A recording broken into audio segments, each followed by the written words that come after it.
At this hour, international news. An international team of scientists held a press conference and announced a sensational discovery. In the permafrost of the far east of Siberia, a prehistoric supervirus has been found. This giant virus has already become the fourth giant virus known to humanity. Previously, scientists had discovered another similar specimen in the same region. According to experts, the discovery was made a year ago, but the information had been kept secret until now. Research is still ongoing, and at this moment it remains unknown whether the virus is capable of infecting humans or animals. Some specialists note, as long as the permafrost remains frozen, there is no reason for concern. I jumped up, everything matched. The star seed had warned me, in 10 days, a viral outbreak would begin. Without wasting a second, I studied survivalist forums, gathered supplies, and in just 2 days turned an old minibus into an armored shelter, removed the seats, installed a bed, reinforced the doors, and upgraded the engine and body. When the world collapsed, I was ready. Then they appeared, frightened, desperate girls begging for shelter. One in a torn dress, another covered in blood, and a third crying by the roadside. "Please, take us with you," they begged. I opened the door. Together, we drove through the dead city, toward a world where a new life was beginning. Guys, if you haven't seen the previous parts, you'll find the links in the description and the pinned comment. Now, let's get to the story. I didn't see that wrong, did I? Those are military vehicles, right? These few figures were all on the rooftop. Behind them, a large SOS, emergency rescue, was painted with oil paint. They had heard the sound of a helicopter before. But when they rushed to the rooftop like crazy, waving their hands frantically, the helicopter had already flown away. Unable to control their excitement, someone had shouted, which attracted zombies and almost got them killed. Since then, they had taken turns keeping watch here almost every day. Whether it was a team of survivors or the military, they desperately wanted to see people, living people. Not endless hordes of zombies. Their situation was miserable because they were just ordinary people. There was only one person among them with powers, but she wasn't of much use, only helpful when running away. Of course, if not for that, they wouldn't have survived this long. In short, they were like rats struggling in the gutter, and after missing that helicopter and falling into despair, they now saw hope again. The military had come. But when they shared the news with other survivors and more than 10 people gathered on the rooftop, they were shocked to see that the military had set up camp just outside the city. What are they doing? Why won't they come into the city? The powered survivor among them also came up to the rooftop. At first, she was just as excited as the others. But gradually, her excitement faded into confusion. This survivor with powers was named Yen Fangfei. She was actually quite young, just in her early 20s, but among this group, her word was law. She was also the only relatively clean person in the group. The rest were all disheveled and dirty. Only she had managed to at least wash her face, showing a decent-looking face. But even then, her hair was dirty, and although she had changed into clean clothes, she still gave off a faint body odor. In the apocalypse, Yen Fangfei didn't dare wear perfume, afraid it would attract zombies. Yen, maybe it's because it's dark now. They'll definitely come tomorrow. Another female survivor said nervously. She was a bit older than Yen Fangfei and spoke very intimately. Maybe she was standing too close. Yen Fangfei frowned slightly. So smelly. She knew this woman was trying to suck up to her. Tomorrow, Yen Fangfei was hesitant. She had powers, not for combat, but she believed her ability was special. As long as she could join the military, she was sure she would be valued. Then she wouldn't have to live like this anymore. She didn't want to live like this another second. But everyone else wanted to wait until tomorrow. What's that? They saw a minibus pulling away from the military convoy. They had seen the minibus earlier but had paid no attention to it because the military vehicles had drawn all their focus. Now this minibus was driving in their direction, but it didn't get far before stopping by the roadside. Then, Yen Fangfei saw several people get off the bus. At first, she was stunned, because none of them were in military uniforms. But then her eyes widened. They were all women. And they were so clean, with smooth hair, not a speck of dirt on them. Even though the distance wasn't close, Yen Fangfei could see clearly. One of the girls even stretched lazily after getting off the bus. Seeing these women, Yen Fangfei stared. Were these the women living under the military's protection? They hadn't suffered at all. They didn't have to live in filth like she did, didn't have to live in fear every day, didn't have to protect others. She always made sure to stay as clean as possible, but compared to those women, she looked like she'd crawled out of a garbage dump. Are they survivors too? They don't look like soldiers, someone nearby said. Yen Fangfei turned and saw that the survivors, especially the few men, were staring at those women with surprise, as if they were what real women looked like. An odd, unsettling emotion welled up inside her, making her feel irritated. They're just parasites, traded their bodies, and they'll be abandoned when they're no longer useful, Yan Fangfei said. After so long living in this kind of pressure, and recently missing a chance to be rescued, her mood had been very bad. These women's appearance triggered her pent-up frustration. She had special powers, she deserved to live better than those women. Fix the sheets. We can't just wait, make a banner, attract their attention. Yan Fangfei said. She was still very worried. This might be her only chance, she didn't want to miss it. If not for everyone being so afraid of dying, she would have made them go try to ask for help. By the roadside, Jiang Lushur watched as the female scientist Qin Yu gathered crops from the edge of a rice field under the protection of Jiang Zhuiying and Ing. Even though there were few zombies around and no mutated beasts in sight, Qin Yu still only moved around the edge of the field, very cautious.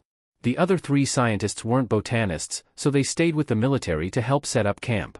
My mom says that after the apocalypse, something changed in the plants too. Maybe it's due to the environment, Qin Xiaonan said, sitting on the bus doorstep, swinging her legs. Is that change good or bad? Jiang Lushur asked. Qin Xiaonan rested her chin in her hands and thought for a moment, not sure yet. Mom says if you look at it by pre-apocalypse standards, it's definitely bad. But now, with people's bodies and immunity stronger, maybe it's still edible. As long as humans are still alive, we'll need to grow food again someday, otherwise, we'll run out. They say the Xingqing Bay city has good conditions for farming, that's why my mom went there, Qin Xiaonan said. Are you going to study botany too? Li Yusin asked. Of course not. I'm going to learn how to fight, Qin Xiaonan replied. This little girl seemed really serious. At that moment, Ran Shiyu suddenly turned her head and looked toward the direction they had come from. There are zombies heading toward the camp. Let's go back, Ran Shiyu said. Professor Qin, time to go. Jiang Lushur shouted. Meanwhile, on that tall building. They're leaving. What about the banner? It's okay. We'll wait until tomorrow. Tomorrow. They all watched the minibus leave, not daring to shout, not daring to cross the zombie-infested streets. Yan Fangfei stared at that minibus, clenching her fists. She didn't want this kind of life. She wanted to be more glamorous than those women. During the day it didn't feel like much, but when night fell and all 5 women plus the little girl were staring at Jiang Lushur, it got really awkward. Before, even with Li Yusin included, the beds and sofa were already not enough. Now, with Professor Qin and her daughter added, space became even more limited. Feeling the awkward atmosphere, Jiang Lushur rubbed his chin. The interior of the mobile base vehicle had just been upgraded and optimized, yet it still wasn't enough. Squeeze in, Jiang Lushur said helplessly. Professor Qin and her daughter were given 1 bed. Jiang Zhuiying and Ing each took 1 bed as well. Li Yusin and Ran Shiyu hesitated back and forth, and finally, Li Yusin slept on the sofa while Ran Shiyu shared the carpet with Jiang Lushur. The space inside the vehicle wasn't big, but it was well ventilated, so even with so many people, it didn't feel stuffy. Listening to the rustling sounds of people turning over, Li Yusin lay on the sofa, eyes gently closed. So this is how they usually sleep. Li Yusin still felt it was hard to fall asleep, but deceiving Ran Shiyu and the others, she was kind of used to it by now. Still, in the apocalypse, this was already a very good situation. Having lived in tents before, Li Yusin felt that sleeping in this vehicle was happiness. She looked out the window for a while and saw a soldier on guard duty in the distance, lying there motionless with his gun. She almost thought he was asleep. But when it was time to switch shifts, the soldier immediately stood up. Jiang Lushur's vehicle was parked at the other end of the camp, some distance from the soldiers. Actually, he relied on the vehicle's defense and used it like an outpost, stopping on the city side. Unknowingly, Li Yusin fell asleep. It was her first night together with the Stone Shadow team since she joined them. But inside that tall building, Yan Fangfei didn't sleep at all. She kept her eyes open, staring at where the army was camped. This opportunity was too important for her. She absolutely could not miss it. Why won't the army come? The more Yan Fangfei thought about it, the more she felt that just waiting was too risky. Would the army really come tomorrow? Even if they entered the city, it didn't mean they would notice them. And thinking more clearly, once the army entered the city, surrounded by tall buildings on all sides, their attention would be on the streets, not on her. Yan Fangfei thought anxiously. She felt that scenario was very likely. But crossing a horde of zombies at night? Too dangerous. I think we should try to break out. In the middle of the night, she woke up the group of a dozen male and female survivors. But actually, they weren't really sleeping either. With hope for survival right outside, how could they sleep soundly? But breaking out? I've calculated it carefully. The distance between us and the army isn't far, Yan Fangfei said. It's actually less than 1,000 meters in a straight line. But the zombies, a survivor said. There aren't that many zombies. Yan Fangfei immediately cut him off. There are lots on the main roads, but fewer in the side alleys. And I have an idea. As she spoke, Yan Fangfei took out a phone. She had found this phone in the building. Luckily, it still had power and could be turned on. If we set an alarm to go off every 5 minutes, and secretly place the phone in the opposite direction of where we want to break out, it will attract the zombies' attention, continuously. That way, breaking out will be easier, Yan Fangfei explained. The survivors looked at each other. They were all dirty and unkempt, hadn't had a full meal in days, their eyes sunken, faces yellow and thin, lips cracked. Even the zombies looked better than them now. After all the torture from the zombies, who among them had the guts to go out and place the phone? The phone will get destroyed by zombies as soon as it rings, one survivor said. Yeah, and won't the zombies in the direction we're heading toward also get attracted over? That makes it even less safe, another added. Seeing how cowardly they looked, Yan Fangfei felt extremely irritated. If she didn't still need their help to break out, she wouldn't bother talking to them. Forget the phone plan. It was just a suggestion. Yan Fangfei put the phone down, a shadow flashing in her eyes. These people were not only useless, they were also cunning. How did she end up stuck with people like this? Then we break out directly. I'll use my power to protect everyone, Yan Fangfei said. There's no way to survive here. This place was a commercial area to begin with, not many places sell food. We've already gathered almost everything we can. If we want to survive, this is our only chance. As long as I'm here, there's still hope. If nothing else worked, this was it. Yan Fangfei emphasized her ability. Though she didn't have combat power, if these people wanted to live, they had to protect her. So even though breaking out was dangerous, this group would serve as her cover. Less than 1,000 meters, she had to make it out alive. Her eyes reddened as she stared at them, watching as they hesitated, thought it over, and finally agreed with her. Yan Fangfei was thrilled. Those people were afraid, but also hopeful. They felt what she said made sense. Yan Fangfei suppressed her excitement and said, "Then let's not waste time. Let's get ready." Under her urging, the survivors moved to the back door of the building. They quietly removed the barricades blocking the door, revealing a metal door. Once they opened that door, they would be facing countless zombies. Yan Fangfei was both nervous and scared. Once she reached the army, she wouldn't have to live like this anymore. Her hair hadn't been washed in so long, she probably had lice, it was so itchy she thought she would die. Before the apocalypse, she had never suffered like this. As a special ability user, Yan Fangfei was already imagining her bright future. That was the kind of life she deserved. Just as Li Yusen was about to fall asleep, she suddenly opened her eyes. At the same time, Jiang Lushur suddenly sat up from the carpet beside her. Though he'd been asleep, Jiang Lushur's face didn't show any trace of drowsiness. It was like he had just closed his eyes to rest. His deep black eyes looked especially sharp under the faint moonlight. Almost at the same moment, Ying also sat up. Jiang Zhuiying and Ran Qiyu woke up right after. "There's movement," Jiang Lushur said, putting on his clothes. They had already heard it, shrieking screams coming from a distance. Ran Qiyu immediately expanded her mental field and began sensing the situation. "There are survivors coming this way," Ran Qiyu said, surprised. It wasn't strange for there to be survivors in the city, but at this time, this noise, they'll attract the zombie horde. "Let's go check it out," Jiang Lushur said. Ran Qiyu nodded, then used her mental link to inform Zhu Changqing of Jiang Lushur's decision, asking him to stay with the team and continue protecting the scientists. Last night, the military had set up camp, and the scientists had all been sleeping in tents. Now, they were all startled awake. Professor Qin also woke up. Holding Xiaonan in her arms, she looked a bit anxious. "What's going on?" "It's okay, don't worry. The captain will take care of it," Li Yusen reassured her. Ying got into the driver's seat and, in one smooth motion, started the bus and stepped on the gas. With a loud vroom, the minibus made a sharp turn and sped toward the city. There were many abandoned cars on the main road. The city ahead was pitch black. In this situation, all they could hear were the occasional screams from up ahead. One scream had just started and was cut off immediately. Anyone could imagine what happened to that survivor. Professor Qin's face instantly turned pale, and she quickly covered Xiaonan's ears. This was actually her first time leaving the safe zone, and as a plant researcher, she hadn't even seen a zombie or mutant beast corpse before. On the road earlier, she managed to stay calm when encountering zombies, but now, hearing survivors scream. Xiaonan hadn't seemed scared before either, but now a trace of panic appeared on her face. Soon, Jiang Lushur and the others saw a zombie horde up ahead. Even in the dark, the zombies ran very fast, their eyes faintly glowing like a pack of hungry wolves, but even more terrifying.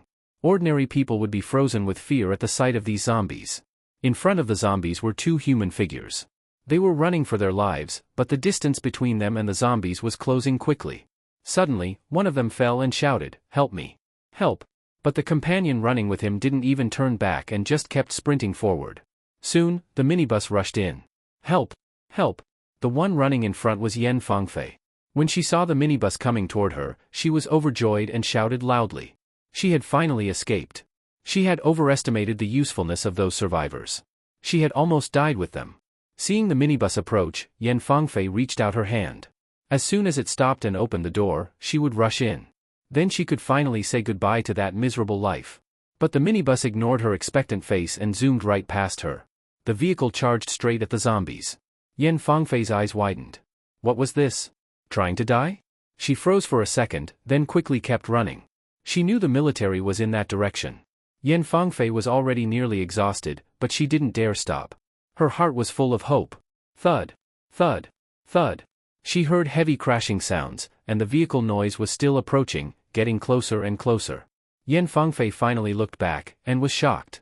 That minibus came back completely unharmed? She looked past the bus and saw that there wasn't a single standing figure left on the road.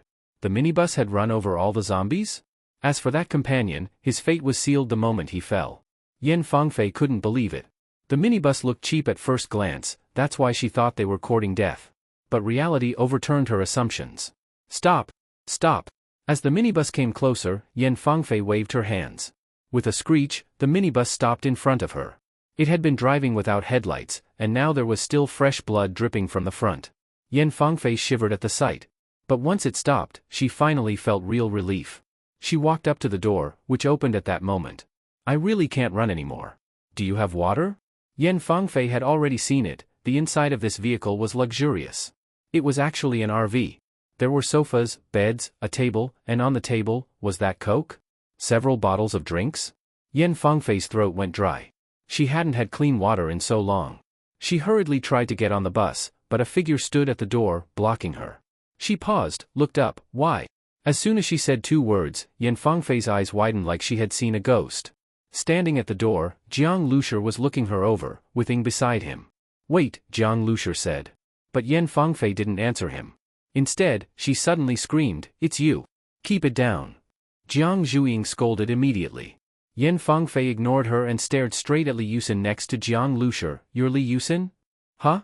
Li Yusin squinted at her carefully. You're Yen Fangfei? Yen Fangfei was so dirty, Li Yusin didn't recognize her at first. Jiang Lushur was also surprised. Yen Fangfei? He remembered her. Yen Fangfei had high status in their class. Her family was rich, she dressed fashionably, all name-brand stuff, but he was never close with her. It's me. Yen Fangfei noticed the flicker of confusion and surprise on Li Yusin's face, and anger rose in her heart. Why did it have to be Li Yusin? Compared to Li Yusin's clean appearance, she looked like she'd crawled out of a sewer, stinking all over. Meeting a classmate in such a state, Yen Fangfei wasn't happy at all. To think we'd run into each other here? Jiang Lushur, you remember her, right? Li Yusin asked in surprise and some joy. Seeing a familiar survivor made her genuinely happy. Jiang Lushur? Yen Fangfei thought for a second. Don't really remember. She was already in a foul mood and now even more impatient. Li Yusin, could you give me some water? I'm dying of thirst. She was eyeing those cokes, those drinks. They were only a meter or two away, but Li Yusin was wasting time talking about Jiang Lushur and other pointless stuff. But just then, the young man said again, wait. Yen Fangfei was truly going crazy, she wanted a drink so badly. How did you get here? The young man asked. Hearing the question, a flash of panic appeared in Yen Fangfei's eyes. She had already thought of how to answer, but when actually questioned, her heartbeat suddenly sped up. I don't know, I just kept running, Yen Fangfei said. How many companions did you have? Jiang Lushur continued. 17 in total, Yen Fangfei answered. And the others?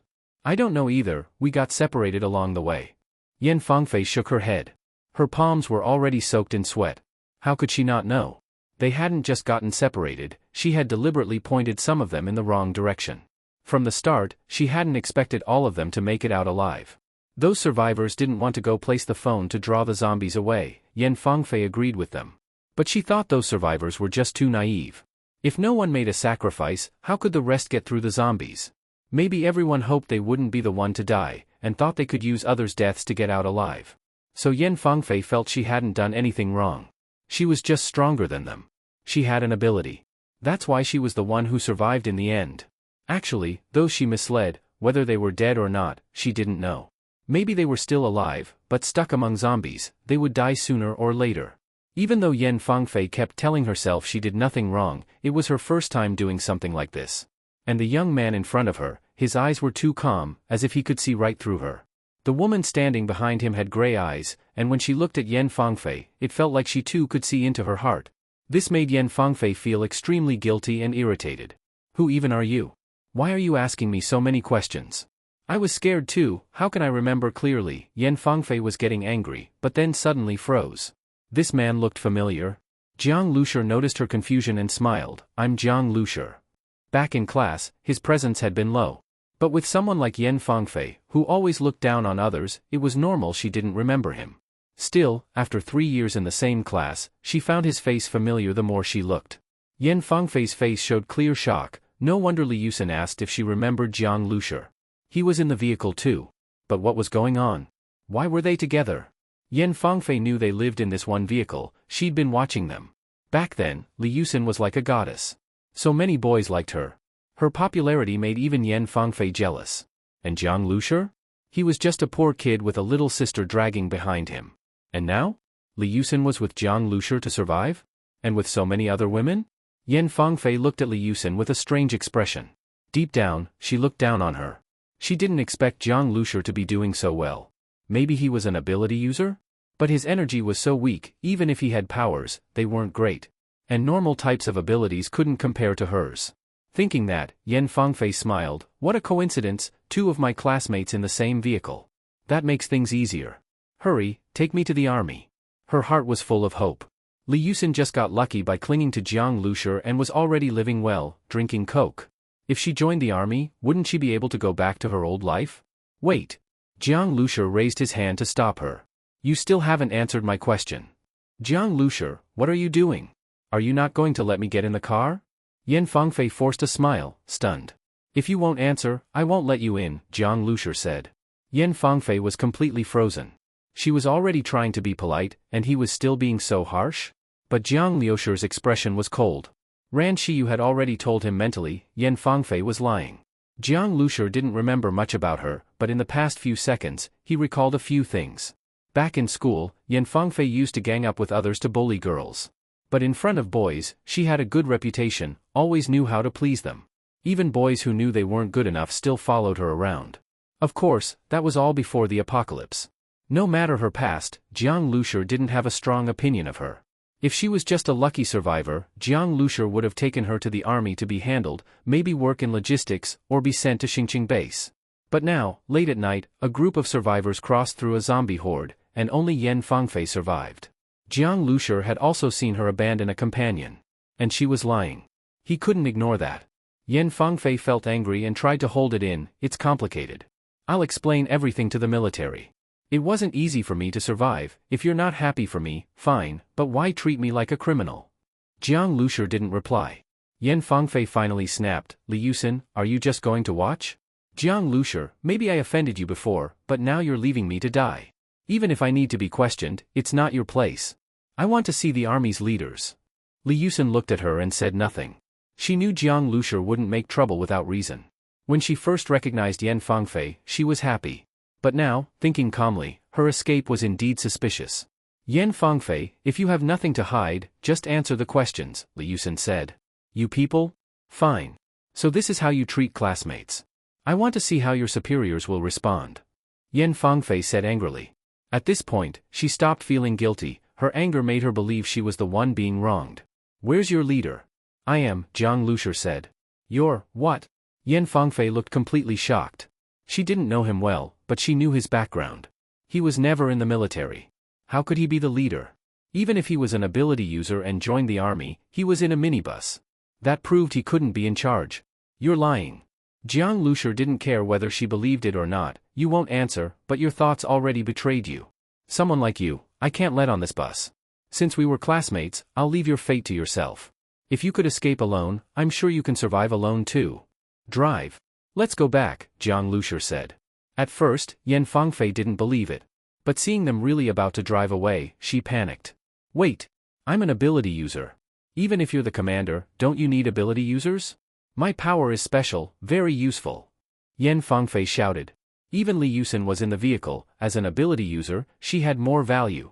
She saw that 2 of the women on board were ordinary, and there was even a child. She was clearly more useful than them. If Jiang Lushi wanted her to stay for other reasons, she could accept that too. He wouldn't turn down a special ability user. Her power might be useful. Even if this was suspicious, ordinary people's lives couldn't compare to hers. Bang! As she was thinking, the vehicle door slammed shut, right in her face. In that moment, she saw Jiang Lushi inside, face cold, not needed. The girl holding a knife sneered and added, "You only survived because we were classmates. Be grateful." That sentence made Yan Fangfei tremble and step back. If not for being classmates, Jiang Lushi would have killed her? How could he dare? The minibus really drove away, right in front of her. Yan Fangfei stood where she was, unable to believe it. She had made up her mind, risked her life, and hardened her heart to finally escape, and in the end, they didn't need her? Not only did they not need her, they weren't even willing to take her in. Yan Fangfei stood in a daze for a long time. The cold night wind blew, and she suddenly started to shiver. From her teeth to her legs, her whole body trembled. Too cruel, Jiang Lushi and Li Yusin, these 2 were truly ruthless. They had actually left her to die. That Jiang Lushi even said she could survive alone. How could someone survive alone? He was clearly sending her to her death. Yan Fangfei's heart was filled with hatred, her mind raced with all kinds of thoughts. Let them be eaten by zombies, scream in despair. Why don't they go die? But in the end, Yan Fangfei didn't move. She felt like all strength had left her body, her heart filled with hatred and hopelessness. In the apocalypse, how could she fight against someone like Jiang Lushi, who had guns? Didn't expect to meet a classmate here, Li Yusin said with some emotion in the minibus. She turned to look in the direction they'd left Yan Fangfei. After all, they were classmates. Li Yusin still felt a bit uneasy, but she said nothing. It's not that strange. This place is close to Jiangbei. Whether she escaped here or was already here, it's not surprising, Jiang Zhuiying said. But she gave me a really bad feeling, Ran Shiyu said at this moment. Her thoughts were full of desire, the kind of person who would do anything to achieve their goal. Ran Shiyu's mental ability could sense a person's thoughts to a degree. Looking into someone's eyes, she could often perceive what they were thinking. To her, Yan Fangfei didn't seem like a good person. But she simply reported what she sensed to Jiang Lushi. Whether to let Yan Fangfei on the bus or not was up to him. Even if we don't know exactly what she did, we all saw her abandon her companion. I don't want to save someone like that, Jiang Lushi said. He wasn't some saint. He also wasn't interested in Yan Fangfei's ability. Even if her ability really was special, keeping a woman like that around was like keeping a venomous snake, it could bite at any time. Let's go back to camp. Everyone stay alert tonight. We'll leave tomorrow morning, Jiang Lushi ordered. The next morning, the convoy set out. When they passed the spot from last night, only bloodstains and some bones remained on the ground, no trace of Yan Fangfei. The convoy didn't stop and quickly moved past. As for Yan Fangfei's whereabouts, Jiang Lushi didn't care. They're gone. At that moment, Yan Fangfei was in a 2-story farmhouse in the distance, watching the convoy pass by on the road. She wasn't talking to herself. In the living room behind her sat 2 men and a woman. These 2 men and 1 woman were people she encountered last night. But thinking back, Yan Fangfei felt it wasn't she who found them, but they who found her. They had asked her many questions about Jiang Lushi and the minibus. After Yan Fangfei said she knew Jiang Lushi and Li Yusin, they suggested she stay with them. At the time, Yan Fangfei was in complete despair and didn't even question who they were, she immediately agreed.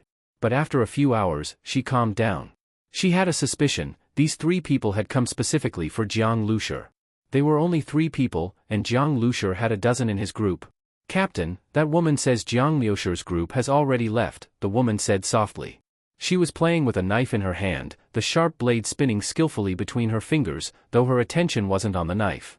The man she called Captain looked about 35, with a very calm face. He wore loose clothes, but it was clear from one glance that he had a strong build. Sitting on the sofa made it look small, he was definitely over 1.9 meters tall. Such height was rare among Chinese men. The man replied from his nose. No need to call me Captain. If we fail to complete Commissioner Chu's mission, we won't be going back alive. If we succeed, then he would be more than just a captain. As he spoke, he lifted his head. His eyes were cold and stern. Jiang Lushi had left Zhonghai safe zone, but how could Chu Zhongshan let him go so easily? How could he forget the murder of his son? Chen Biao, this man, was sent by Chu Zhongshan. As Chu Zhongshan's personal bodyguard, Chen Biao had received many favors from him. Without Chu Zhongshan, he wouldn't have his current position or even be alive today. Chu Zhongshan treated him like half a son. When Chu Zhongshan learned that his only son had been killed by Jiang Lushi, Chen Biao immediately wanted to go kill him, but Chu Zhongshan stopped him.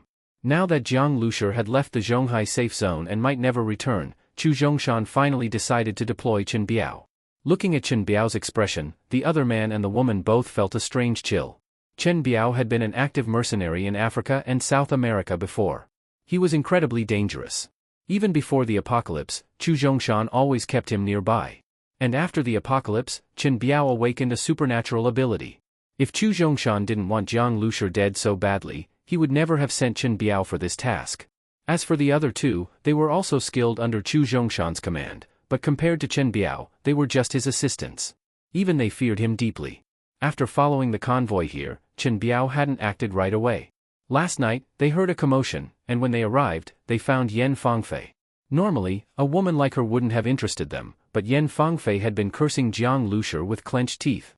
She knew his name and recognized him. This was the only reason she was still alive. You, Chen Biao suddenly looked at Yan Fangfei by the window. Don't pretend you didn't hear us. I know you did. Your facial expressions and movements changed slightly, you can't fool me. Yan Fangfei was startled and turned to look at Chen Biao, both wary and frightened. This man's presence put heavy pressure on her. She really hadn't dared to listen in on them, or at least tried her best to act like she wasn't. She didn't expect him to notice. She had been facing the window. How had he seen? You say you're an ability user? Chen Biao stared at Yan Fangfei's dirty face. What's your ability? Being stared at by Chen Biao, Yan Fangfei felt her hair stand on end, as if she were facing a zombie. She felt that Chen Biao was far scarier than Jiang Lushi. Toward Jiang Lushi, Yan Fangfei didn't feel fear, only hatred. In her eyes, Jiang Lushi had just gotten lucky, crawling up from the bottom of society, gaining a little power, and now showing off. Before the apocalypse, people like Jiang Lushi weren't even worth a glance from her. Someone like him was destined to never have anything to do with someone of her level. No matter how well he studied or how hard he worked, he would end up working for people like her. Even after the apocalypse, Yan Fangfei still thought she was better than Jiang Lushi. She had a special power. It was just bad luck that she got trapped in this small city right after escaping, otherwise, it wouldn't be Jiang Lushi and Li Yusin acting high and mighty in front of her. Yan Fangfei had indeed heard Chen Biao and the others talking, and she understood why they had brought her back. These people wanted to kill Jiang Lushi. Chen Biao had already seen that she heard them, but he didn't lower his voice. That meant he wanted her to hear it on purpose. Now, by asking her this question, he was testing whether she was useful. If not, Jiang Lushi was too arrogant. After the way he treated me, it's no surprise if he made enemies. He brought this on himself. Yan Fangfei thought to herself, took a deep breath, and said as calmly as she could, my ability is highly sensitive hearing. Even from over 100 meters away, I can hear the slightest sounds. If not for this ability, Yan Fangfei would never have survived. She could hear zombie footsteps from far away and avoid them. That's why the other survivors had to rely on her ears. It was because of their reliance on her hearing and trust in her words that she managed to use them as bait to distract the zombies. Of course, her plan wasn't flawless. If that last survivor hadn't reacted quickly and followed her, bringing the zombies with him, she wouldn't have nearly died. When that survivor fell, it was already good she didn't stomp on him. Why would she help? After revealing her ability, Yan Fangfei seemed to regain her confidence. She straightened up and looked at Chen Biao. Oh, that kind of ability. Human hearing ranges from 20 to 20,000 Hz. Bats can hear from 1,000 to 120,000, elephants from 1 to 20,000. Many animals can hear infrasound and ultrasound that humans can't. What's your hearing range? Chen Biao asked with a slight smile. Yan Fangfei was stunned and shook her head. I've never had the equipment to test it, but I can hear many sounds that ordinary people definitely can't. Within 100 meters, I can even catch the sound of birds flying. It is quite a special ability, Chen Biao smiled. Chen Biao didn't underestimate Jiang Lushi at all. He had thoroughly researched his combat record. Jiang Lushi was definitely a strong opponent. But Chen Biao believed that everyone had weaknesses, and by observing carefully, he could find and eliminate them. In that regard, Yan Fangfei could indeed be useful. Not to mention she knew Jiang Lushi and Li Yusin more than anyone else here. Then keep listening to your old classmates closely, the woman said with a smile. Yan Fangfei forced a slight smile and said nothing. She didn't mention that she and Jiang Lushi weren't familiar at all. This, Chen Biao motioned to the man beside him, who immediately pulled a piece of jerky wrapped in plastic wrap from his backpack and tossed it to Yan Fangfei. Take it and eat. You've probably never had it before, so your power still has potential to evolve, Chen Biao said. Yan Fangfei hadn't eaten a full meal in so long that when her eyes followed the piece of jerky, she felt like she might pass out. Even when healthy, pampered Yan Fangfei wouldn't have been able to catch it. Smack! The jerky fell straight to the ground. Yan Fangfei stared at it, gulped, hesitated for a second, then rushed to pick it up, hurriedly tore off the plastic, and started chewing. It was delicious. Even as dried meat, mutant beast meat was still very fragrant, though a bit tough. As she chewed, Yan Fangfei couldn't help but think of the drinks in Jiang Liushi's minibus. Those drinks were just casually sitting there, and several bottles at that. There were probably lots of tasty things too. Once Jiang Lushi was dead, she could eat all of it. After what happened last night, Yan Fangfei felt she had fully understood. In the apocalypse, it wasn't just zombies eating people, people ate people too. If you weren't ruthless, you couldn't live well. There was no law, no morality. If you wanted something, just take it. Yan Fangfei ate furiously. The woman watched her with a half-smile. Compared to herself, Yan Fangfei looked like a madwoman. We're moving. Follow them, Chen Biao stood up and said. This small city wasn't far from Jiangbei. Before the apocalypse, it would have been a 30-minute drive. But after the apocalypse, that journey now took several times longer. We won't enter Jiangbei directly. We'll cut across this region, it's the shortest path. But before that, we'll take a detour through the mountains. There's no choice. A factory here had a serious fire and explosion during the outbreak. Vehicles can't pass through. During a break, Zhu Changqing brought over a map and explained. Jiang Lushi looked at the map. He was very familiar with Jiangbei. The factory Zhu mentioned, he knew it. It was an acetylene plant. Acetylene explosions were extremely powerful. After the blast, it made sense that vehicles couldn't pass. When the apocalypse hit, not only did zombies pose a threat, but the chain reactions caused by the virus also led to countless deaths, like car crashes, fires, and explosions. Now, most post-apocalyptic roadblocks were caused by those events. The government couldn't have predicted this. But this mountain area, Jiang Lushi looked at the marked zone on the map. Jiangbei was surrounded by mountains, and seeing that area reminded him of the mutant beast he'd encountered when leaving Jiangbei. Looking at the red-marked mountainous region, Jiang Lushi felt a sense of unease, just like that red ink. We'd better be careful, Jiang Lushi exhaled lightly and said. Upon learning that the convoy would not be entering Jiangbei city, both Jiang Zhuiying and Li Yusin, who were born and raised there, couldn't help but feel a sense of loss. Many friends and classmates had not been seen since the outbreak of the apocalypse. No one knew how many of them were still alive. In this apocalyptic world, seeing someone you once knew and knowing they were still alive always brought a kind of unexpected joy. Thinking of this, Li Yusin felt a bit of regret again. If only Yan Fangfei had a better character, meeting a classmate alive would have been something to be happy about. Captain Jiang, we're about to enter the mountains, Zhu Changqing reminded them via the walkie-talkie. At the same time, Ran Shiyu expanded her mental field. Maintaining her mental domain was a great burden, so she only used her ability at moments like this. This was the same for all abilities, whether mental or otherwise. Just like an ordinary person couldn't stay highly focused for long or sprint at full speed without rest, powers couldn't be used non-stop either. Ran Shiyu scanned the surroundings immediately after opening her mental field, but didn't detect anything unusual. Let's go into the mountains. Watch out for mutant beasts, Jiang Lushi said. The convoy entered the mountain road, flanked by thick forest on both sides, casting eerie shadows everywhere. All the soldiers became more alert, even Qin Xiaonan quieted down noticeably. After the apocalypse, plant growth changed a lot. Although the virus doesn't infect plants, the changes in animals and humans have affected them. If pre-apocalypse humans ate these plants, mutation or infection could happen. Professor Qin stared out the window, observing the plants along the way. Her main research was on crops and vegetables, but she was also interested in other plants. So now, people eating them might not only be fine, it could actually help? Jiang Zhuiying asked curiously. Professor Qin thought for a moment and nodded. You could say that. For example, mutant beast meat strengthens the body even in normal people. But there isn't enough for even ability users, let alone ordinary people. Plants are different. Different ones produce different compounds, and those compounds have also changed post-apocalypse, so their effects are different too. For instance, take artemisinin, which everyone knows comes from Artemisia annua. The post-apocalypse version of this plant could be completely different. So would the artemisinin still be an anti-malaria drug? Or would it do something else? That makes sense. If we could find a plant with benefits like mutant beast meat, it could ease the supply issue, Liusin said. It's difficult. Whether it's evolution crystals or anything else, the essence is still mutant beast meat. It's currently the only known material that can quickly restore energy and promote evolution in ability users. Professor Qin was not optimistic. Liusin gently shook her head. She was only imagining a better future. They had escaped Zhonghai and the zombie tide, but those survivors back at Zhonghai's safe zone, once their meat stores ran out, would have to risk their lives hunting again. Jiang Lushur listened to their conversation with interest. What Professor Qin said caught his attention. Suddenly, the vehicles ahead stopped. Captain Jiang, there's been a landslide up ahead. Likely caused by earlier rains. Luckily, it's not large. We're sending 2 vehicles and soldiers to clear the road. For safety, please stay with the scientists, Zhu Changqing said. A landslide? Zhu Changqing didn't want them near for safety, but no one could say how long it would take to clear the blockage, and it would be risky too. I plan to go take a look. If you all? Before Jiang Lushur could finish, the quick-witted Qin Xiaonan immediately said, Mom and I will stay in the vehicle, just with you guys.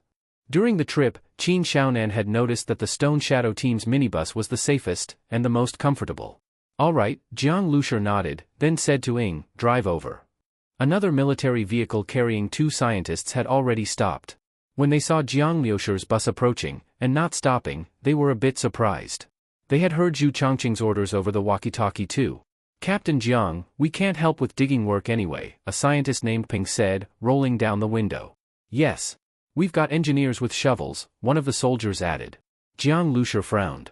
The military had dispatched a dozen escort personnel with a mix of specialties, meant to handle most issues they'd face on the road.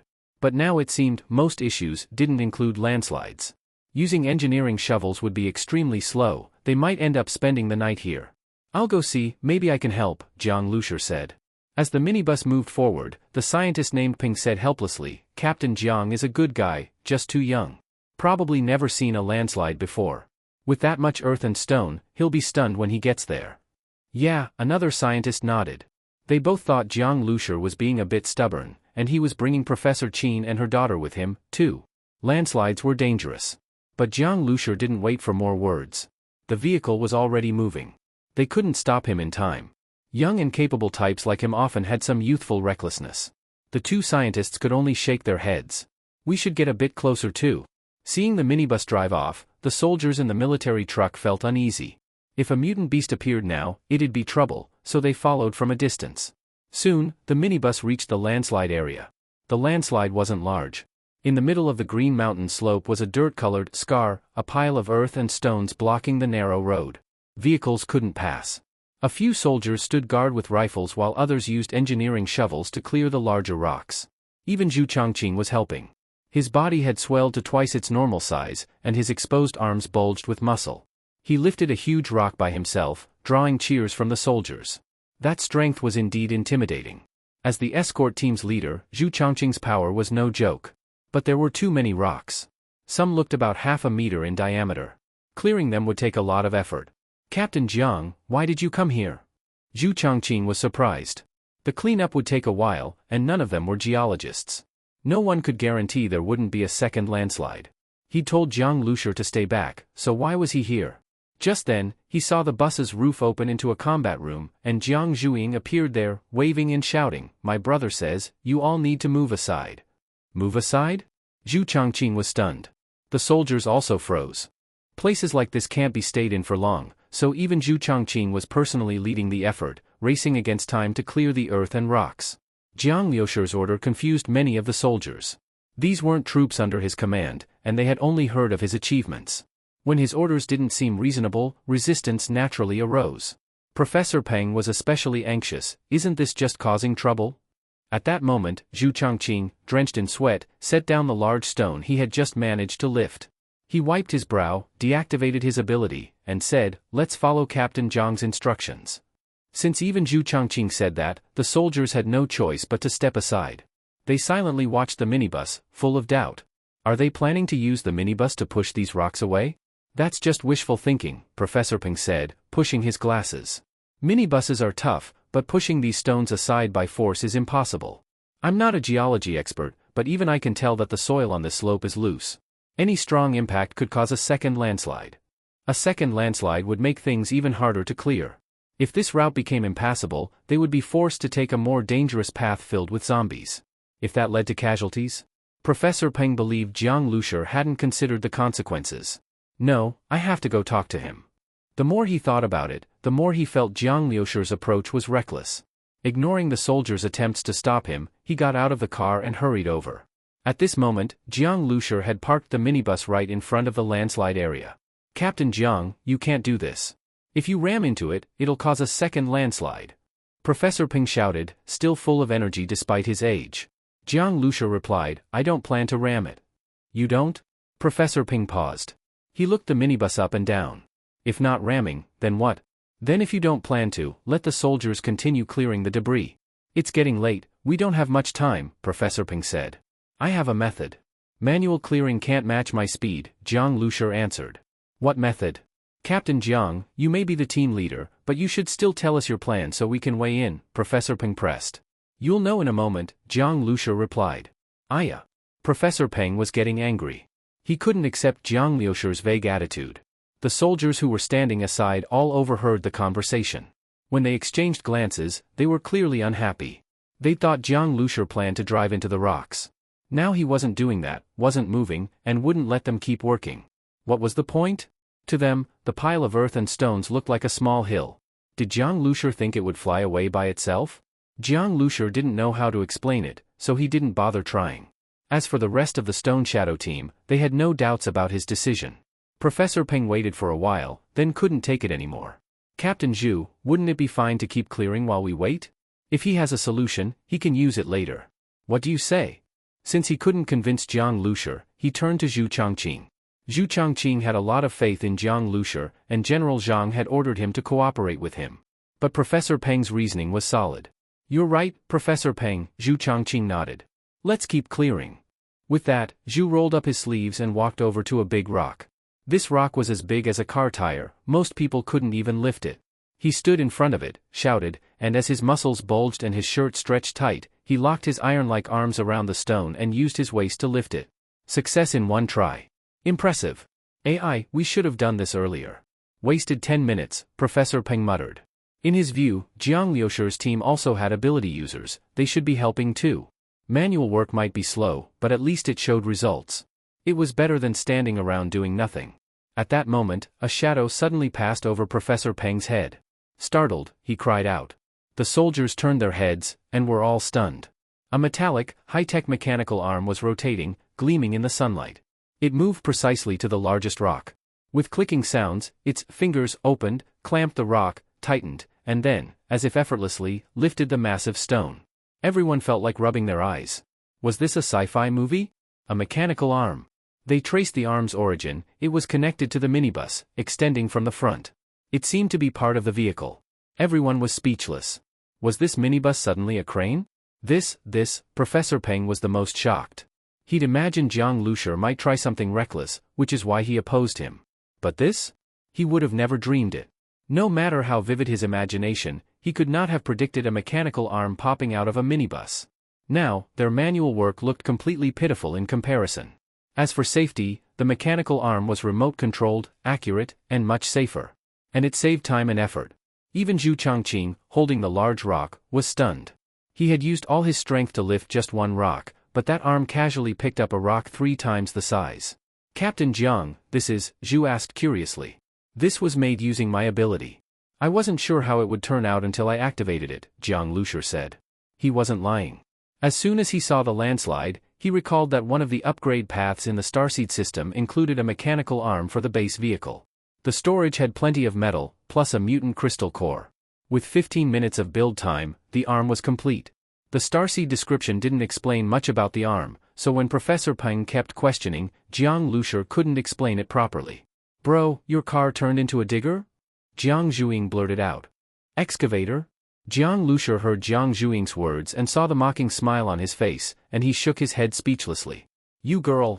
Adding a mechanical arm to the base vehicle was a modification from the very beginning, done together with upgrading the mutant fuel tank.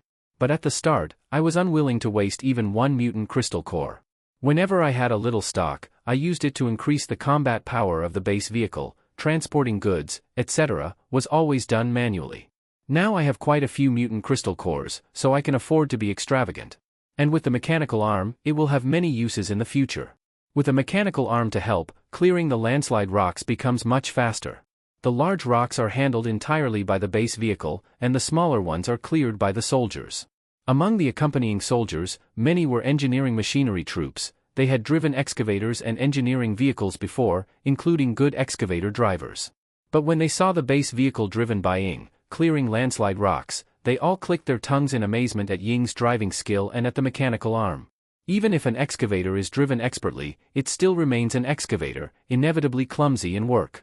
But this mechanical arm was completely different. It had 5 fingers, imitating human hands, able to change to any angle. Such a machine people only ever saw in robot introduction videos or sci-fi movies, used for high-tech operations. Who ever used high-tech mechanical arms like excavators? Seeing those 5 dexterous fingers, grabbing rocks of arbitrary size easily and accurately, the engineering soldiers present felt this was sheer waste of a marvel. Especially when seeing this precision mechanical arm pick up a rock weighing over 10 tons, it stunned people. The arm's strength was too great. And the base vehicle didn't look that big. How did it maintain balance when picking up a 10-ton rock? Not afraid of tipping over? Really a miracle. A black and lean veteran soldier, about 40 plus, said in amazement. His shoulder insignia had 2 thick bars and 1 thin. Though just a soldier, his rank wasn't ordinary. Having been an engineer soldier for decades, few commanders had higher status than him. Such a pity, really a pity. Captain Zhang's ability, if it had been before the apocalypse, it could truly have changed the world's industrial layout.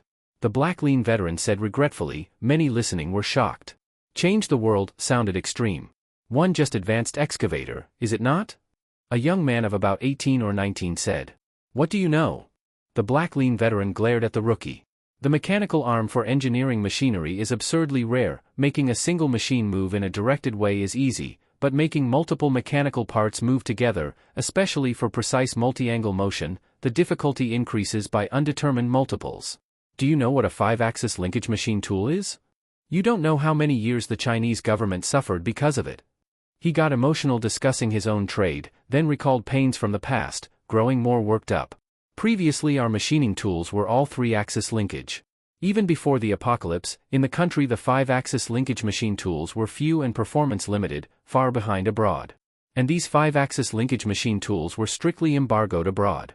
Back in 1983 the Japanese Toshiba company sold a few outdated 5-axis numeric control milling machines to the Soviet Union. The Soviets used them to make mother machines for military industry, including submarine propellers, causing US sonar to fail to detect them, leading the US to sanction Toshiba and arrest several executives.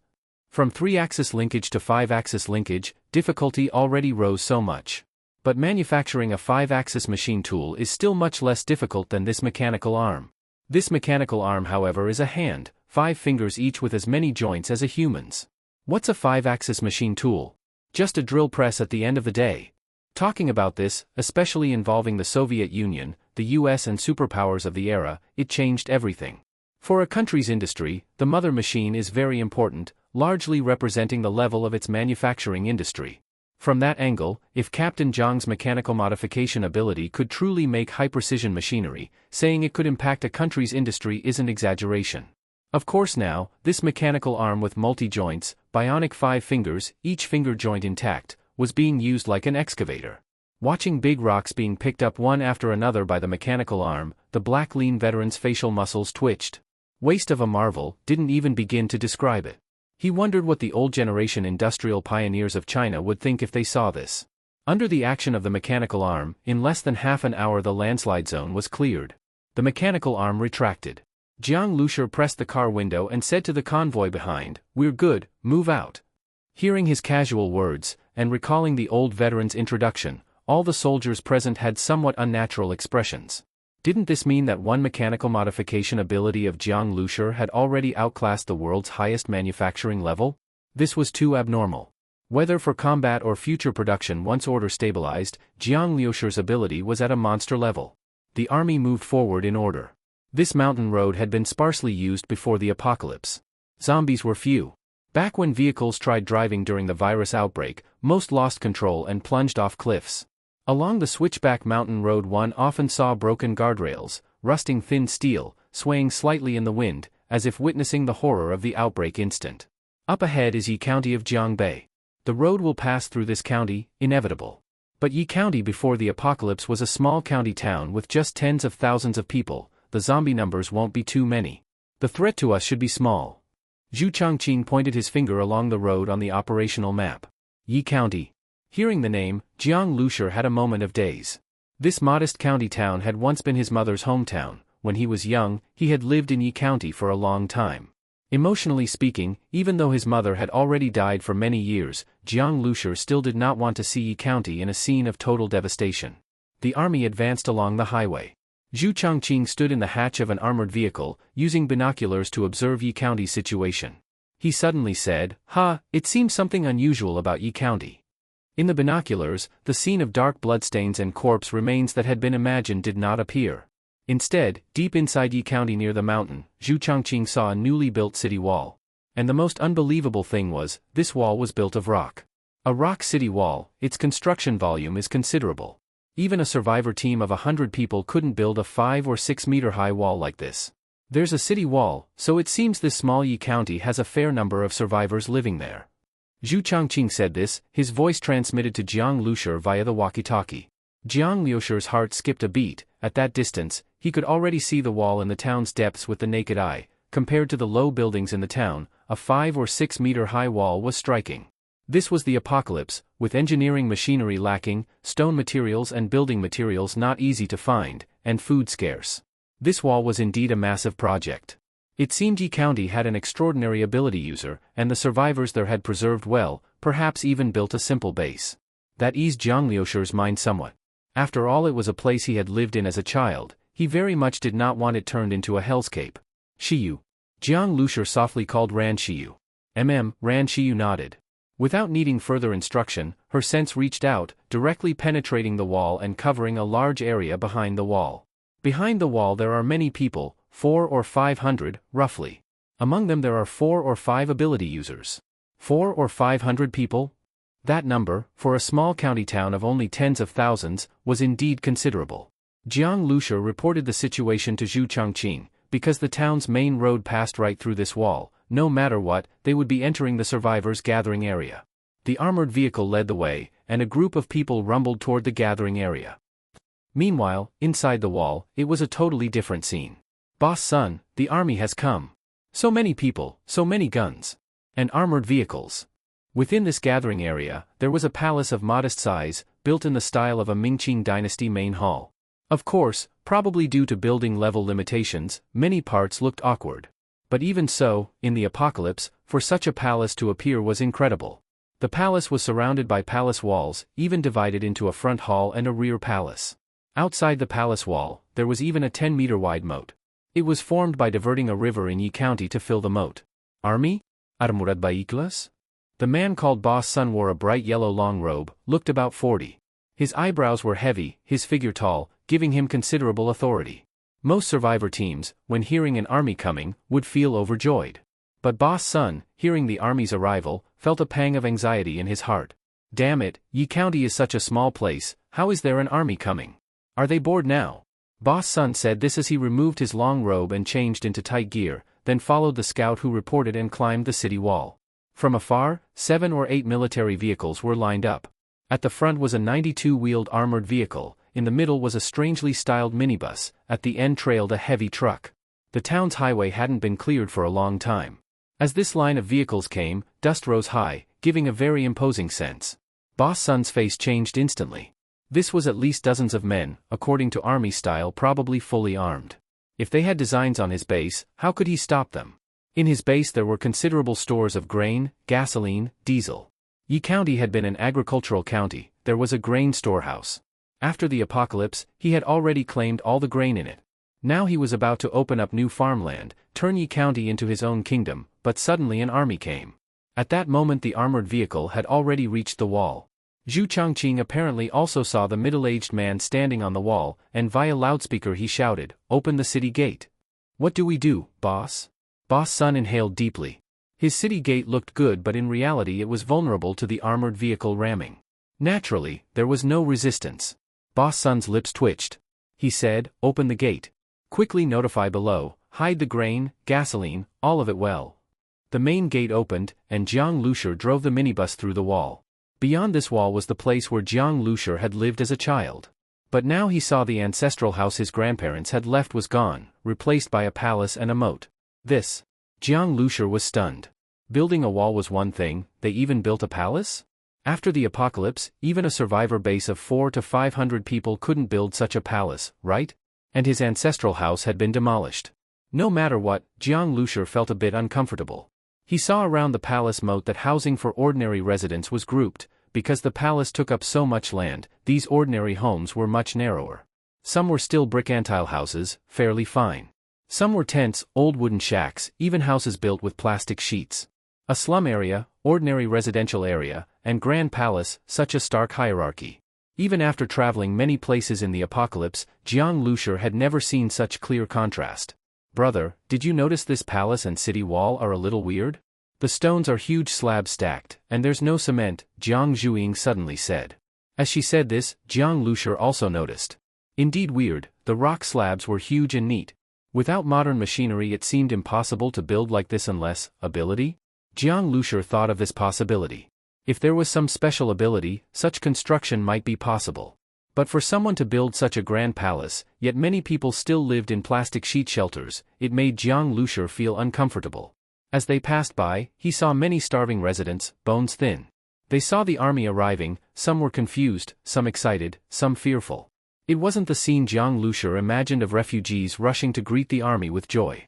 These people, living so badly, many probably starved to death. Jiang Lushur knew that Yi County was agricultural. After the apocalypse the grain reserve should have been substantial, but now it seemed the people still suffered. The class gap was too severe. This was clearly caused by the local rulers. Many times, the desire for power makes people cruel. They might deliberately create social levels to assert their power. Jiang Lushur was thinking this when he saw an RV driving toward the army. The RV stopped and a tall middle-aged man walked up smiling, greeting warmly. "Yi County welcomes you. Long journey, thank you all for your hard work." The armored vehicle came to a stop, and Zhu Changqing jumped down. "You are?" Zhu Changqing glanced at the middle-aged man in front of him. The man was emitting a strong energy fluctuation, clearly an ability user, and not a weak one either. "Haha, my surname is Sunday. Just call me Old Sunday. In this small Yi County, I'm considered a person in charge. I wonder what brings you military folks here." The man surnamed Sun handed Zhu Changqing a cigarette, asking cautiously. Zhu Changqing glanced at the brand on the pack. Hard Zhonghua. In this apocalypse, even homemade hand-rolled cigarettes were incredibly precious, not to mention Zhonghua. Even leaders in the military had mostly quit smoking due to lack of supply. Zhu Changqing didn't take the cigarette. He had been in the military long enough to develop some insight. He could tell that the other party was worried the military had come to take his supplies. After all, in this lawless world, power determined everything. A commander with no moral bottom line could make the army no different from bandits. "Just passing through. We're on a mission, using the road here, and taking a short rest in this town," Zhu Changqing said lightly. All right, since you've come from afar, you're our guests. If there's anything you need, just tell me, son, and I'll do my best to host you. No need to host us, we've brought our own rations. Zhu Changqing waved his hand. But, if Mr. Sun has gasoline or food reserves, we in the military are willing to buy them with mutated beast meat. The price is negotiable. On the way into Yi County, Zhu Changqing had seen that the gas stations and granaries were already cleaned out. Looking at the well-fed, shiny-skinned man surnamed Sun, it was clear he had a good amount of stock. When he heard about mutated beast meat, the man's eyes lit up, but in the end, he still waved his hand and said, "Sir, you must be joking. How could we still have gasoline or food? There are hundreds of mouths to feed in Yi County. Production hasn't resumed, and we don't even have enough for ourselves." Of course the man wanted the mutated beast meat, but he also understood that in the apocalypse, deals only worked if both parties had equal power. Otherwise, the other side might just shoot him during the trade and take everything. "Oh? Is that so?" Zhu Changqing smiled. What he was thinking was unclear, making the man surnamed Sun a little uneasy. Jiang Lushur didn't care much about all this. Even though he could already tell that this old Sun was a local tyrant who thrived off exploiting the people, he wasn't going to talk about overthrowing Sun and distributing food to the public. After all, this was the apocalypse. The strong made the rules. Without the constraints of morals and laws, greed, selfishness, and cruelty in human nature were nothing surprising. Although Sun's lavish lifestyle caused many people to starve, in a way, he did build city walls and protect Yi County's population. Otherwise, this county might not have had so many survivors. Of course, if Zhu Changqing really wanted to seize the gasoline or diesel by force, Jiang Lushur wouldn't mind getting a share either. This was the apocalypse, no one should act all noble. Robbing resources, especially from a tyrant, didn't bother Jiang Liushur's conscience.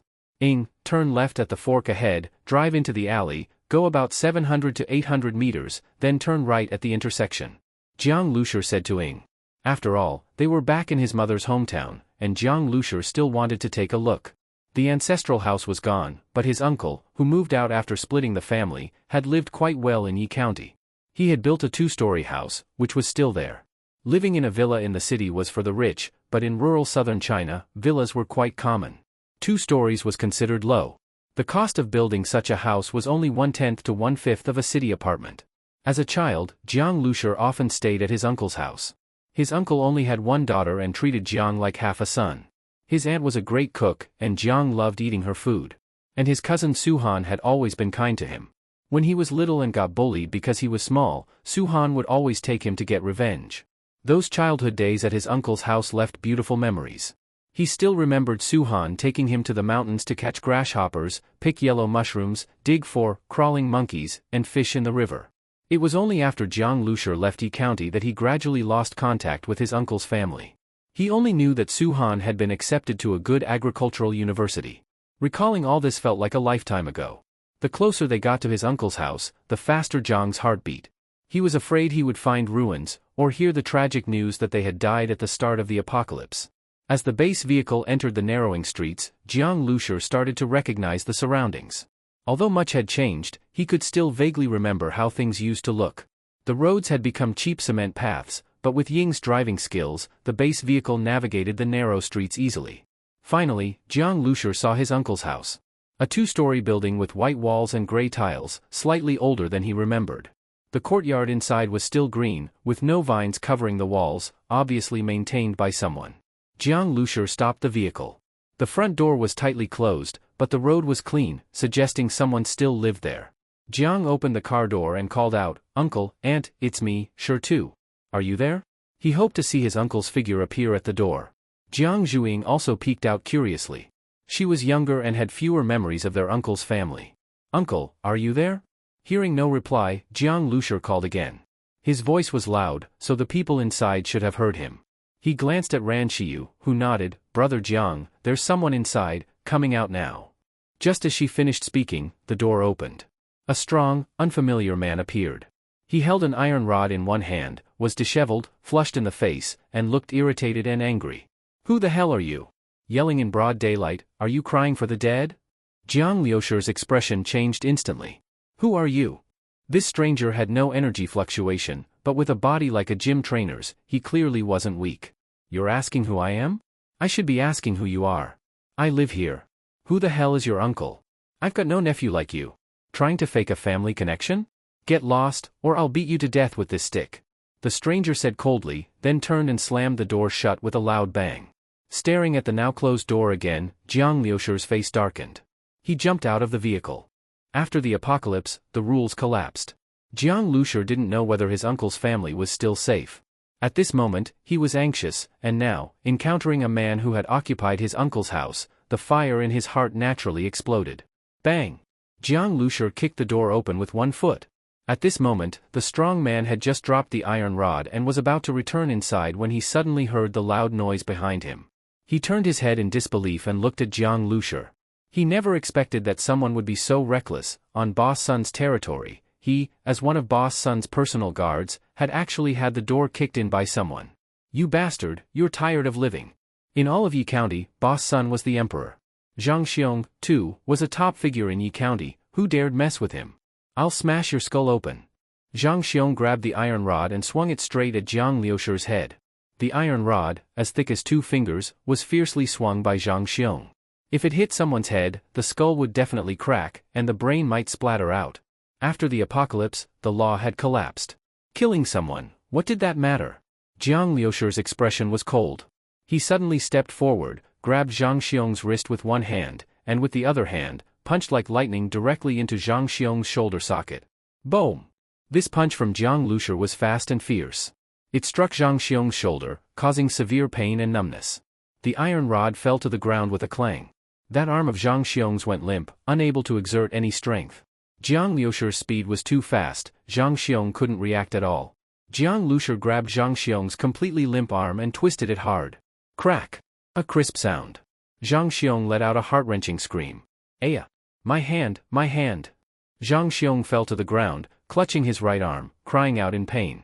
His right arm had been crippled by Jiang Liusher. You! Zhang Xiong's voice trembled.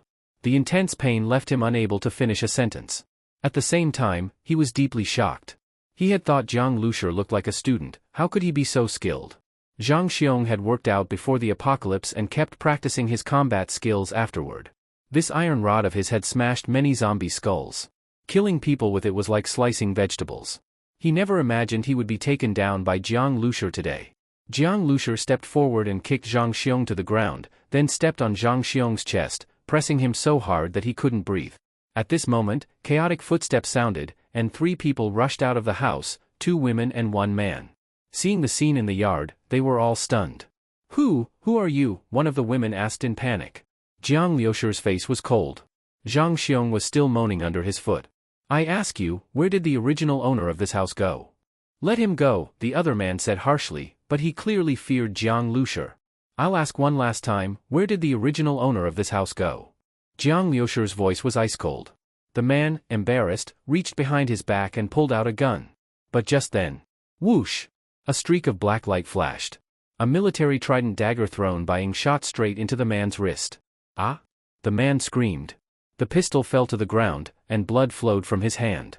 In just a few seconds, the 2 combat-capable men in this house had been completely disabled. The 2 women were just decorations, no threat at all. Their faces were pale, legs shaking in fear. The original owner, we don't know where they are either. A batch of better houses was cleared before, and we were allowed to pick one. The original owner might have gone to the slums. The city wall built around Yi County enclosed limited space. One palace already took up a large area, so the remaining housing wasn't enough. The strong lived in better homes. Ordinary people lived in slums. That was the rule in Yi County. This rule was considered normal, even if the houses were looted, it was the same.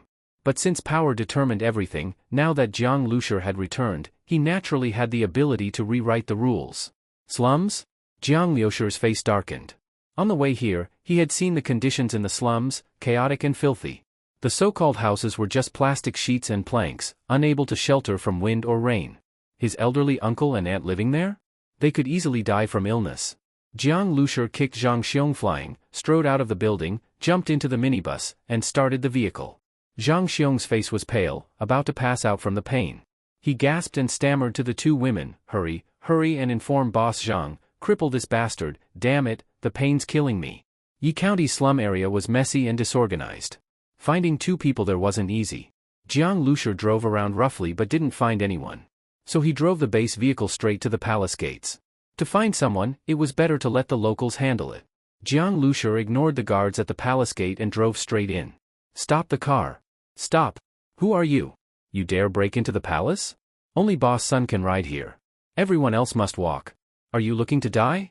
A guard saw that he couldn't stop Jiang Liusher's vehicle and was about to pull out his gun, but the base vehicle was too fast, it had already reached the main hall's entrance. The palace was much larger than regular homes, but driving through it still only took a few seconds. Only then did the guards catch up. At the same time, Boss Sun came out of the main hall. Earlier, when Jiang Liusher went to the slums, Boss Sun had already received word, his men had been beaten. According to the description, the attacker drove a minibus. It was obviously Jiang Liusher. Now, the same minibus had driven straight into his palace, stopping right at the main hall, and still hadn't gotten out. Boss Sun's face was very unpleasant. He had ruled Yi County for so long, anyone foolish enough to provoke him had long been executed in public. But this Jiang Liusher, although Boss Sun didn't know his exact strength, he knew he had come with the military. He dared not easily offend someone from the military. Even if Jiang Liusher was a nobody in the army, the military couldn't be provoked. They might just need an excuse to loot the place. What do you mean by this, brother? I already said, guests from afar are welcome. I believe I've given you enough respect. But you beat my men and now barge into my palace. What are you trying to do? Jiang Lushi, sitting in the driver's seat, said, I want you to find 3 people for me. Looking for someone? At this moment, Sun Laoda was filled with anger, but because Jiang Lushi had come with the military, he could only hold it in. Who are you looking for? The original owner of number 38 North Street, Jiang Lushi said stiffly. Back then, his uncle's family had naturally been driven out by Sun Laoda's gang. After the apocalypse, with rules collapsing, people without power could hardly protect their homes. The corner of Sun Laoda's mouth twitched. This kid is asking him to do something but still acts so commanding. Sun Laoda had already guessed Jiang Lushi's identity, likely the leader of a survivor squad working with the military. Just a survivor squad leader, not even a military officer. His whole team had only 6 or 7 people. Compared to Sun Laoda, the emperor of Yi County, he was nothing. But now, relying on the military's backing, he dared act so arrogant in front of him. And yet, he couldn't do anything about it. Truly a dog relying on its master's power. Sun Laoda cursed silently. If not for fearing the military, he would have shot Jiang Lushi already. I'll help you find them. Now you can go. I'll go with them. Jiang Lushi spoke. He only needed Sun Laoda's men to guide the way. As for his uncle's family, he had to find them himself to feel at ease. Sun Laoda waved his hand with a dark expression, ordering the guards to take Jiang Lushi to the slums. Watching Jiang Lushi's back as he left, a cold killing intent flashed in Sun Laoda's eyes. Laoda, should we? A man in his 30s walked up to Sun Laoda and whispered, making a throat-slitting gesture. Sun Laoda shook his head and said, don't touch them. Even if they're just some dogs relying on their backers, the military might use this as an excuse to act against us. I'll endure this. At this moment, in the base vehicle, Ying was driving. She said to Jiang Lushi, Brother Jiang, that Sun guy wants to kill you. Yeah, I could tell. Jiang Lushi said lightly. Just by looking at the palace Sun Laoda built, it was obvious he saw himself as Yi County's emperor. His subordinates likely treated him with great respect, so encountering someone like Jiang Lushi naturally made him furious. Jiang Lushi didn't care about provoking this Sun man. If not for considering the lives of the 400 to 500 local residents, he might have just killed the guy outright. Jiang Lushi followed the guard and drove to the slum area. Yi County's slums were complex and tangled, mixed with the residential area. Without someone guiding the way, it would be very hard to find a single household in these alleys. While Jiang Lushi was searching for his uncle's family, on the other side, in Sun Laoda's palace. In this post-apocalyptic world, Yi County had long lost power, no phones, no TV. Other than seeking women for fun, Sun Laoda had no other entertainment. He had built such a large palace, and of course, he couldn't live alone. His harem was full of concubines. With over a dozen concubines, all with staggered safe periods, it was enough for Sun Laoda to indulge every night. After getting angered by Jiang Lushi, Sun Laoda was about to find a woman to vent his anger. Just then, a woman's voice suddenly came from behind. What a luxurious palace. Over a dozen beauties in the harem, guards, ministers, this apocalypse is hell for everyone else, but for Sun Laoda, it's heaven. Even ancient emperors probably had nothing better. The unfamiliar female voice made Sun Laoda's hair stand on end. A woman suddenly appearing in his bedroom like a ghost, this kind of person was most likely an assassin. Was it the military who sent someone to assassinate him? The thought flashed through Sun Laoda's mind. He leapt forward and simultaneously pulled out the pistol from behind him. Crack! The stone floor beneath Sun Laoda shattered into small pieces, which then seemed to come alive, crawling up his body and quickly forming a suit of stone armor. Who are you? Sun Laoda almost pulled the trigger. Just then, a long whip, like a black lightning bolt, struck out. Snap! With a loud crack, the pistol in Sun Laoda's hand was whipped away. Sun Laoda, don't get excited. We're just here to talk. We? Sun Laoda was shocked. That meant more than one person had come. Damn it, if it were just one, he'd still have confidence in a fight. But with more than one, how could he fight? No matter if they were truly harmless, Sun Laoda understood that now was not the time for rash action. It was best to first assess the situation. He saw 2 people walk out from the shadows of the room, a man and a woman. The woman wore black leather and held a long whip. Clearly, she was the one who had spoken and acted earlier. Who are you, and how did you get in? Sun Laoda asked in a low voice. At the same time, stone fragments were still crawling up his body. We're with the military, sort of, but not the same group you saw before. As for how we got in, if we couldn't even get into a palace guarded by regular people like yours, how would we be able to do our jobs? The one who spoke was the man. He wore a tight black outfit, with high cheekbones, looked dry and thin, almost sickly. He stared at the stone fragments on Sun Laoda's body and clicked his tongue, an ability that can manipulate rocks? No wonder a small place like Yi County has such walls and palaces. You used your power and the laborers here to build all this? All for pleasure, gotta say, you really went all out. Hearing the man's sarcastic tone, Sun Laoda's face darkened slightly. He backed up a few steps, sat down in a chair, and took a deep breath. He had calmed down a lot. You're with the military, but not the same group I met before. Now you come to me in private. Could it be, you have a grudge with the other group and want revenge? Sun Laoda thought quickly and considered this possibility. Since they hadn't come to kill him, it could only be for cooperation. Yi County was a small place, and there weren't many large groups of zombies or mutated beasts nearby. The most likely purpose for cooperation was to deal with that other group. This analysis really surprised me. The woman with the whip clapped her hands. Looks like your position isn't just due to your strength. You do have some brains. You're partly right, we're not targeting the military people. Our goal is just one person, someone driving a minibus. You've seen him, haven't you? Minibus? That brat? Sun Laoda was shocked inside. He didn't expect the other party's target was Jiang Lushur. He had long disliked Jiang Lushur, but didn't expect that this guy had also offended the military. In this post-apocalyptic world, no one could afford to provoke the military.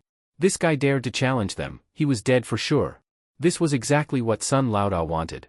But business was business, there had to be benefits. Even if he wanted Jiang Lushur dead, he had to make the most out of it. Jiang Lushur is following that soldier named Zhu. If I act against them, I'll anger the military. How will you protect me? And, what's in it for me? The rewards won't be small, the man smiled slightly. Mutant beast meat, weapons, you can have whatever you want. We'll give you plenty. When he heard mutant beast meat, especially weapons, Sun Laoda's eyes lit up. Yi County was just a small county town. Sun Laoda's pistol had been taken from the local police station. Seeing the military armed to the teeth made him very envious. As for mutant beast meat, the more the better, of course. Sun Laoda pondered for a moment, then nodded and said, all right. It's a deal. In the western district of Yi County, there was a laundromat, but now, it had been renamed. A handwritten sign was posted at the entrance, washing courtyard. The laundromat had been expanded, using river water for washing clothes, all for the palace women, ability users, and squad members. Without washing machines, all clothes had to be hand-washed. Dozens of people's clothes meant a huge workload. The ground here was covered in mud and standing water. Usually, no one came here except supervisors. But today, 2 vehicles suddenly arrived. One vehicle was recognized, it belonged to the palace. But the other minibus was unfamiliar. Guards got off the vehicle and ran to the gate of the washing courtyard, whispered a few words to the gatekeeper. The gatekeeper glanced at the minibus, then quickly turned and went inside. With muddy water splashing, the minibus stopped at the entrance. Jiang Lushur stepped out with Jiang Zhuiying and Ran Xiyu. At the entrance, Jiang Lushur glanced at the washing courtyard sign and sneered, so pretentious. Inside, many people had already poked their heads out to look. The people from the minibus didn't look like they were from the palace, but how could outsiders wear such clean clothes? And those 2 girls, their looks and temperament were better than all the palace women. Such clean, beautiful people appearing in the apocalypse, it was almost unbelievable. Just then, the gatekeeper came out with 2 people. These 2 looked bewildered and a bit flustered. The one walking in front was a young woman with a dirty face. She was whispering to an older woman next to her, "Mom, don't worry. We didn't do anything wrong, and we've always kept a low profile. Nothing will happen." How can I not worry? Last time Li Fang was called out, she ended up taken to the palace and ruined by that scoundrel. The older woman clutched the younger woman's hand tightly. They had been washing clothes when suddenly summoned, it filled them with anxiety. People like them, at the very bottom, lived or died and no one cared. Suddenly being noticed, definitely not a good sign. The younger woman said she wasn't worried, but deep inside, she was very nervous. That Sun guy used to be a local scoundrel with no job. No one liked him, and he couldn't even find a wife despite his age. Who would have thought that after the apocalypse, he awakened an ability and became Yi County's overlord? They walked out with heads lowered, and the gatekeeper said, "Here they are." The guard stepped forward quickly, "Thank you both for your trouble." Hearing his polite tone, the 2 women's legs almost gave out. It's over. A weasel paying respects to a chicken, no good intentions. At that moment, a figure strode in, bypassing the guard and walking straight up to them. Sisterhan. The voice was unfamiliar, but hearing that name, Suhan trembled slightly. Since the apocalypse, no one had called her by her name, only ordered her around. Suhan was both shocked and afraid. She forced herself to raise her head and look at the speaker. One glance, and she froze. The person in front looked unfamiliar at first glance, but there was a very familiar trace in his features. Suhan opened her mouth and asked tentatively, "Are you?" "Sure too. It's me," Jiang Lucia nodded. Suhan's face was dirty, but those gentle eyes were exactly as Jiang Lucia remembered from childhood. Suhan was trembling all over, not knowing what to say. She looked at Jiang Lucia, then at Jiang Zhuing. Auntie was stunned too. After a long while, she suddenly started wiping away tears. "Alive, thank goodness you're alive." Jiang Lucia saw their hands. Their fingers had turned white from soaking in water, with peeling skin in many places. "You see, we found them," the guard approached with a fawning smile. "Get lost," Jiang Lucia said with disgust. He turned to Suhan and his aunt, "Let's go. I'll take you home." "Home?" Suhan and her mother were stunned. Auntie tried to contain her excitement and said, "We haven't finished the laundry yet." "No need to," Jiang Lucia said. He grabbed Suhan and his aunt and walked them out of the laundromat. Even after boarding the minibus, they still felt like they were dreaming. And when they saw the inside of the minibus was like a luxury RV, they were completely dumbfounded. Auntie was helped to the sofa but didn't dare sit down. She looked nervously at Jiang Lucia and Jiang Zhuing and said, "Why are you two in Yi County? Driving this car, you'll definitely be taken by that Sun guy. And Xiaoying, you're too beautiful. In this world, beauty is dangerous." "Auntie, sit down. We're going home now," Jiang Zhuing said. Suhan, being younger, was also emotional, but still had some judgment. She had already noticed, the guard had been yelled at by Jiang Lucia and didn't say a word. Normally, anyone doing that would be beaten half to death. She guessed, Jiang Lucia must be an ability user. Otherwise, how could he have so many beauties, weapons, and food? And Jiang Zhuing also held a weapon, not some kitchen knife or fire axe, but a real weapon. Cold, gleaming steel that made one's scalp tingle. Seeing Suhan and her aunt's thin, pale faces, Jiang Lucia took out 2 bottles of drinks. "Drink up." These drinks, they'd never even seen before. Even that Sun guy didn't have such good stuff in his palace. Seeing how casually Jiang Lucia handed them over, Suhan was more convinced of her guess. "Where's Uncle?" Jiang Lucia asked. Suhan and her mother fell silent, their expressions filled with grief. Jiang Lucia immediately understood. "My dad turned into a zombie," Suhan said. In the apocalypse, this kind of thing was all too common. Jiang Lucia felt heavy inside. After a moment of silence, he said, "Let's go home first." "Sure too, home's not that way," Auntie said. She noticed that the minibus wasn't heading toward the slums. Suhan looked outside and gradually realized something. Her heart suddenly began to race. When the minibus stopped in front of her old home, Suhan helped her mother off the vehicle. Both of them still felt like they were in a dream. "This house was already given to someone else," Suhan said. Though she had guessed, she still couldn't believe it. "Don't worry. Now, it's back," Jiang Lucia said, striding into the yard and pushing open the door. He believed that Sun wouldn't be so stupid. That man from before must have already run off. Back in this familiar home, opening the door, the inside was a mess. Broken furniture, playing cards scattered everywhere, a smashed phone, scattered books, etc. It looked like a dump. These bastards knew they had to leave, so they trashed it on purpose. Seeing the chaos, Jiang Zhuing was furious. But to Suhan and Auntie, just being able to return to their home made them incredibly happy. "Sister Han, Auntie, live here from now on," Jiang Lucia said. Auntie stared blankly at the room, tightly holding Suhan's hand. They really had come home. A messy house didn't matter, it could be cleaned. In Yi County, space within the walls was limited. Homes were scarce. A roof over one's head was incredibly precious. After Uncle died, they had struggled to survive. Now, being able to return, even just stepping inside, already brought a deep sense of happiness. Suhan looked at Jiang Lucia with gratitude, her eyes full of disbelief. "How did Shirtu do it? Let's clean up the house first. Shirtu, you and the others rest in the vehicle for a bit." Just returning home, Auntie felt a bit overwhelmed. Today had been so unexpected that she still couldn't believe it was all real. Suhan also looked at Jiang Lucia with disbelief in her eyes. The similar eyebrows and eyes made her gradually connect the young man before her with the little boy from her memories. After the apocalypse, Suhan and Auntie had also worried about Jiang Lucia and his sister. Suhan only knew that they were probably still in college. But now looking at Jiang Lucia, driving an RV, and even able to reclaim their house, this completely overturned Suhan's impression and assumptions about him. Su-han had many questions she wanted to ask Jiang Lucier, but at the same time, she was also worried about something else.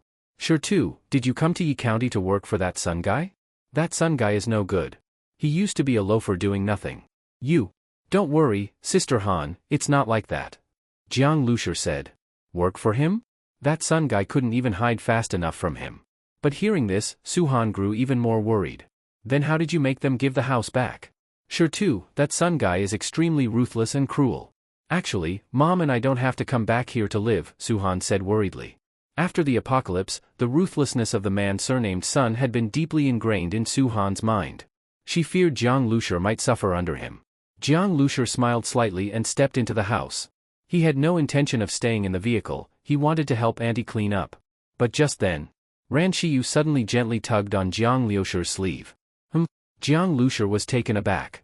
Brother Jiang, Ran Shiyu smiled. Her gray eyes casually swept over the messy room. This house seems a bit off. Ran Shiyu said this directly in Jiang Lucier's mind. She didn't say it out loud, first, to avoid scaring Su-han and Auntie, and second, in case there were ambushers who might hear it. Even though she hadn't found any ambushers during her scan. I sensed a faint killing intent, faint and barely there. Almost like a mistake, Ran Shiyu said in Jiang Lucier's mind. And there's no one in the house. I'm expanding my psychic field to scan the surroundings. There are other residents nearby, maybe the killing intent came from one of them. Jiang Lucier's expression turned serious. During their absence, the ones staying here were likely that man from before and the people sent by Sun Lauda. No matter what, better safe than sorry. Shiyu, have Sister Han take Auntie back to the vehicle. I'm not entering the house either. I'll circle around to the back door and see who's up to something. Jiang Lucier replied in his mind to avoid alerting the enemy. Ran Shiyu nodded, then turned to Su-han. Sister Han, let's go to the vehicle to get something. Su-han was stunned but nodded. Bring Auntie too. We have some clean clothes, let's see if any fit Auntie. Ran Shiyu said. The three of them, along with Li Yusin and Ying, returned to the minibus. As soon as they entered, the vehicle door closed, and Ying sat down in the driver's seat. Sorry, please sit here for a moment. Ran Shiyu smiled gently at Su-han and Auntie. Then, images started flashing through her eyes. There was a mysterious aura to it that made people's attention sink into her gaze. This change in her eyes startled Auntie, and Su-han was also shocked. An ability user. This girl, who looked weak and fragile, was actually an ability user. Originally, Su-han had thought Ran Shiyu, Ying, and Li Yusin were all Jiang Lucier's girlfriends. In the apocalypse, that was common. Especially since Jiang Lucier had such a good vehicle, it made sense. Although this impression didn't match the sure two in her memories, Su-han still thought that was the most likely explanation. But in front of these girls, she didn't feel it was right to ask. Now it seemed that wasn't the case at all. This girl was also an ability user. That cold, curvy beauty from before had jumped to the driver's seat in one move, clearly skilled. Li Yusin looked like an ordinary person, but now Su-han wasn't so sure. At this moment, Ran Shiyu was quickly scanning within her psychic domain. One by one, spiritual light spots were filtered. Soon, she locked onto one emitting killing intent. That's the one. Found it. Ran Shiyu said in Jiang Lucier's mind. Jiang Lucier and Jiang Zhuiying had already exited through the back door as soon as Su-han and Auntie left the house. Hearing Ran Shiyu's words, they silently followed her guidance and approached the target. He wanted to see what this Sun Lauda was really planning. A few hundred meters from Jiang Lucier's uncle's house, inside a small flat-roofed house. The house looked old and worn out, like it hadn't been repaired in years. After the apocalypse, it had been reassigned. Its current resident was one of Sun Lauda's lackeys. This man was staring at a woman sitting across from him. The woman looked to be in her early 20s. She sat on the sofa, holding something in her hand, looking like she was listening to something. The lackey had been told to call her Miss Fangfei. For someone uneducated like him, the title made her feel like a noble lady from a TV drama.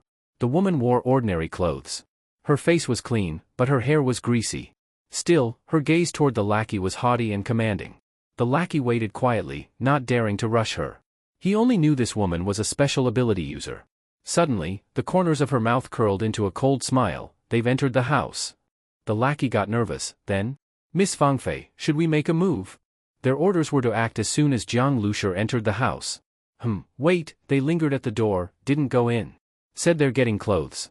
Let's wait a bit longer. Yan Fangfei shook her head and said with disgust. They went back to the vehicle. Once they return to the house, we'll strike, wipe them all out in one go. The lackey looked at Yan Fangfei, his eyelid twitching. The order he heard was to kill the guy with the minibus. But Yan Fangfei wanted to kill them all. Still, he didn't dare question her. Killing more people didn't matter to him anyway. Just a couple more minutes to live. Too bad he'll die not knowing I was the one who killed him. What a pity, Yan Fangfei said coldly. Right now, she felt on top of the world. This important assassination mission had been entrusted to her by Chen Biao. Her ability finally had real use, not just serving useless survivors, but proving her own strength. After this mission, she would live better than Jiang Lushi and Li Yusin. Clean clothes, status and food, a safe place, everything was calling out to her. What's the pity? That you didn't get to show off in front of me? At that moment, a mocking voice suddenly rang out in her mind. Who? Yan Fangfei was startled. It was like she had been burned by fire. She suddenly jumped up from the chair. What are you doing? The lackey beside Yan Fangfei was also shocked. What was this woman freaking out about? You guys didn't hear that? Yan Fangfei looked around in astonishment. No one was nearby. The flat-roofed house remained silent. The two lackeys were still keeping watch, and everything seemed normal. Of course we didn't hear anything. How can our ears compare to yours? What exactly did you hear? The two lackeys rolled their eyes at Yan Fangfei with annoyance. Making such a fuss, just trying to show off your ability? Didn't hear anything. Yan Fangfei's palms were sweaty. She knew very well that the voice she had just heard wasn't one of those faint sounds only her hearing ability could detect. It was too clear, as if it rang directly inside her mind, making her feel as though all her secrets had been laid bare. Miss Yan, are you going to blow it up or not?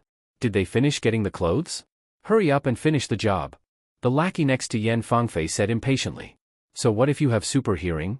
If you heard something, just say it. A bomb? So that's a remote in your hand, remote detonator. That's indeed a clever method.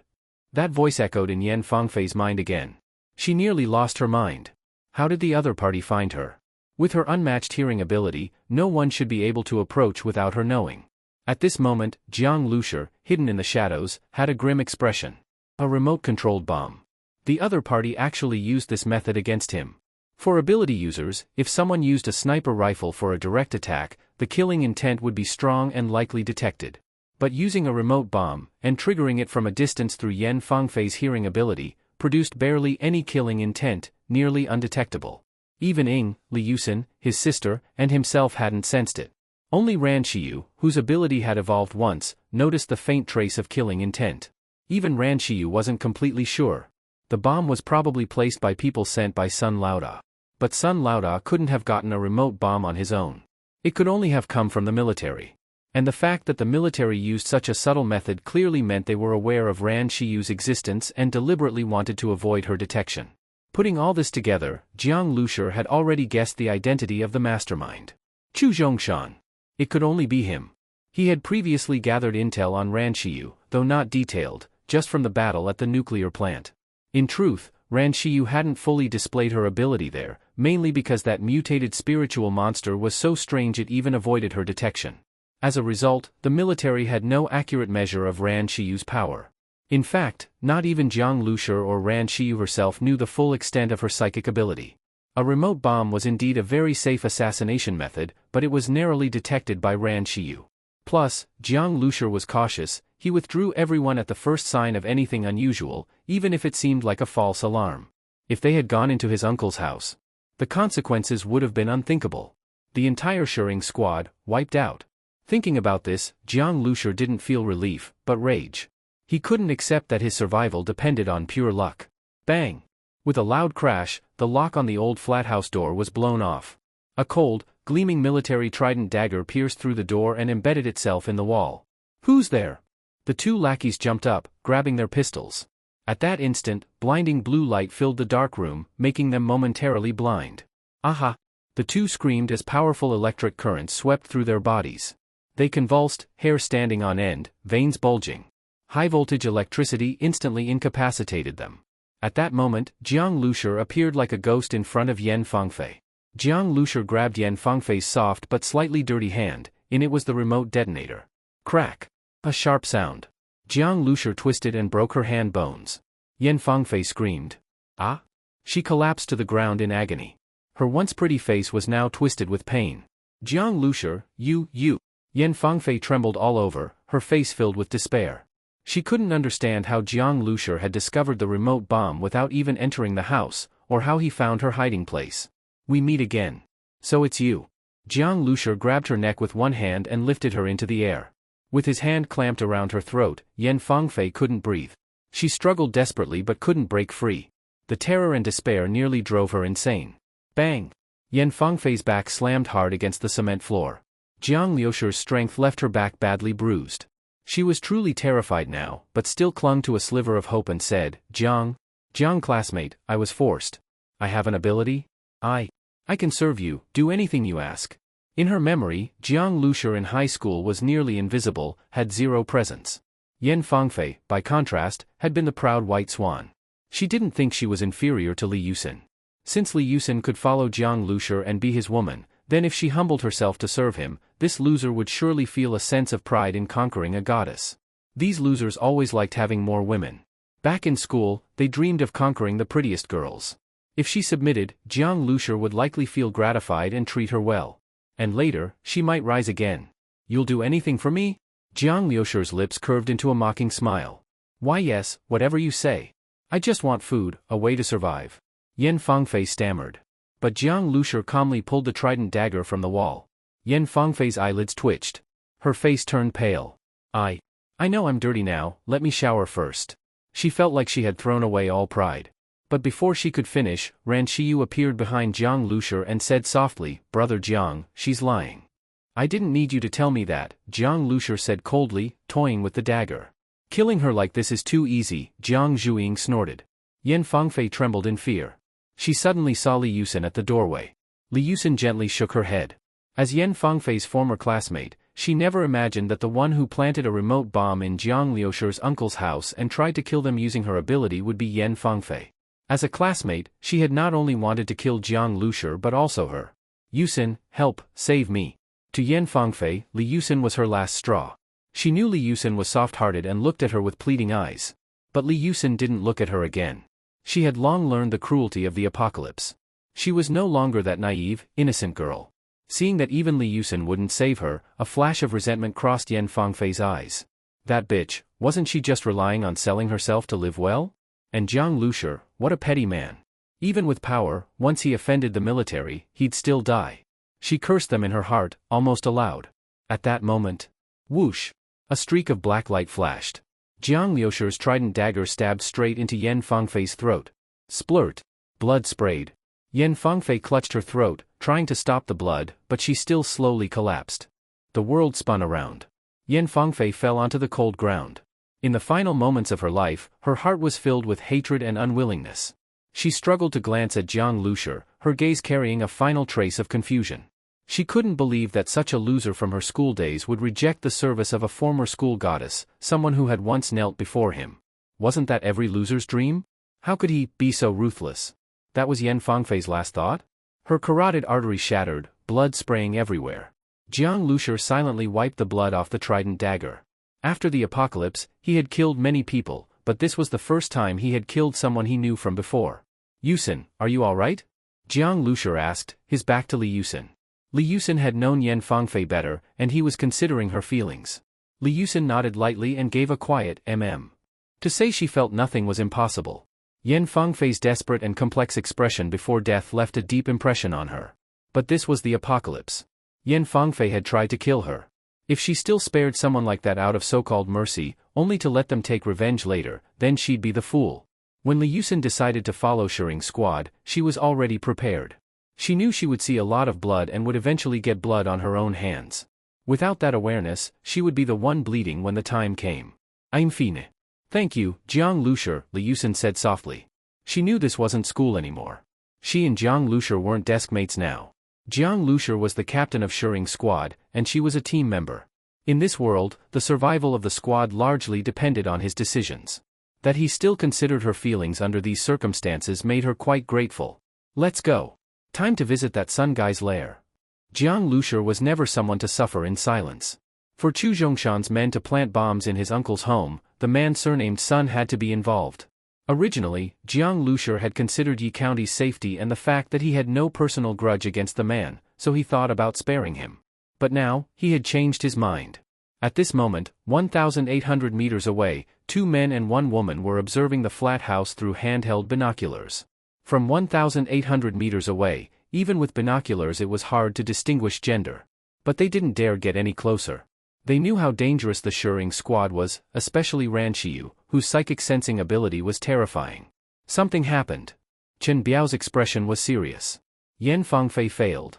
She's most likely dead. The man and woman beside Chen Biao were stunned. Brother Biao, our plan was very meticulous. Just in case, we didn't even go within 1,800 meters of that villa. And Yan Fangfei was only using hearing, not sight. That's the least likely method to trigger suspicion. How could it still be discovered? How's that possible? It happened. The plan failed, Chen Biao said grimly. Then should we continue hunting Jiang Lushi? The man asked reluctantly. Continue the hunt? They're already on alert. If we strike again, we'll just be throwing ourselves into the fire. We'd be dead for sure. Chen Biao felt heavy. The mission had failed. He would definitely be punished by Chu Zhongshan. But with things like this, how could they continue? Brother. That old man Chu Zhongshan definitely sent people. They must be hiding in Yi County. We'll find them, Jiang Lushi replied as he jumped into the base vehicle. Ran Shiyu closed her eyes, focusing her mind, scanning the surroundings. She had already searched the 1 kilometer and 1,500 meter ranges earlier, found nothing. Now she extended her range to 2 kilometers. Under normal circumstances, she wouldn't stretch her perception that far. It consumed too much mental power, especially such thorough searches. Brother Jiang, in the northwest corner of Yi County, there are 3 ability users. They're strong. Their location is remote, almost outside the safe zone. I don't think ordinary residents would be there. And their power is so high it doesn't make sense. They're even stronger than the man surnamed Sunday.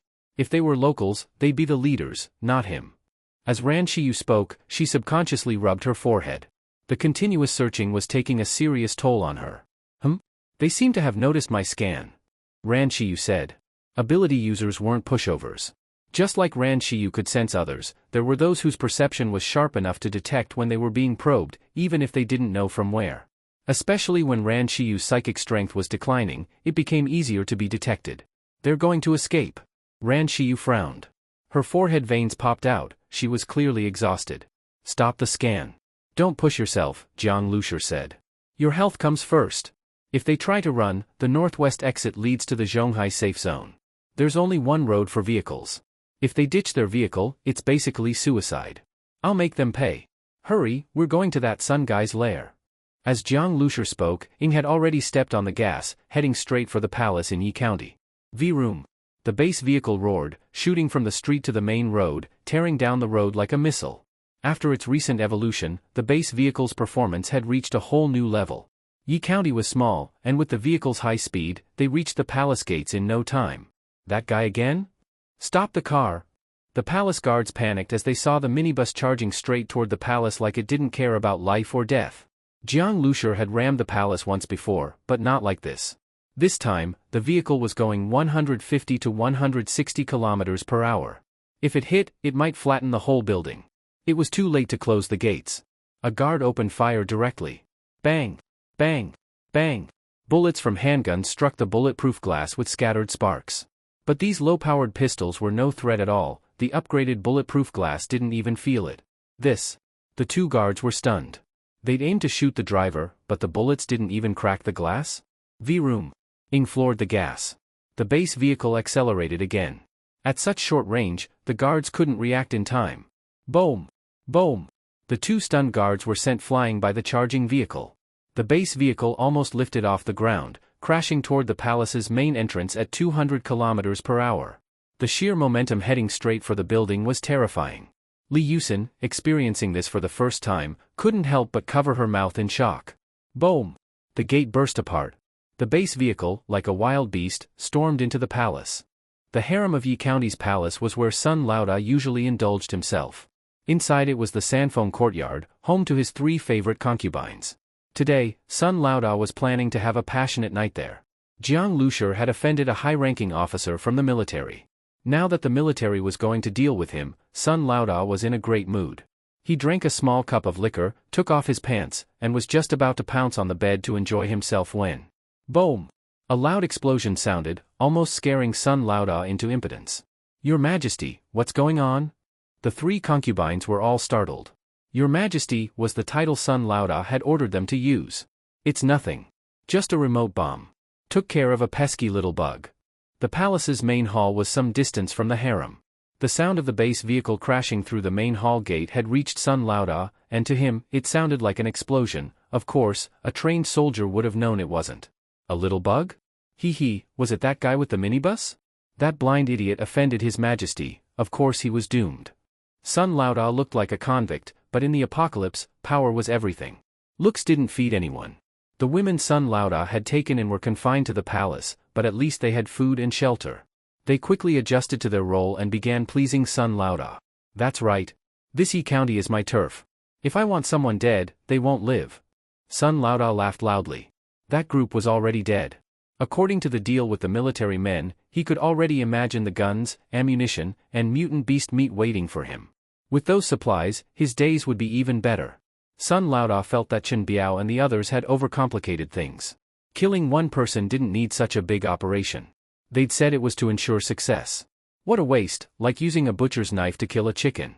Sun Lauda couldn't help but grope one of the concubines, just as he was about to pounce again. Boom! A second, even louder explosion. Sun Lauda's expression changed. This time, he really went soft. What the hell? Sun Lauda looked toward the source of the sound. Even with Beauties in front of him, he tried to stay composed. Probably a second blast. These military people, what are they playing at? Just as he said that. Boom! A third explosion, right behind him, just a few meters away. Crash! Building materials and shattered doors flew everywhere. Sun Lauda felt a sharp pain in his back and tumbled out in a mess. The concubines on the bed turned pale with fear, their bodies trembling. One quickly grabbed a quilt to cover herself, looking behind Sun Lauda in disbelief. This. Sun Lauda got up and looked at the Sanfeng courtyard's gate. His face turned ashen, as if he had seen a ghost. A metal beast of a minibus had crashed through the gate and now stopped just 10 meters away. He immediately saw Jiang Lushi in the passenger seat. Sun Lauda was completely stunned. Weren't the military people supposed to kill him? They'd even prepared a timed bomb and 4 ability users. Ambushes, elite fighters, they had every advantage. How was Jiang Lushi still alive? Now he had driven the minibus right into the palace. Clearly, the operation had failed. Those guys who seemed so impressive, how could they be so weak? Sun Lauda leaped up. At the same time, all the broken stones around him rolled toward his body, quickly forming a layer of rock armor. Behind him, the concubines, though terrified, relaxed a bit seeing him in the rock armor.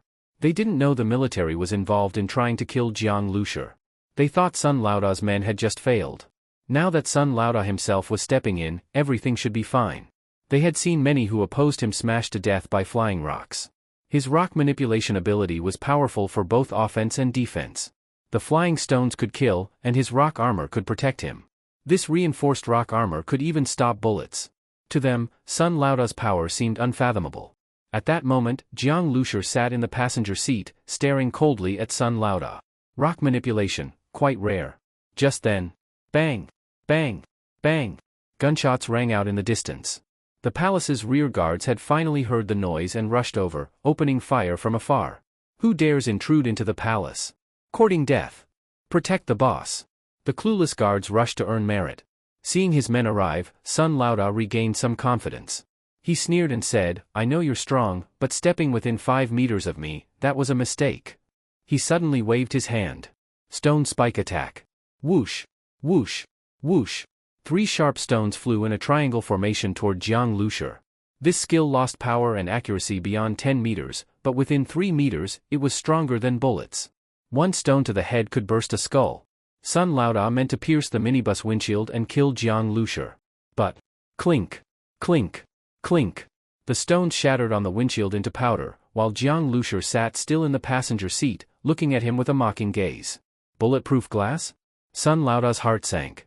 This minibus had been modified with bulletproof glass? In that instant, a strong sense of unease struck him. He willed the rock armor on his body to thicken, and a heavy stone slab, 10 centimeters thick, rose in front of him. That kind of slab could block even sniper rounds. Now only his 2 eyes peeked through a slit, staring at Jiang Lushi. Damn, this guy is trouble. Sun Lauda was afraid now. But his ability was special. If he couldn't win, he could still escape underground. At that moment, he saw a black tube extend from the front of the minibus. That's... Boom! A deafening blast erupted. A terrifying shockwave burst from the tube. Supersonic airflow caused a sonic boom, and a cone of mist blasted outward at frightening speed. Pebbles were shot out like bullets. As the shockwave hit, the 10-centimeter thick slab in front of Sun Lauda collapsed like a mud wall struck by a flood. The pressure burst Sun Lauda's eardrums, blood spraying from both ears. Bang! His body shot backward like a baseball hit by a bat. His rock armor shattered. His internal organs were destroyed, bones nearly all broken. Wrapped in stone fragments, he lay on the floor like a squashed toad, his blood, guts, and sand mixed into a blur. Sun Lauda's eyes were dull, staring at the sky. Blood bubbles kept coming out of his mouth, like a dead fish out of water. The sound grew distant. He vaguely saw his trembling concubines and his collapsed palace. He really died like this, blown to bits in one move. Why were they so strong? If he had known earlier, he'd never have cooperated with Chen Biao? That was Sun Lauda's final thought, as he died within the very rocks his ability had summoned. Seeing Sun Lauda turned into a pile of mangled flesh, the three concubines collapsed on the ground, pale with fear. The emperor is dead? The emperor, who was once high and mighty, the one they had racked their brains to please, was actually killed by Jiang Lushi in an instant, just like squashing an ant. These women had been selected into the palace early on and hadn't seen much of the apocalypse's cruelty. Seeing a living person suddenly become a pile of rotten flesh, combined with extreme terror, made one of the concubines vomit on the ground. The three guards who rushed in also immediately dropped their guns and knelt on the ground, begging for mercy. Faced with the base vehicle, how could they dare to run? Their legs couldn't be faster than wheels, and with that strange air cannon, one shot and they'd be blasted into chunks. What should we do with these people? Ying asked coldly. Those three guards had fired at the base vehicle before, and in Ying's opinion, they should just be killed. Jiang Lushi said, it was their duty to open fire, but I won't let them off easily either. Let the people of Yi County judge them, anyone guilty, kill them all. Having taken out Sun Lauda, Jiang Lushi decided to completely uproot his forces in Yi County. After that, there might not be any more ability users in Yi County, only ordinary people. But in this apocalypse, even ordinary people must rely on their own strength to survive. They can't depend on ability users to collect food and feed them, no one owes anyone anything. Yi County has walls, food reserves, farmland, and houses. Ordinary people should be able to survive, and they must survive. Otherwise, they're just waiting to die. Just then, the roar of engines came from the distance. Jiang Lushi turned his head and saw an armored vehicle and two military trucks approaching. Zhu Changqing leaped off the armored vehicle. Captain Jiang, what happened here? Zhu Changqing saw the mess of flesh and rock. It was barely recognizable, but he could make out Sun Lauda's identity. You killed the head of Yi County? Yeah. Jiang Lushi pushed open the car door, a flash of cold light in his eyes. Why? Zhu Changqing was puzzled. In his view, though Sun Lauda wasn't a good person, he didn't deserve death. In this apocalypse, powerful people enjoying more was completely normal. No ability user used their powers solely to benefit ordinary people. Someone from Zhonghai tried to kill me. That Sun guy was involved. Jiang Lushi spoke casually, but Zhu Changqing felt a chill in his heart. Kill Captain Jiang? Who? Could it be? Zhu Changqing suddenly thought of someone, Chu Zhongshan. Could it be Chu Zhongshan wanted Jiang Lushi dead? As a military man, Zhu Changqing naturally knew about the grudge between Chu Zhongshan and Jiang Lushi. The hatred of a son being killed, in this hopeless apocalypse, it was a deadly vendetta. Jiang Lushi said, Captain Zhu, I always take revenge. I was nearly assassinated, of course I have to do something. As for this escort mission, since I accepted it, I'll complete it. Captain Zhu, I hope you can wait for me in Yi County for a few days. There's food, fuel, and shelter here. You all can rest. As for me, I need to make a trip back to Zhonghai. A trip to Zhonghai? Zhu Changqing was stunned. The journey from Yi County to Zhonghai safe zone was 500 kilometers. Their military convoy took days to get here, facing many dangers, and now, Jiang Lushi wanted to go back? And his trip likely meant settling the score with Chu Zhongshan. Zhu Changqing didn't think Jiang Lushi was going back to reason with him. Was he going to assassinate Chu Zhongshan? Zhonghai safe zone was heavily guarded. How could Jiang Lushi possibly kill someone like Chu Zhongshan? Captain Jiang, don't do anything foolish. The defenses in Zhonghai are beyond imagination. Zhu Changqing quickly tried to persuade him. Though Zhu wasn't under Chu Zhongshan, his superior Zhang also had issues with Chu. He didn't want to see Jiang Lushi risk his life. The chances of success were too low, and Jiang might be killed. He didn't want such a strong squad to be lost in humanity's internal conflicts. But Jiang Lushi didn't respond. He only said, Captain Zhu, there's food and fuel in Yi County. Take what you need, but not too much food. You can take most of the fuel, but leave some for me. In the days I'm gone, if possible, help clean up the zombies nearby, help the locals restart production, and eliminate the remnants of Sun's faction. I'm heading out now. Zhu Chongqing was speechless. Jiang Lushur had completely ignored his warning. He wanted to say more, to stop Jiang from doing something so reckless, but Jiang had already jumped into the base vehicle and closed the door. Zhu opened his mouth but could only smile bitterly. He knew he was powerless to stop him. Jiang Lushur going back to Zhonghai, what should he do? Really wait here? Without Jiang, Zhu truly lacked confidence. Not just because of the combat power of the Shurring squad, but Ran Shiyu's psychic scouting ability was something he valued highly. Maybe, once Jiang Lushur got there and realized it was impossible, he'd change his mind and come back. Thinking this, Zhu felt defeated. As a military commander, he was being led by Jiang Lushur, letting Jiang do whatever he wanted, even making such absurd decisions, and still having to go along with it. Did he even have command authority anymore? In this apocalypse, Zhu couldn't send messages back, he could only receive radio broadcasts from the various safe zones. At that moment, Jiang Lushur rolled down the window and said, Captain Zhu, I have a mother and daughter I'd like you to look after. They live at number 38 North Street. I'll be gone about 5 or 6 days. As Jiang spoke, Ying stepped on the gas, and the base vehicle roared off. Shiyu, scan both sides of the road. First, let's find those 3 small fries Chu Zhongshan sent.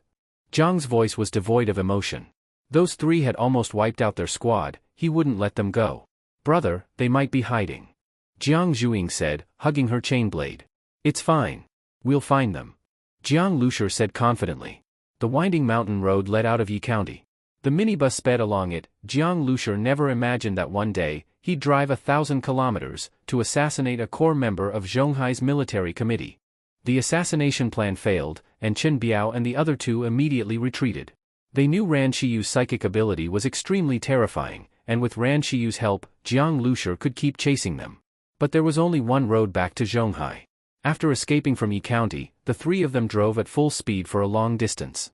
Even so, Chen Biao was still uneasy. He drove off the main highway and turned onto a narrow mountain road. It was a rarely used route. The road was narrow, and even before the apocalypse, very few vehicles ever passed through it. It was a path for a dozen households living deep in the mountains. Going deep into the mountains was very dangerous, because what the mountains lacked least were mutant beasts. And the noise of a car could easily attract them. But to escape safely from the Shurring squad, Chen Biao decided to take the risk. He had no choice, Jiang Liushur's vehicle was too fast, while Chen Biao was only driving an ordinary off-road car. Chen Biao slowed down, driving as quietly as possible along the mountain road. Only after traveling more than 2 kilometers did he finally stop the car. Captain, what do we do now? Asked the female team member holding a whip. Chen Biao took out a cigarette but didn't light it. With a cold expression, he said in a low voice, wait. Jiang Lushur would come to hunt them down, but he would only chase for a certain distance. After finding nothing, no matter how angry he was, he would have to give up. And Ran Shiyu's psychic ability also consumed a lot of mental energy, it couldn't last forever. The 2 team members didn't speak. They also thought Chen Biao's plan was the most cautious one. Even if Jiang Lushur guessed they might be hiding in the mountains, he wouldn't risk going in to search. All they could do was wait. Chen Biao was very patient. Whether killing or escaping, patience was what he never lacked.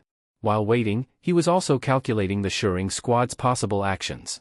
He estimated that, at the minibus's speed, they could catch up within half an hour. When Jiang Lushur found they had disappeared, he would definitely, unwillingly, chase a bit farther. That distance could be long or short, but Chen Biao waited for an entire day. In the dangerous mountains, they made no sound at all. Even though it was freezing at night, they didn't make a fire. They took turns keeping watch, each sleeping 2 or 3 hours. For survivors in the apocalypse, fragmented sleep like this had already become a habit. Whether in the wilderness or in the city, no one dared sleep soundly while surrounded by monsters. At dawn the next morning, Chen Biao started the car again. Go! The failed assassination mission made Chen Biao realize even more how troublesome Jiang Lushur was. Once he returned to Zhonghai and reported to Chu Zhongshan, he would think of another plan. Jiang Lushur wanted to go to the Xingqing base city. As long as they kept track of his whereabouts, there would be other chances. To kill someone like him, success in one try was never easy. But there would be times when he made mistakes. Jiang Lushur couldn't stay alert every single second against everyone passing by him. Chen Biao had failed this time, but there were still many other Chen Biaos who could serve Chu Zhongshan. And to kill Jiang Lushur, Chu Zhongshan had time to wait. Jiang Liusher's biggest mistake was offending Chu Zhongshan. Chen Biao carefully drove back to the main road. As he drove, he listened for any sounds, nothing. Gradually, Chen Biao relaxed. He needed to hurry back to Zhonghai. The other two members also let out a long sigh of relief. They had come to assassinate Jiang Liusher, but ended up being hunted instead. Now, they truly felt like they had escaped death. The car drove along the mountain road, getting farther from Yi County. Their mood became more relaxed. They were already far from Yi County now, safe and escaped. But when they drove around a curve, a huge sense of life and death crisis suddenly descended upon the three of them. Chen Biao looked toward the bend ahead and felt that beyond the turn, a fierce mutant beast was waiting for them. That feeling made his scalp tingle. A mutant beast? Chen Biao slammed on the brakes and grabbed the rifle beside him. When encountering a mutant beast head-on, there was no choice but to fight. He gestured to the other two, and they quietly got out of the car with their weapons ready. All three were trained fighters. As long as they struck first and killed the beast quickly, there would be no problem. Unless it was a level 2 mutant beast. Then they'd be in danger. They carefully approached the curve. Chen Biao pressed against the cliff wall and stuck his head out. At that moment, Chen Biao froze as if struck by lightning. His whole body went cold, and his mind was filled with one thought. How could this happen? Why are they waiting here? On the other side of the curve, the minibus was parked, its front facing them. From the combat compartment on its roof, a dart gun barrel was aimed directly at Chen Biao. That gun barrel seemed to mock him. Chen Biao could never have imagined that Jiang Liusher would be waiting here. After losing their trail, Jiang Liusher hadn't searched for them at all. Instead, he had kept driving at high speed for an entire day, overtaking them, and waiting at this inevitable route. Chen Biao had considered every possibility, except this one. No one would ever have thought Jiang Liusher would be this insane, driving so far out. From here, it was even closer to Zhonghai than to Yi County. Wait. Zhonghai? A thought flashed like lightning through Chen Biao's mind. Could it be that Jiang Liusher planned to return to Zhonghai? Was he crazy? But that was where Chen Biao's thoughts ended. As he was thinking, he reacted quickly, raising his gun. But, how could he have the chance to shoot? Bang! With a gunshot, Chen Biao's body was thrown backward. Warm blood sprayed over the faces of the two behind him. The other two hadn't even reacted yet. Gunfire? Why was there gunfire here? Then they heard cracking sounds coming from the branches above their heads. Blue-white lightning flashed before their eyes. And with a sweeping electric net covering the sky, a bright and youthful figure descended lightly through the currents. You really came running straight into the gun, huh? The playful girl's voice seemed to come from another world. Electric currents surged through their bodies. Behind Chen Biao, the man and woman with supernatural powers convulsed all over, foaming at the mouth. The sudden attack, coupled with the gap in strength, left them with no power to resist at all. Bang! Bang! While convulsing, they heard two gunshots. Blood blossomed from their chests like enchanting flowers, and then, they knew nothing anymore. Boom! The out-of-control military off-road vehicle crashed hard into the rock wall. The front of the car was severely deformed, and the engine was already smoking. It's done. Jiang Liusher sat in the passenger seat, looking at the three dead bodies. One of them, he vaguely remembered, was once with Chu Zhongshan's only son. Drive. Tonight, we'll head straight to Zhonghai Zone 1. At this time, at the Zhonghai base, inside the military headquarters building, 8 military commissioners sat around an oval table. On the table was a finely crafted sand table. In the center of the sand table, an area surrounded by city walls marked the Zhonghai safe zone. All around the safe zone were gray areas, representing the Sea of Corpses. Deep in the Sea of Corpses, a place marked with a red skull symbol stood out, looking terrifying. Slap. A silver-haired elder slammed his palm on the red skull mark and said in a deep voice, "Gentlemen, the greatest threat to our Zhonghai safe zone is the worm beasts. They all come from a single mother beast, and that mother beast is likely hiding right here. This intelligence was exchanged with the lives of an entire recon company." The silver-haired elder wore a straight military uniform, his hair meticulously combed. As he spoke, a trace of sorrow showed on his face. Worm beasts, the name was only recently decided. Even before Jiang Liusher left the Zhonghai safe zone, there had already been a massive outbreak. They emerged from underground, ravaging Zhonghai Zone 1 and the safe zone, destroying houses, killing residents, and causing enormous damage and widespread panic. The military quickly mobilized forces to encircle and suppress them. Although these worm beasts were powerful, they were quickly torn to shreds under automatic rifle fire. But, the most terrifying part was that the worm beast seemed endless. After one wave of attacks, another would follow every 10 days. The Zhonghai safe zone, relying on its thick walls, anti-aircraft machine guns, artillery, and rocket trucks, was not afraid of attacks from outside corpse waves. What it feared most was attacks from within. Rocket trucks and heavy weapons couldn't be used to fire inside the city. Now, near the military headquarters, the ground had been urgently reinforced with concrete to resist worm beast attacks. But building materials were limited, other areas couldn't be protected. The worm beasts always chose to attack in the middle of the night. Even with 24/7 military patrols, many soldiers and civilians were lost in the first moments of each attack. After several attacks, panic spread widely in the Zhonghai safe zone. Many people no longer dared to sleep at night and remained in a state of exhaustion all day. Poor sleep led to weak immunity. Coupled with hunger, lack of green vegetables, and other factors, deaths from illness had significantly increased in recent days. Even worse, repeated worm beast attacks had created many holes in the soil beneath the safe zone, causing multiple ground collapses. Main roads were broken. If this continued, the Zhonghai safe zone would collapse because of the worm beasts. So, in recent days, the military sent out many recon personnel to scout the surroundings and finally trace the source of the worm beasts. They discovered the mother beast and, at the location marked with the red skull, found a huge cave, a natural karst cave with traces of tunneling by giant insects. The mother beast was likely hiding inside. The recon team had thrown grenades into the cave, but its interior was so complex and winding that the explosion didn't harm the mother beast. That very night, worm beasts erupted again, seemingly in revenge from the mother. This left the military at their wits' end. Eliminating the mother beast's nest had become imperative. But launching an attack on the nest amid the corpse tide would come at a huge cost. In my opinion, this task is best carried out by Commissioner Zhang's Third Corps. His troops come from field army backgrounds, and their special units include many powerful ability users. With high bounties offered, we could recruit some more supernatural teams. Destroying that mother beast nest shouldn't be too hard. It would be a great merit for saving all of Zhonghai. It was Chu Zhongshan who spoke, slowly and confidently, with his hands resting calmly on the table. Ha! Commissioner Zhang frowned. Chu Zhongshan, what do you mean? You want my Third Corps to shoulder the entire mission? What about your Sixth Corps? Staying home babysitting? Zhang mocked without restraint. Anyone with half a brain knew this mission would involve massive casualties. In the apocalypse, what mattered most to military leaders wasn't rank, it was manpower. Whether you're a general or colonel, if you had a battalion, you were a battalion commander. If you had a division, you were a division commander. But if your whole division got wiped out in one mission, your title would become meaningless. In this apocalypse, there was no reassignment. Who would hand their troops over to you? Soldiers wouldn't follow you either. Just like the Zhonghai Military Commission, each person held their position through the power of their own troops, not through empty titles. So this mission to eliminate the worm beast nest, though claimed to be a glorious task, was really a hot potato no one wanted to touch. Chu Zhongshan had long been at odds with Commissioner Zhang.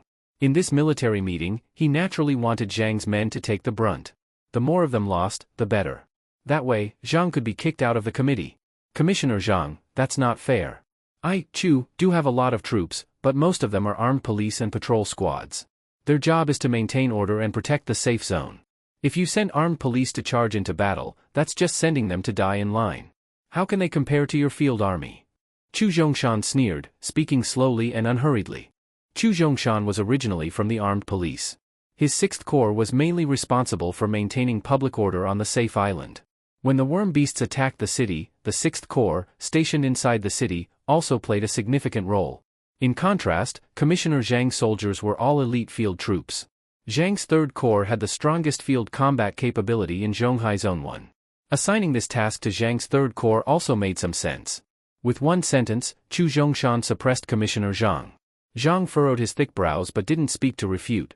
Swapping the city's garrison troops with the Third Corps' external combat duties was clearly unrealistic. Old Zhang, what do you think about this matter? The chairman of the military commission spoke. He was the founder and initiator of Zhonghai Zone 1. Although he didn't have many troops under his command, more than 80% of the heavy weapons, including main battle tanks, rocket trucks, and armed helicopters, were in his hands. This also cemented his position as the highest authority in Zhonghai Zone 1. I understand. Since the chairman has spoken, I, Zhang Tianyu, will take this mission. Veins pulsed on Zhang's forehead as he made his decision. The most dangerous task had fallen on his shoulders. What lay ahead was not an opportunity, but a huge disaster. He knew very well his brothers would suffer heavy casualties. Zhang Tianyu's heart ached, but in this apocalypse, sacrifice was unavoidable. If his brothers were all lost in this operation, his position as a commissioner of the military committee would also come to an end. But at this moment, someone had to step forward, or else all of Zhonghai would be finished. I'll take the military order. I won't come back until the worm nest is destroyed. At this moment, Zhang Tianyu's blood was boiling. Even though he knew this mission involved political scheming and power struggles, he couldn't be bothered to think about it anymore. He believed that he was, first and foremost, a soldier, only then an officer. If he couldn't even protect the people, he wasn't worthy of being a soldier. Old Zhang, we'll count on you then, the chairman said solemnly. I'll assign the tank unit to open the way for you. But once near the karst cave, you're on your own. That cave is very deep. Even if we use a large number of bombs to collapse it, we may not be able to hurt the mother worm hiding deep inside. At that point, it'll only provoke even more retaliation. I understand. I'll risk my old life today. I'll charge with my troops. Since all his troops were going, it was meaningless for Zhang Tianyu to stay behind. Better to rush to the front line and fight to the end. Seeing Zhang Tianyu accept the mission, a barely detectable look of satisfaction flashed through Chu Zhongshan's eyes. Zhang had long been at odds with Chu. This involved military committee power struggles, interest divisions, and many other issues. Including the earlier incident where Chu's son was killed by Jiang Lushi, Zhang Tianyu had supported Jiang, even cooperating with him and giving his team a valuable evolution crystal. Now, Chu Zhongshan already saw Zhang Tianyu as a thorn in his side. This worm beast invasion was the perfect opportunity to weaken Zhang's influence. And this wasn't even Chu's scheme, it was within Zhang's duty. One could only say, Zhang was unlucky. During the full lockdown of Zhonghai, the military was on 24-hour standby.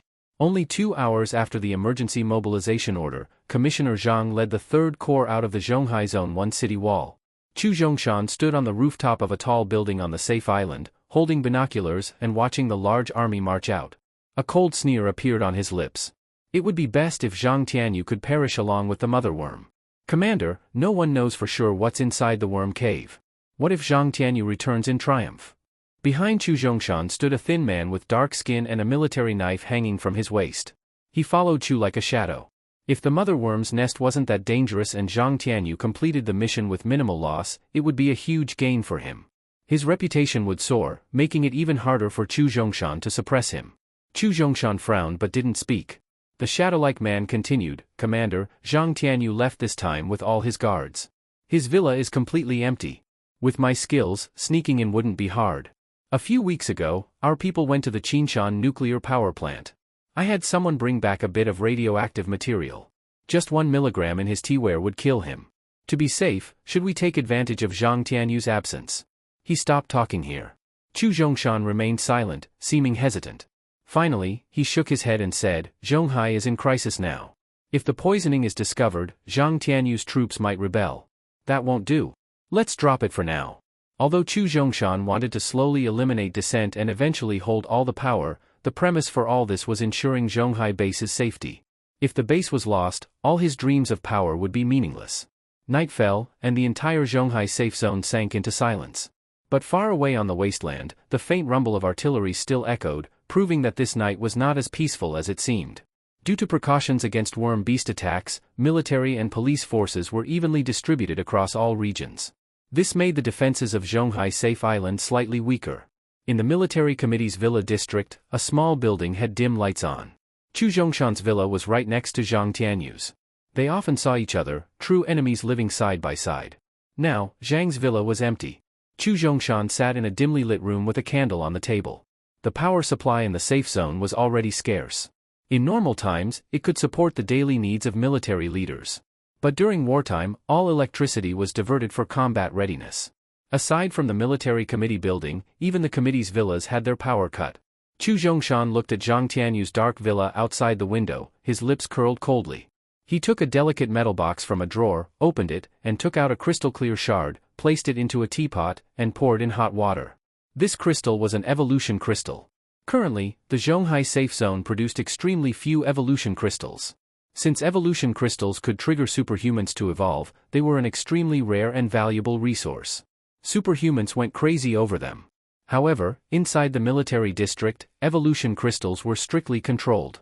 Regular survivor teams, even at great cost, couldn't get their hands on one. At present, evolution crystals were distributed only to the most powerful ability users in the military. Each one was immensely precious. Chu Zhongshan, of course, was not an ability user. But he used his privileges to obtain 2 evolution crystals. These 2 were for his own use. Ordinary people are not like ability users. Using an evolution crystal is simply a waste and might even cause their bodies to explode and die from not being able to handle the energy.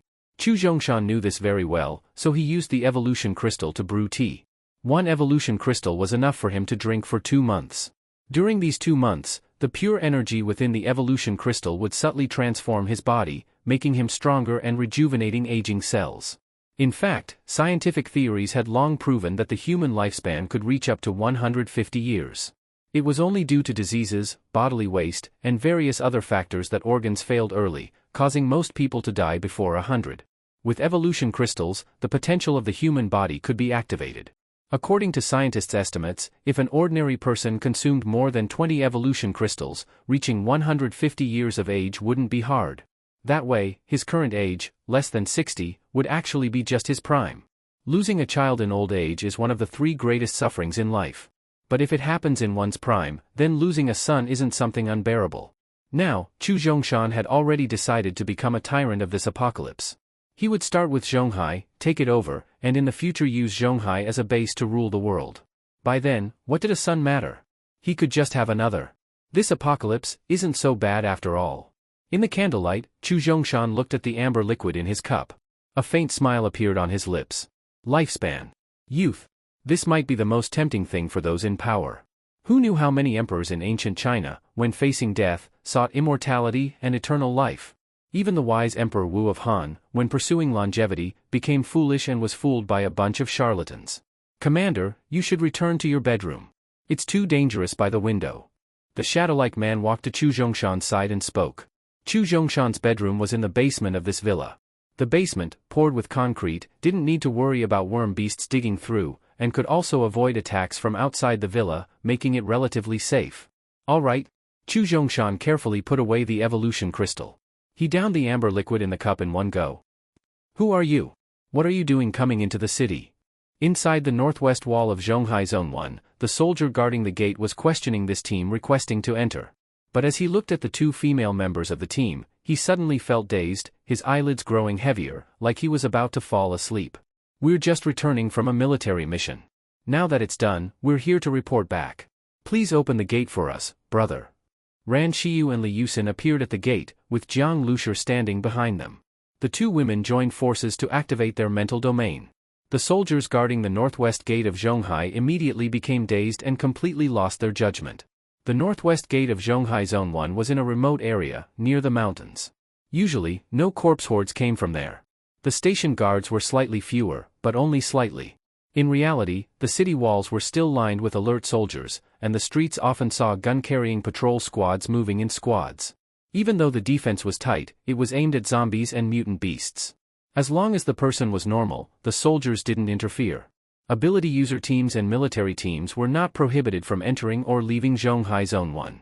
In fact, the military encouraged ability user teams to go out and hunt mutant zombies to reduce the pressure on Zhonghai Zone 1. At this moment, Jiang Liushur's return to Zhonghai as an ability user team was completely normal. The station soldiers would have let him in anyway.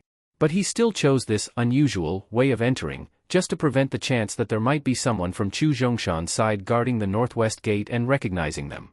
After the battle at the nuclear power plant, Shuring Squad had become famous. Ability user team, all right? The soldiers opened the gate. The northwest gate was just a small one. Once opened, even a minibus could only barely pass through. Under cover of darkness, the whole process went unnoticed. But there were still some armed night patrol soldiers on the streets. They saw the scene from afar and didn't approach. Occasional team comings and goings at night were normal. Just like that, the minibus entered Zhonghai Zone 1. Jiang Lushur was not worried about the base vehicle being recognized. The minibus they used was a common model. Similar vehicles were not unusual. After putting away the operations room and ramming gear, it was hard to recognize Shuring Squad just by the exterior, especially at night. Still, Jiang Lushur repainted the base vehicle at a car repair shop they passed. Now the vehicle had a completely different color, making it even less likely to draw attention. Jiang Lushur already had a pass for Zhonghai Zone 1. This allowed him to drive on its roads. The pass was posted on the front of the vehicle, so even patrolling soldiers rarely stopped them. In the night, aside from the gate guards, no one could clearly see the faces of Jiang Lushur and the others inside the car. Everything was proceeding very smoothly. The main reason was that Chu Zhongshan never imagined Jiang Lushur would return to Zhonghai Zone 1 after going so far away, just to assassinate a military commissioner. The act was simply too crazy. Without any expectations, there was no defense. Jiang Lushur's minibus drove all the way to the safe island. Further ahead was the officer's residential district. From here on, even Jiang Lushur's pass wouldn't be enough. However, we're an ability user team working with the military, returning from a mission to report back. Please let us through. Ran Shiyu and Li Yusin pressed down the window and spoke sweetly. Their voices carried a bewitching charm. The guard at the gate seemed to lose his soul and opened the gate without thinking. By the way, which building is Commissioner Chu's villa? What's the number? Ran Shiyu asked. The dazed soldier gave a muddled reply. Thanks. Ran Shiyu smiled beautifully. The window closed again, and the minibus passed through smoothly. The gate guard stood there for a while before realizing something, but couldn't remember what had just happened.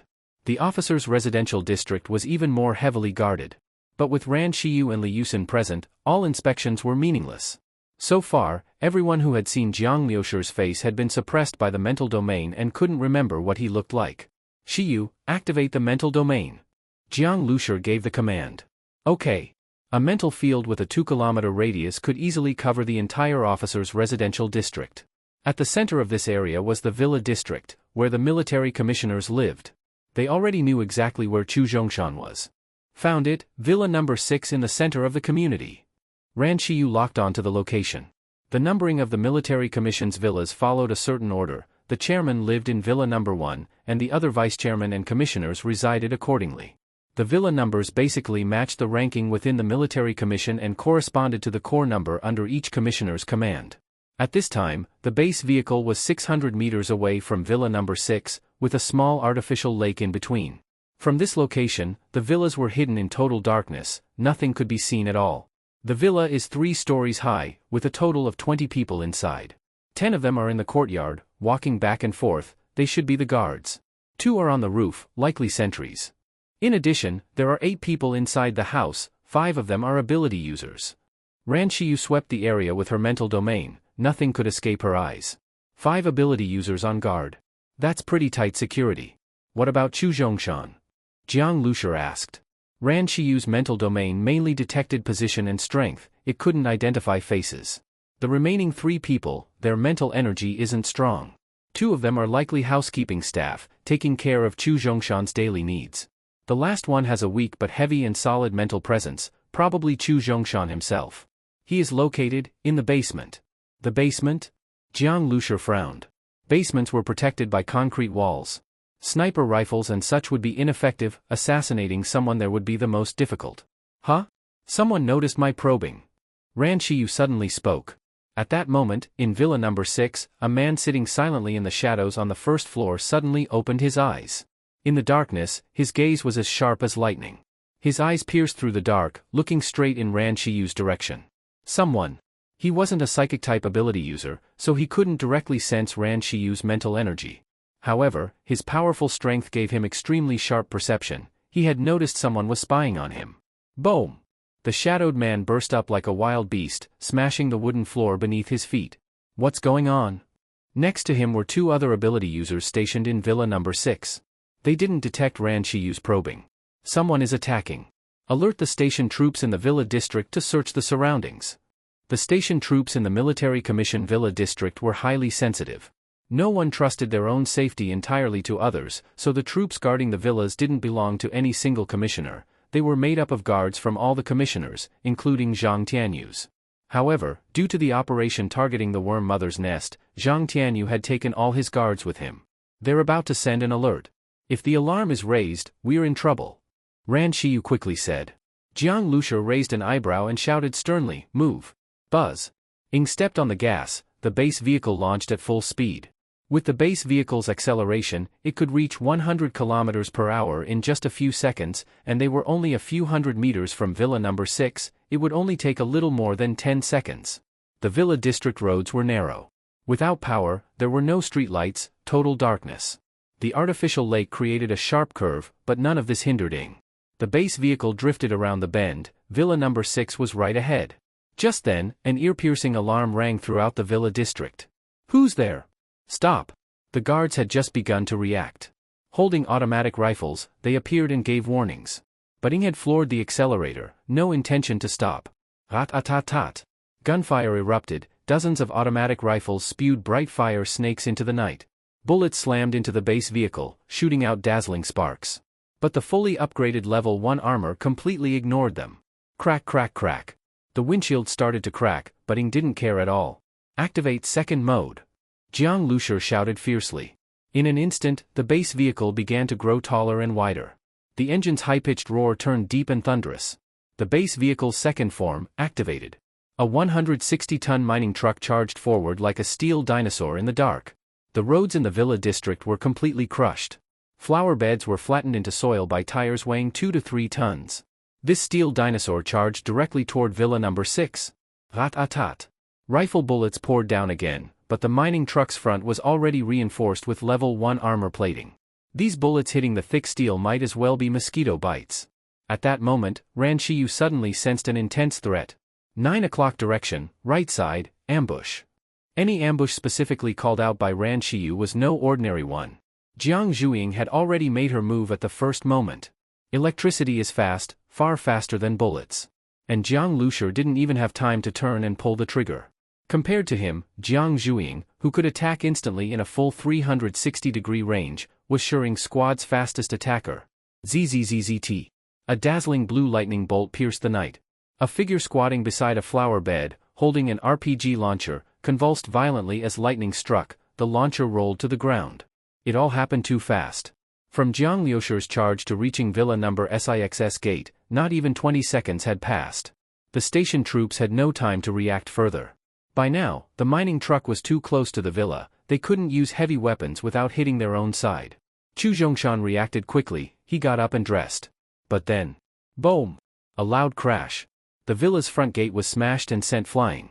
The flying gate spun through the air and slammed into the second floor of the villa. A large section of glass shattered instantly. Who? Zhang Tianyu? Chu Zhongshan was both shocked and angry.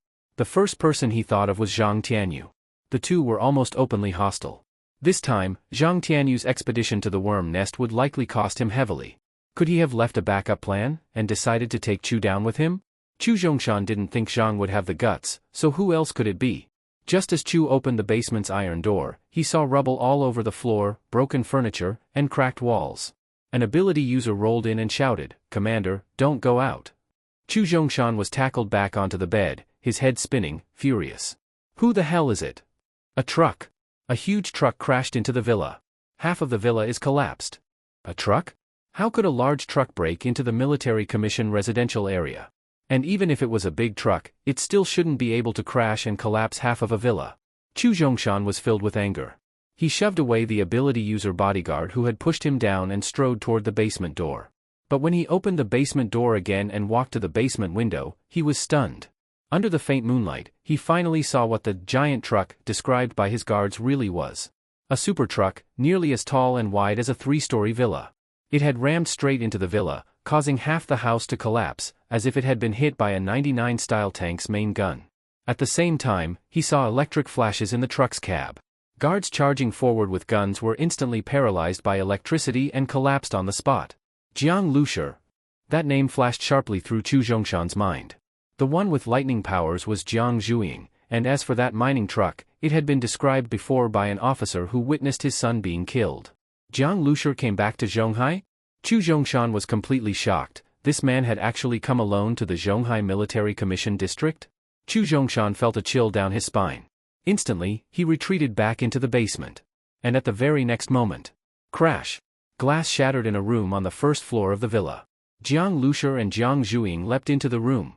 Ing remained in the mining truck to provide support.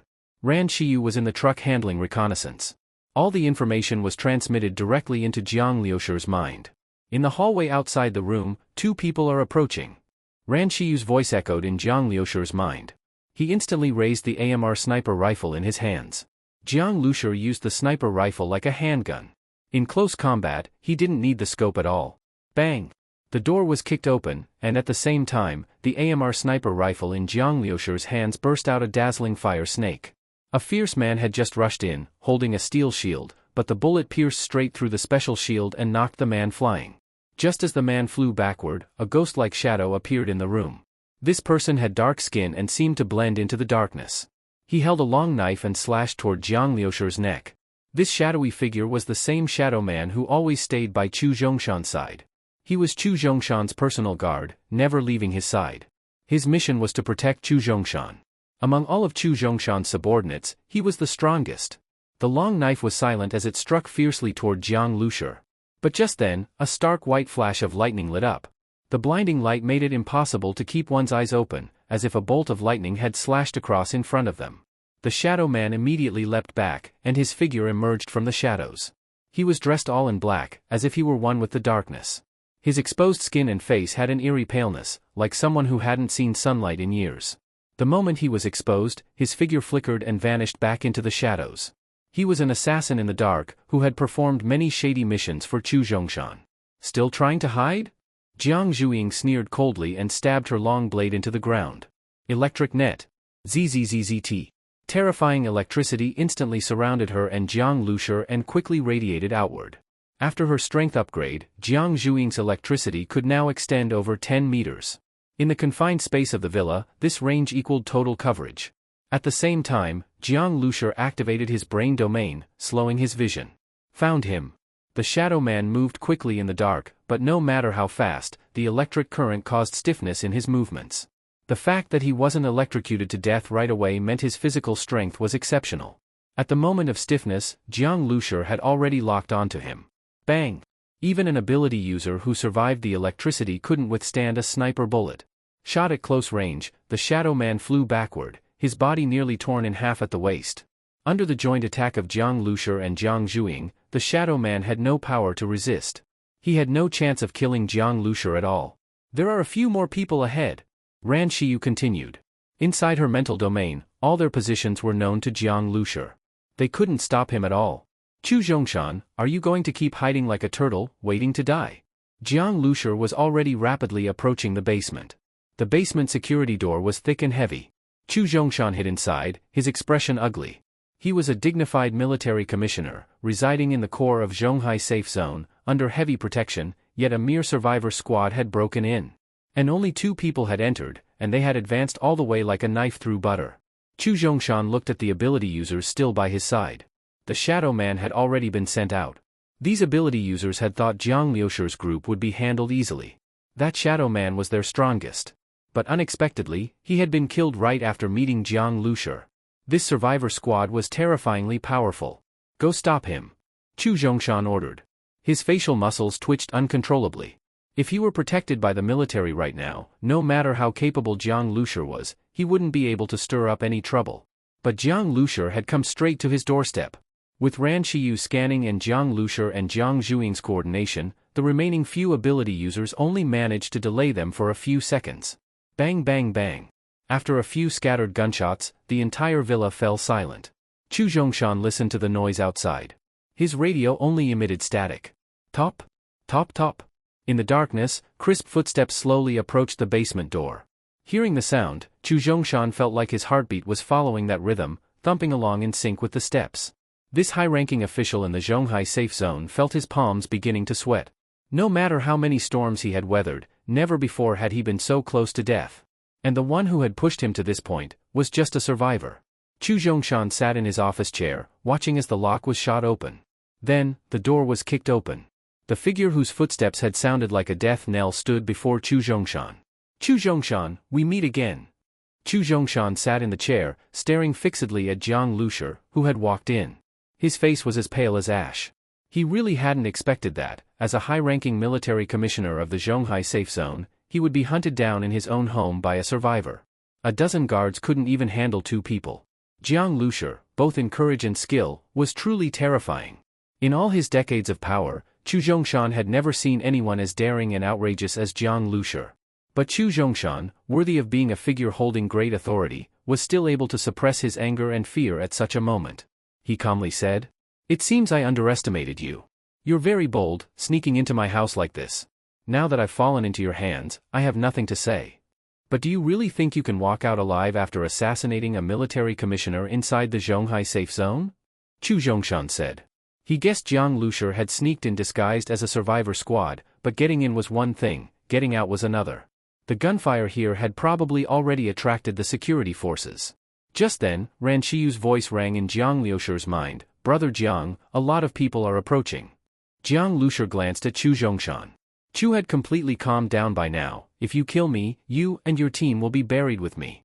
Why don't we negotiate a deal instead?" Hearing Chu Zhongshan speak so casually about negotiating, Jiang Lushur smiled. He pulled over a chair and sat down in front of Chu Zhongshan, staring at him and said, "Oh? Planning to buy your own life? As long as you..." Bang! Before Chu Zhongshan could finish speaking, Jiang Lushur suddenly jumped up and kicked him hard. With a miserable scream, Chu Zhongshan and the office chair crashed heavily to the floor.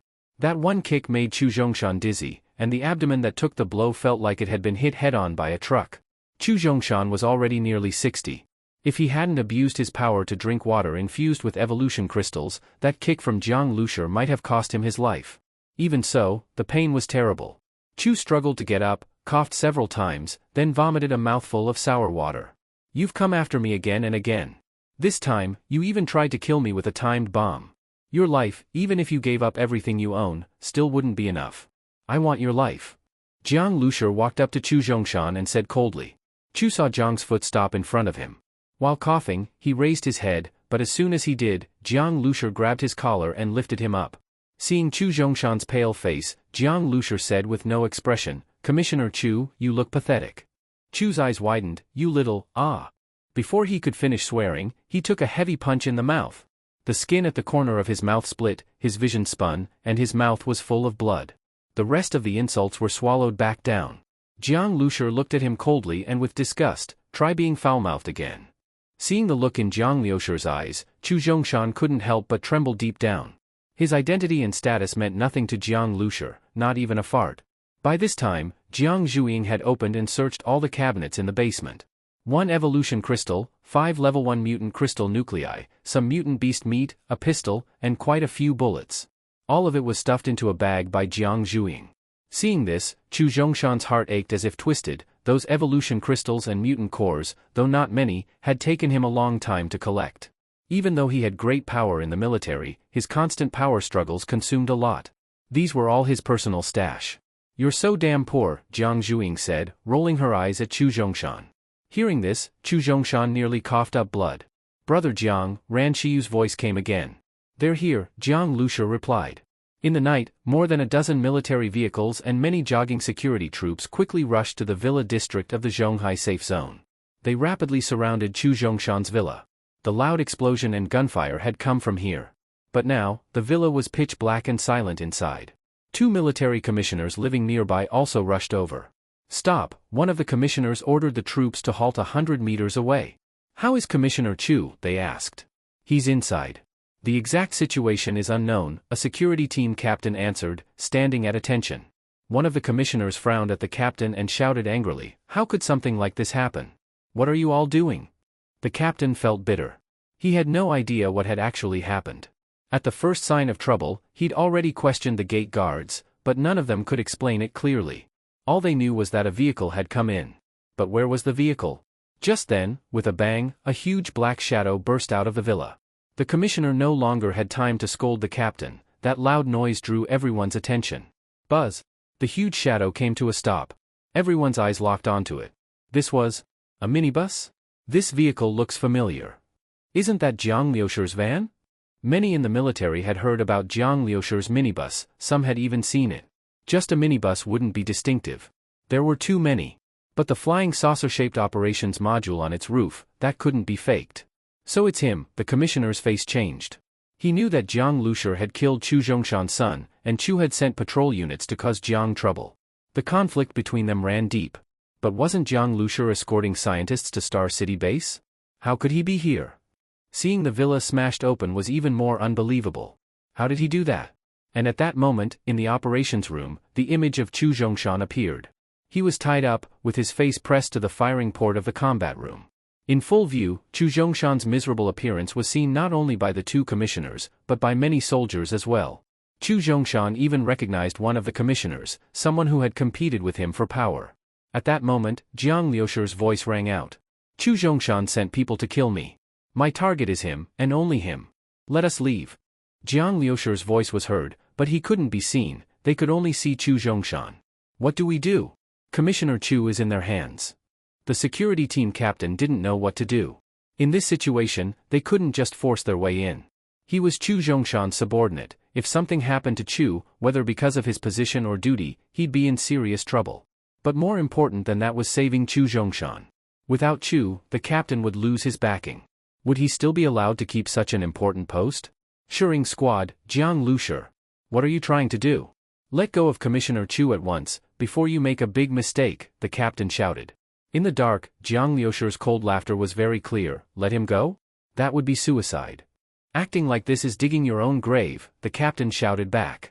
He looked toward the two military commissioners beside him. One of them also said, Jiang Liusher, you're playing with fire. Let go of Commissioner Chu before it's too late. Jiang Liusher was unmoved. Chu Zhongshan was in his hands. Even though he was surrounded by gun barrels, they couldn't do anything to him.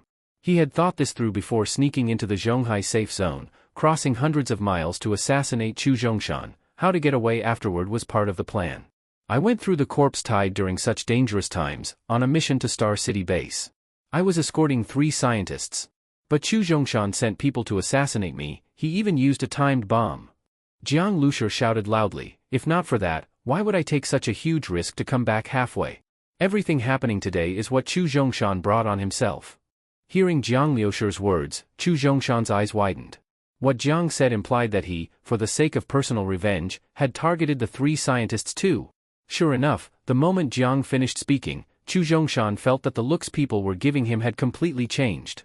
He tried to open his mouth to say something, but after just being punched, he couldn't even speak clearly. And when Jiang Liusher mentioned the scientists, the 2 military commissioners exchanged a glance, a heavy look in both their eyes. 3 scientists had been traveling with Jiang Liusher, and now that Jiang was back in the Zhonghai safe zone, where were those scientists? The military had lost contact with Xu Chongqing. They had no idea what was going on. To the military, the 3 scientists were extremely valuable assets. With them in Jiang Liusher's hands, no one dared act rashly against him. Chu Zhongshan felt his heart sink. This Jiang Liusher was completely fearless. Just then, an off-road vehicle drove up. No one present failed to recognize the military plate number on that vehicle. This was the car of Chairman Fang of the Zhonghai Safe Zone Military Commission.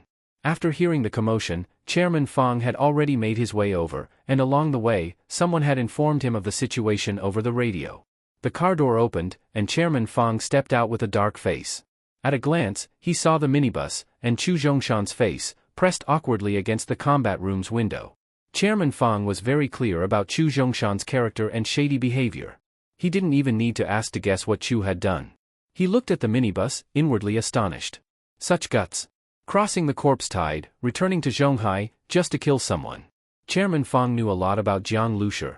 The order to have Jiang escort the scientists had come with General Zhang's strong recommendation, and Chairman Fang himself had signed off on it. As for Jiang Liusher and Shearing Squad, Chairman Fang had always admired them. As chairman of the military commission, he deeply disliked these power struggles, but as someone in the thick of it, he had no choice but to deal with the web of relationships. He had turned a blind eye to Chu Zhongshan's prior actions against General Zhang and his embezzlement, but this time, Chu had brought this on himself. Drive. Jiang Liusher suddenly gave the order. As soon as he spoke, stomped the accelerator. Buzz. The still minibus suddenly roared like a supercar. It swerved sharply and charged directly toward the exit of the complex, right in the direction where the military commission chairman, 2 commissioners, and the security team captain were standing. Seeing the blinding headlights of the minibus charging toward them, the captain was shocked, too crazy. Quick! Stop them, he shouted. But how could you stop a full-speed minibus? They could shoot or fire heavy weapons, but Chu Zhongshan's head was stuck in the combat room's window. Let them go! Chairman Fang shouted. There are still 3 scientists in his hands. As Chairman Fang spoke, the minibus had already reached them. One of the commissioners waved his hand, and all the troops they'd brought stepped aside, clearing the road for the minibus. Buzz. As the minibus sped past them, the security captain was completely stunned. A survivor squad had infiltrated the core of the Zhonghai safe zone, captured a high-ranking official, and was now swaggering out while surrounded. Looking at the minibus racing toward the gate, Chairman Fang's expression was extremely complex. Worrying about the scientists was one reason. The other, Chu Zhongshan was dangerous, and maybe he shouldn't be kept alive. Everyone present knew clearly, now that they had let Jiang Lushi go, they would never see Commissioner Chu again. As the minibus neared the community gate, Chu Zhongshan's face turned ashen. He had been abandoned. He had always schemed against others, but never expected that, in the end, he'd lose his life because of that. At the crucial moment, Chairman Fang had done nothing, and the other commissioner hadn't spoken a word from start to finish. They were happy to see him die. Chu Zhongshan felt all his strength drain away. He had dominated his whole life, yet now, like a criminal paraded through the streets, he had lost all dignity, walking toward death under the eyes of those hoping he'd die. Long life? Supreme power? The ability to decide others' lives and deaths, none of it mattered anymore. Don't start reflecting on your life just yet. Stand firm. We still need you as our pass to get out of the Zhonghai safe zone. Jiang Liushi's voice came from behind. Chu Zhongshan trembled, and with a bleck, spat out another mouthful of blood. What he regretted most in life was not killing Jiang Lushi at all costs when he had the chance. Jiang Lushi had destroyed everything. The minibus roared all the way as it rushed out of the Zhonghai safe zone.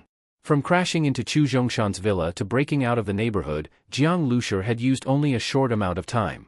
When those people hesitated just now, he immediately gave the order to charge out, not giving them much time to react. And after leaving the neighborhood, Ran Xiyu instantly expanded her mental domain to the maximum. Large groups are approaching from the 10 o'clock and 3 o'clock directions. Ran Xiyu's voice continuously rang in Jiang Liushi's mind. Those who had just arrived were the closest ones, generals, commissioners, and their guards who lived in nearby villas. These people were not entirely united with Chu Zhongshan. But Chu had built his own forces for years, and he still had his security team and patrol squads. Once the others arrived, the minibus might get stuck in a trap. So Jiang Liushi's strategy was simple: speed. From the moment they received the news to when they could come to intercept, Jiang Lushi seized that gap and broke out before they could form an encirclement. Who goes there? The guards at the main gate had just seen the vehicle when they suddenly felt dizzy and disoriented. By the time they regained their senses, the minibus had already passed through the gate and left Zhonghai Zone 1. They had infiltrated quietly, and retreated completely. This night was destined to shock many people. In just a few minutes, the power structure of the Zhonghai safe zone would face a complete reshuffling. After leaving the Zhonghai safe zone, the minibus drove a bit farther, then stopped on a street. At this moment, the street looked deserted. The glass doors of shops on both sides were shattered, with dried bloodstains, bones, and scattered debris everywhere. However, almost no zombies could be seen on the street. The minibus suddenly stopped here, and Chu Zhongshan stared at the street ahead, his face like death. Get out! The door opened, and Chu Zhongshan was dragged out of the vehicle by Jiang Lushi. If you're going to kill or cut me, just get it over with, Chu said coldly. He was afraid of death, but in front of Jiang Lushi, he refused to bow his head. You tried to kill me with a time bomb, kill my sister, kill my teammates, and now you think you can die quickly and easily? It's not that simple, Jiang Lushi said. Chu's hands were tied. Jiang Lushi only gave him a cold glance, then turned and went back into the minibus. What are you doing? Chu was stunned. When he saw the minibus door close, and Jiang Lushi behind it, Chu suddenly had a terrifying feeling. At that moment, a sharp car horn suddenly blared. That sound on this dead street was exceptionally piercing. After the sound rang out, there was a second or two of silence. Then Chu Zhongshan heard a sound. Growl. It was a low, beast-like growl that instinctively made Chu feel a chill. He slowly turned his head, and from the corner of the street, several zombies suddenly charged out. These zombies were filthy and covered in blood. Their faces still looked vaguely human, but with blood-red eyes, twisted and vicious expressions, and terrifyingly fast and frenzied movements, it sent chills down the spine. When they saw Chu Zhongshan, the desire in their eyes was chilling. Seeing these zombies rushing toward him, Chu's fear finally exploded. He frantically ran toward the minibus, pressing his terrified face against the door and staring at Jiang Lushi behind it. Kill me. Just kill me. No, no. Suddenly, he was yanked away from the door, and blood splashed across the glass. Let's go, Jiang Lushi said, withdrawing his gaze. Yi County. Zhu Changqing, waiting here, was filled with unease. He knew Jiang Lushi had gone back to Zhonghai to settle the score with Chu Zhongshan, but Zhonghai safe zone was guarded by the military, and Chu lived in the core area. Jiang's return was like hitting a rock with an egg. But besides waiting, Zhu Changqing had no other option. He was still a long way from Star City base, and without Jiang and his squad, Zhu didn't dare proceed. Some veteran soldiers had begun to complain. They couldn't leave, and they didn't know what had happened to Jiang's team. They felt Jiang was too impulsive, not thinking of the big picture. Professor Qin and her daughter weren't saying much. The two professors looked worried after hearing the situation. Zhu Changqing checked the radio every day, keeping an ear on Zhonghai safe zone updates. He feared he'd hear news that Jiang's squad had been captured or killed. Through the radio, he also heard updates about the worm nest. He knew his superior, General Zhang, had personally led troops to eliminate it. Zhu had been with General Zhang for a long time. With the general's age, going to such a dangerous place, Chu Zhongshan had surely laid traps for him. After hearing this, Zhu hoped Jiang could kill Chu Zhongshan. But he also knew that would be nearly impossible. He only hoped that, if Jiang saw no chance of success, he would retreat. Today's report: in the battle to resist the corpse tide in Zhonghai safe zone, Military Commission member General Chu Zhongshan has heroically sacrificed himself. The radio sounded again. Zhu didn't even hear the rest. Once he heard, heroically sacrificed, he shot to his feet. Holy shit! A few veterans working on vehicle repairs nearby were startled by his sudden reaction. What happened, Captain? Someone looked at the radio and asked quickly, did something happen? Zhu stared at the radio, dazed for 2 seconds before yelling, it's Jiang Lushi. Everyone present instantly felt their hearts sink. So it really was related to Jiang's team. What happened? One soldier asked nervously. Zhu slapped his leg. He killed Chu Zhongshan. These veterans, who had been looking grim, were all stunned at first. But then, their faces showed utter shock. Jiang Lushi, Shiring Squad, killed Chu Zhongshan. They knew exactly who Chu Zhongshan was. How did Jiang manage it? Holy shit. I don't even know what to say, Zhu muttered. He had imagined every worst-case outcome, except this one, that Jiang would succeed.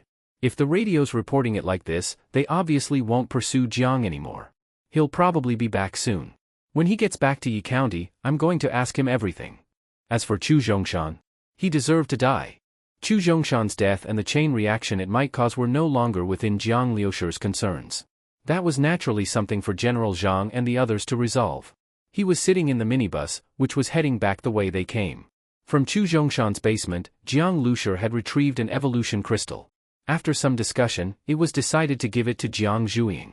Her electric discharge ability, being an energy-type ability, was very hard to evolve and improve. Jiang Zhuiying was often in battle, eating a lot of mutant beast meat every day, but there had been no significant improvement. Jiang Lushi felt that mutant beast meat alone wasn't much help for her evolution. The energy she absorbed from the meat was only enough to cover her daily consumption. But the energy crystal extracted from a large amount of mutant beast meat could provide Jiang Zhuiying with enough energy. Unfortunately, only one was found at Chu Zhongshan's place. It was foreseeable that in the future, evolution crystals would become a hard currency, just like mutant crystal nuclei. Jiang Lushi was already eager to activate the energy extraction chamber. But he still hadn't had the chance to obtain the level 2 mutant crystal nuclei required to activate it. At this moment, Jiang Zhuiying had already consumed the evolution crystal. Do you feel anything? Jiang Lushi asked. Li Yusin looked at Jiang Zhuiying, then said, the energy in the evolution crystal needs to be absorbed slowly, it's a process. As she spoke, she smiled slightly. You're too anxious. Jiang Lushi rubbed his nose and said, as for the mutant crystal nuclei, I'll keep them for my own use. But I'll take out an equivalent amount of mutant beast meat and divide it equally among you. Now, everyone in the vehicle excepting needed to evolve. So, the more mutant beast meat, the better. No one objected to Jiang Liushi's arrangement. Speed up, Jiang Lushi said. Nodded, and the minibus immediately roared like a beast, speeding down the road. Yi County was not far ahead. Wait, something's wrong up ahead, Ran Qiyu suddenly said. Then her spiritual field fully expanded, stretching out to its 2-kilometer limit. Ran Qiyu's face instantly turned pale. What's wrong? Jiang Lushi asked. There's a corpse tide heading toward Yi County, Ran Qiyu said. Jiang Lushi stood up abruptly. How big is it? Yi County had walls, but lacked enough weapons and ammunition. Most people there were ordinary citizens. A normal zombie group might be held off, but a corpse tide? And Yi County was home to scientists, his aunt, and sister Han. Not very large. Jiang Lushi had just breathed a sigh of relief when Ran Qiyu added, but there's a very powerful light source. I don't know if it's a mutant zombie or a mutant beast. The corpse tide is moving around it. At once, Jiang Liushi's expression changed again. If it was a mutant zombie, then a corpse tide led by one would be like a primitive, savage army. The Shuring squad had seen the power of such corpse tides before. Yi County's defense couldn't possibly withstand it. Even if the town didn't fall, many people would die. Hurry and catch up, Jiang Lushur said urgently. The already speeding minibus roared even louder, racing ahead.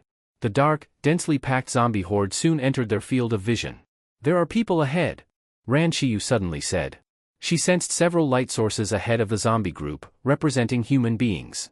People? Jiang Lushur immediately looked over. At the front of the horde, 2 vehicles were speeding madly.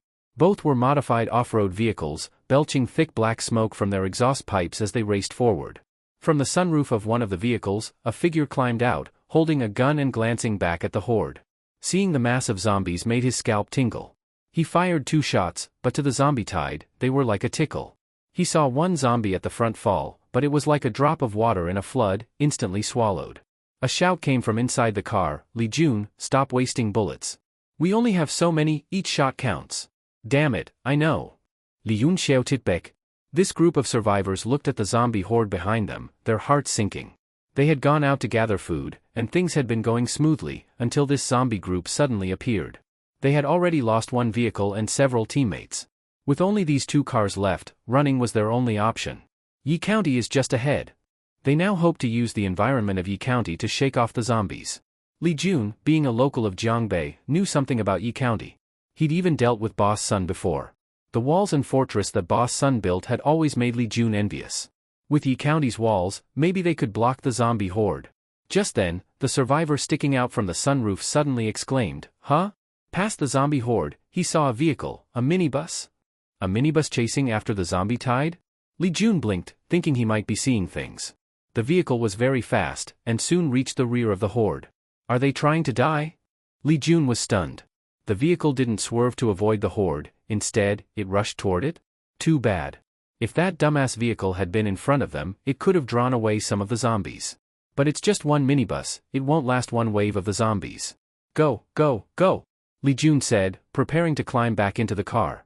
Just then, he saw the minibus suddenly accelerate, and charge directly into the zombie horde. What the hell, are they insane? Li Yun's eyes widened. Boom boom boom. Like bowling pins, the minibus plowed into the zombie horde, sending over a dozen zombies flying. Within the horde, the minibus pushed forward like a sharp wedge. Zombies that jumped onto the minibus were knocked away instantly. Li Jun was stunned. He couldn't believe his eyes. He had thought the vehicle would crumble like tofu at the first impact, but unexpectedly, it was ferocious. Inside the zombie horde, the minibus cut through like a blade. Meanwhile, in the operations cabin, Jiang Lushur also saw the 2 vehicles ahead, and a gunman sticking out of a sunroof. But he only glanced at the survivor group, then turned his gaze toward the zombie horde. The powerful light source Ran Shiyu mentioned was hidden within the zombie horde. These zombie hordes were probably brought here by those survivors, Jiang Zhuiying said. And judging by the direction they were fleeing, it was toward Yi County. Probably because they knew that Yi County was a survivor gathering area. I know, Jiang Lushur said. As for those survivors, he didn't have the time to pay attention to them right now. Whoosh! A dark shadow suddenly leapt out from the zombie horde, pouncing toward Jiang Lushur. Jiang Lushur immediately activated his brain domain ability, everything in his field of vision slowed down. Bang! As a long flame burst out, the zombie that had just leapt out to ambush him was shot in the head. Li Jun saw the combat cabin on the roof. Before he could even express his surprise, he saw that burst of flame and the zombie's head being blasted apart. Damn! A sniper rifle. Li Jun stared, his eyes burning with envy. He only had a Type 95 assault rifle in his hands, with not much ammo left. He was reluctant to use it. Their team originally had another rifle, but it was destroyed with the previous vehicle. Li Jun was originally a college student. He only learned to shoot after the apocalypse. He didn't know much about military matters. You see that? A sniper rifle. If I had that sniper rifle, I'd directly shoot that monster among the zombies to death. Li Jun looked at the sniper rifle with envy, fantasizing how much his combat ability would increase if he had it. Bang! Bang! Bang! Every shot from the sniper rifle killed a zombie. Very quickly, the minibus had already forcefully charged into the center of the zombie horde. On the highway, these hundreds of running zombies were like a black flood, and the minibus seemed to be submerged in that flood. But not only did it not sink, it kept charging forward. Roar! At that moment, a loud roar suddenly erupted from the zombie horde. The sound of that roar made people's bodies tremble. Jiang Lushur also felt a chill in his heart when he heard it. Then he saw a group of zombies get pushed aside as a mutant beast charged out. This mutant beast was about the size of a small car. Its blood-red eyes radiated cruelty and rage. The fur on its body stood up like steel needles. It was a mutant bear. There shouldn't be bears around Jiangbei. This mutant bear probably escaped from a zoo after the apocalypse. Compared to its original size, it had grown at least 5 times larger. The pressure it gave off was extremely terrifying. As soon as the mutant bear appeared, it charged straight toward the minibus. The sound of this bear running was like a herd of elephants charging. That mutant beast has appeared. Not just Li Jun, now every member of that survivor team was watching the suddenly appeared minibus.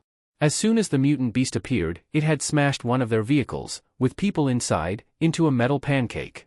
That scene had scared Li Jun and the others out of their wits. Usually, when they saw a mutant beast, they would try to hunt it. But this one's attack power was terrifying. There were power differences between mutant beasts too. This one was definitely among the strongest. Now that it was enraged and charging at the minibus, everyone thought the minibus was done for. Boom boom boom. The mutant bear charged at the minibus with terrifying speed. Jiang Lushur aimed at the mutant bear and pulled the trigger. Bang! The bullet howled through the air. The mutant bear turned its head slightly while running and was hit in the shoulder. The terrifying sniper bullet tore through a large chunk of its flesh. Blood stained its fur red, and the mutant bear let out a furious roar. Danger sense. Jiang Lushur frowned. Mutant beasts and mutant zombies, just like human ability users, were also highly sensitive to danger. Many creatures in nature originally had this ability, and after the apocalypse, that sensitivity was amplified. This mutant bear had dodged a headshot from the sniper rifle because of its danger sense.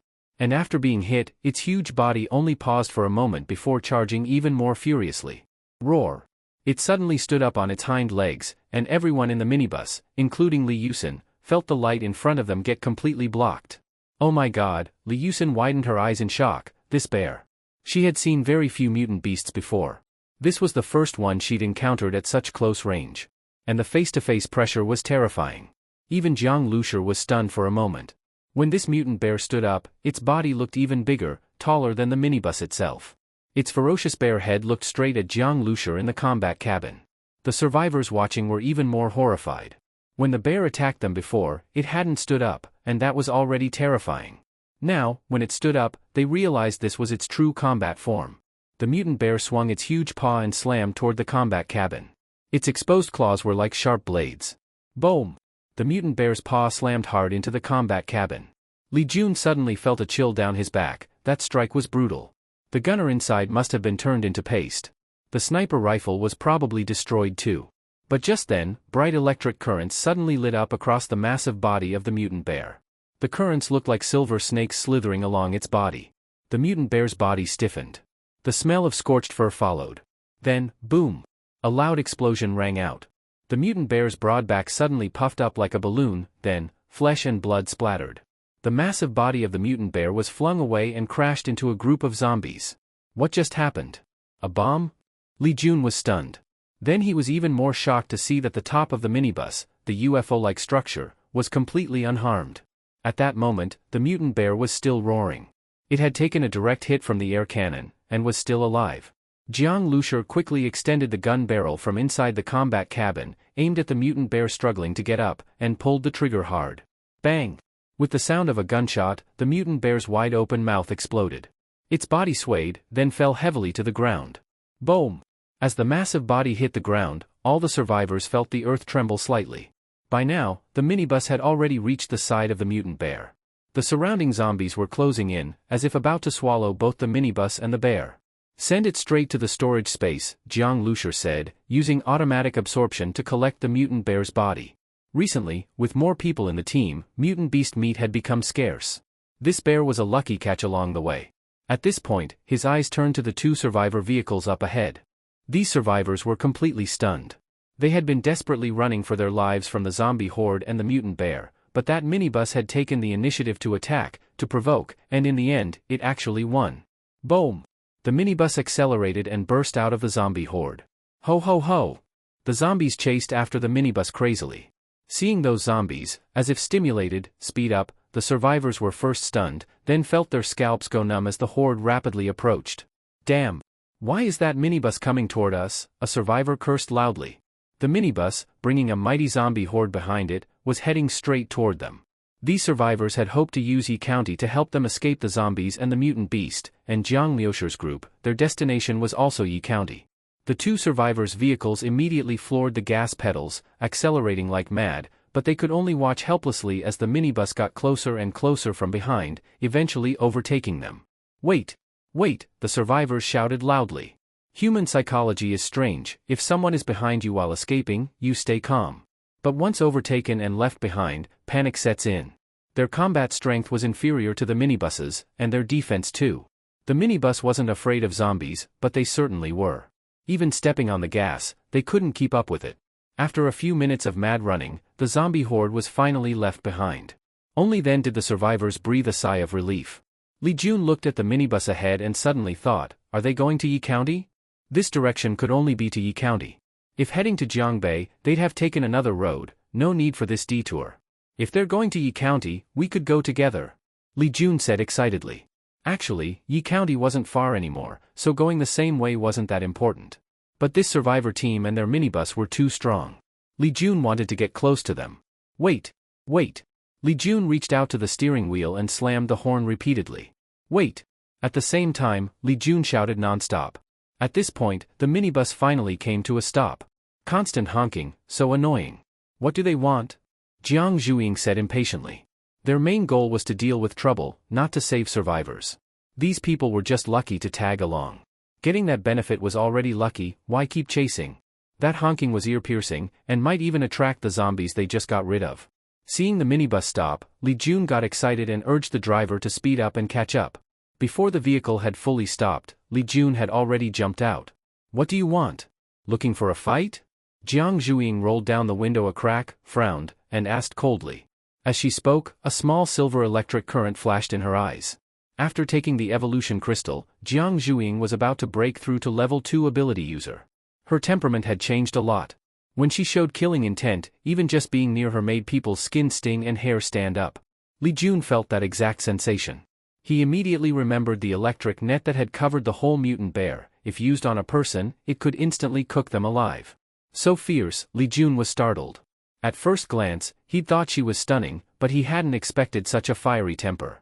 Don't misunderstand, Beauty. I definitely didn't mean anything bad. Li Jun quickly smiled and said cautiously, we just wanted to thank you. Thank?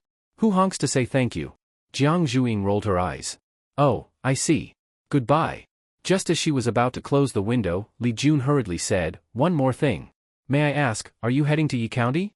Jiang Zhuiying was even more annoyed. Where they were going had nothing to do with these people. The thing is, Li Jun said, we're also going to Yi County. I'm quite familiar with the place, I could lead the way, make some introductions. This minibus, he'd never heard of it before, probably not a local survivor team. If such a powerful team existed in the area, he would have known. After Jiang Liushir repainted the minibus, he also removed the license plate. So Li Jun looked at the minibus and guessed the team didn't operate in Jiangbei. Seeing Jiang Zhuiying still looking completely disinterested, Li Jun was a little speechless. These survivors really had their noses in the air. Just because they had some strength, they acted all arrogant. Miss, Yi County isn't simple. A kingdom was established there, they built walls and even a palace. I know the emperor, Li Jun said. At that, Jiang Zhuiying couldn't help but laugh. Seeing how confident and proud he looked, she couldn't help but ask, oh? You're close with him? Of course. Li Jun patted his chest. In truth, he wasn't close with Boss Sun at all, just knew him. But now was the perfect time to show off, so a little exaggeration seemed fine. Just then, another window opened, revealing a figure. He was holding a sniper rifle with a cold metallic gleam, wearing a casual black hoodie, looking relaxed. As soon as this person appeared, Li Jun first noticed the sniper rifle, then looked at his face. That sniper, so cool. He was actually using a sniper rifle.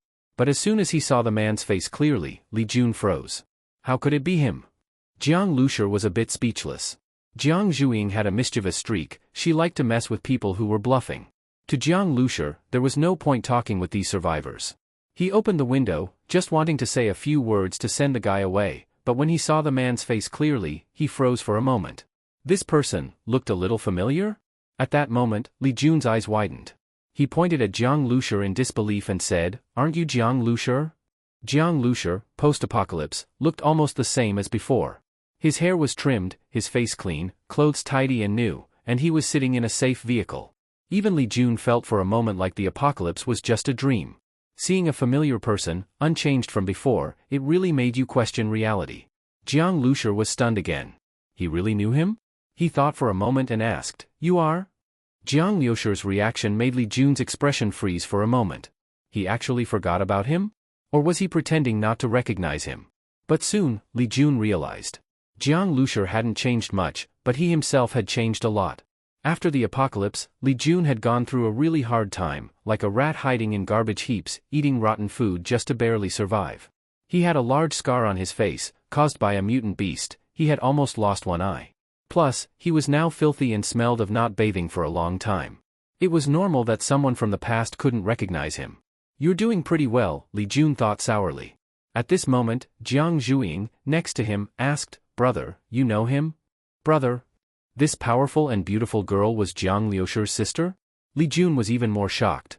A person like Jiang Zhuiying, in a survivor team, would definitely be one of the top members. If Jiang Lushur was her brother, how could he be weak? By now, Li Jun had looked through the car window's gap and saw the inside of the vehicle. It was a luxury RV. On the table inside were food and drinks. He also saw the silhouettes of 3 other women. One of them, was that Li Yusin? Li Jun figured Li Yusin probably didn't remember him, because back then he had tried to get to know this famous beauty, but she was very proud and didn't pay him any attention. But now, she was in the same vehicle as Jiang Lushur? This luxury RV had strong defense and housed several beauties, with only one man, Jiang Lushur. Li Jun's eyes were practically bulging. He knew that after the apocalypse, some powerful people, like Boss Sun in Yi County, lived luxurious lives with many women, acting like tyrants. Li Jun deeply envied those people, but he was just an ordinary survivor struggling at the bottom. He couldn't even dream of that kind of life. Yet now, he saw an old acquaintance living it. At that moment, Jiang Lushur finally recognized Li Jun. "You're Li Jun?" Jiang Lushur asked. Li Jun quickly nodded. Yes, that's right." He felt envy, jealousy, and resentment toward Jiang Lushur. But Jiang Lushur was far above him now, so he didn't dare act carelessly. He knew that after the apocalypse, many people had changed either from what they experienced, or because their dark sides were released. Who knew if a former nobody had now become arrogant just because he gained power? In Li Jun's eyes, Jiang Lushur had gotten himself an RV, gathered several beauties, especially even Li Yusin, probably a classic example of someone who got power and became cocky, maybe even mentally twisted. "Oh," Jiang Lushur responded calmly. Before the apocalypse, when he was modifying the base vehicle, he had asked Li Jun to repay money, but Li Jun hung up on him. That meant nothing to Jiang Lushur now, but he wouldn't be warm to someone like this. "I was really a jerk back then. I'm sorry, brother Jiang. I hope you'll give me a chance to make it up to you," Li Jun said proactively. Jiang Lushur looked at him and asked, "Make it up? I don't need anything now. What can you offer? Aren't you heading to Yi County? I know the Emperor of Yi County, I can introduce you. Otherwise, he doesn't let just any survivor enter," Li Jun said. Jiang Lushur showed a faint amused smile. At this moment, Jiang Zhuiying asked, "The Emperor you're talking about, his surname is Sun, right?" Li Jun was stunned. "They knew?" Then Jiang Lushur added, "He's already dead." "Dead?" Li Jun's first reaction was disbelief, but when he looked at Jiang Lushur, was he the one who killed him?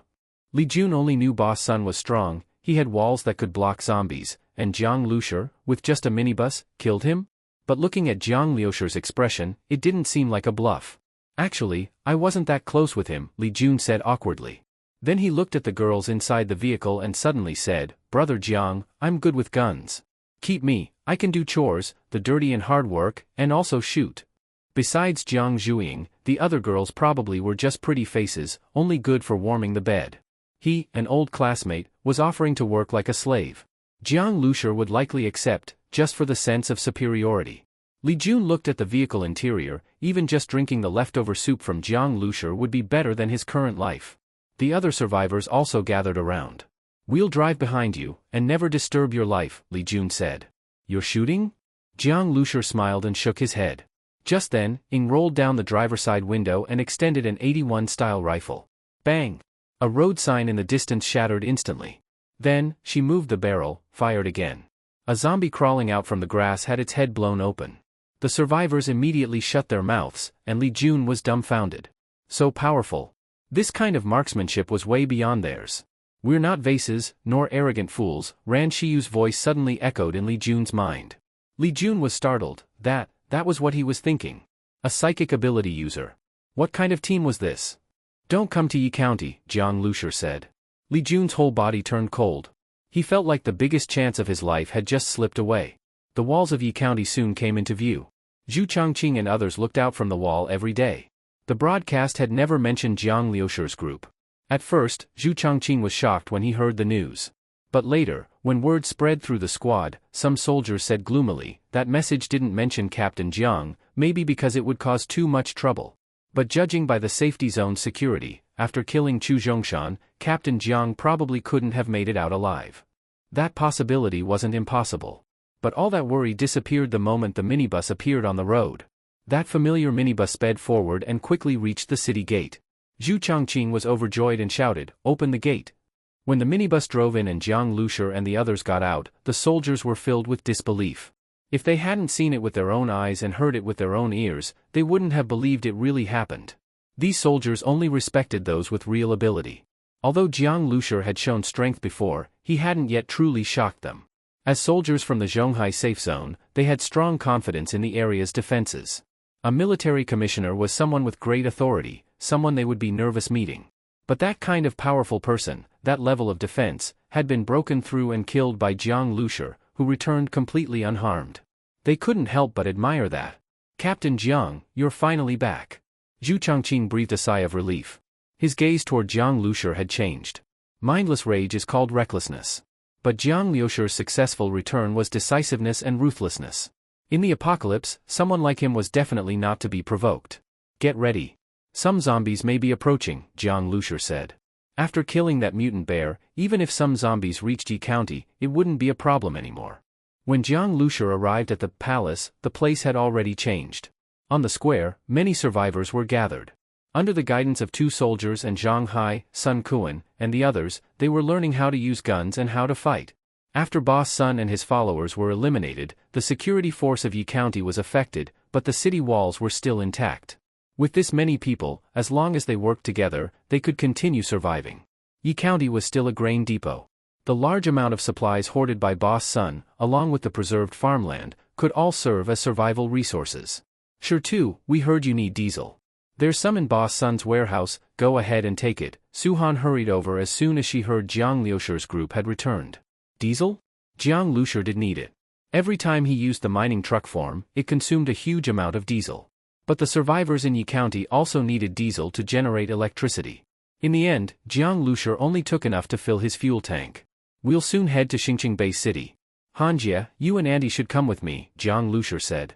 Xingqing Base City was similar to Zhonghai Safety Zone, large in scale, with stationed military, and relatively safer.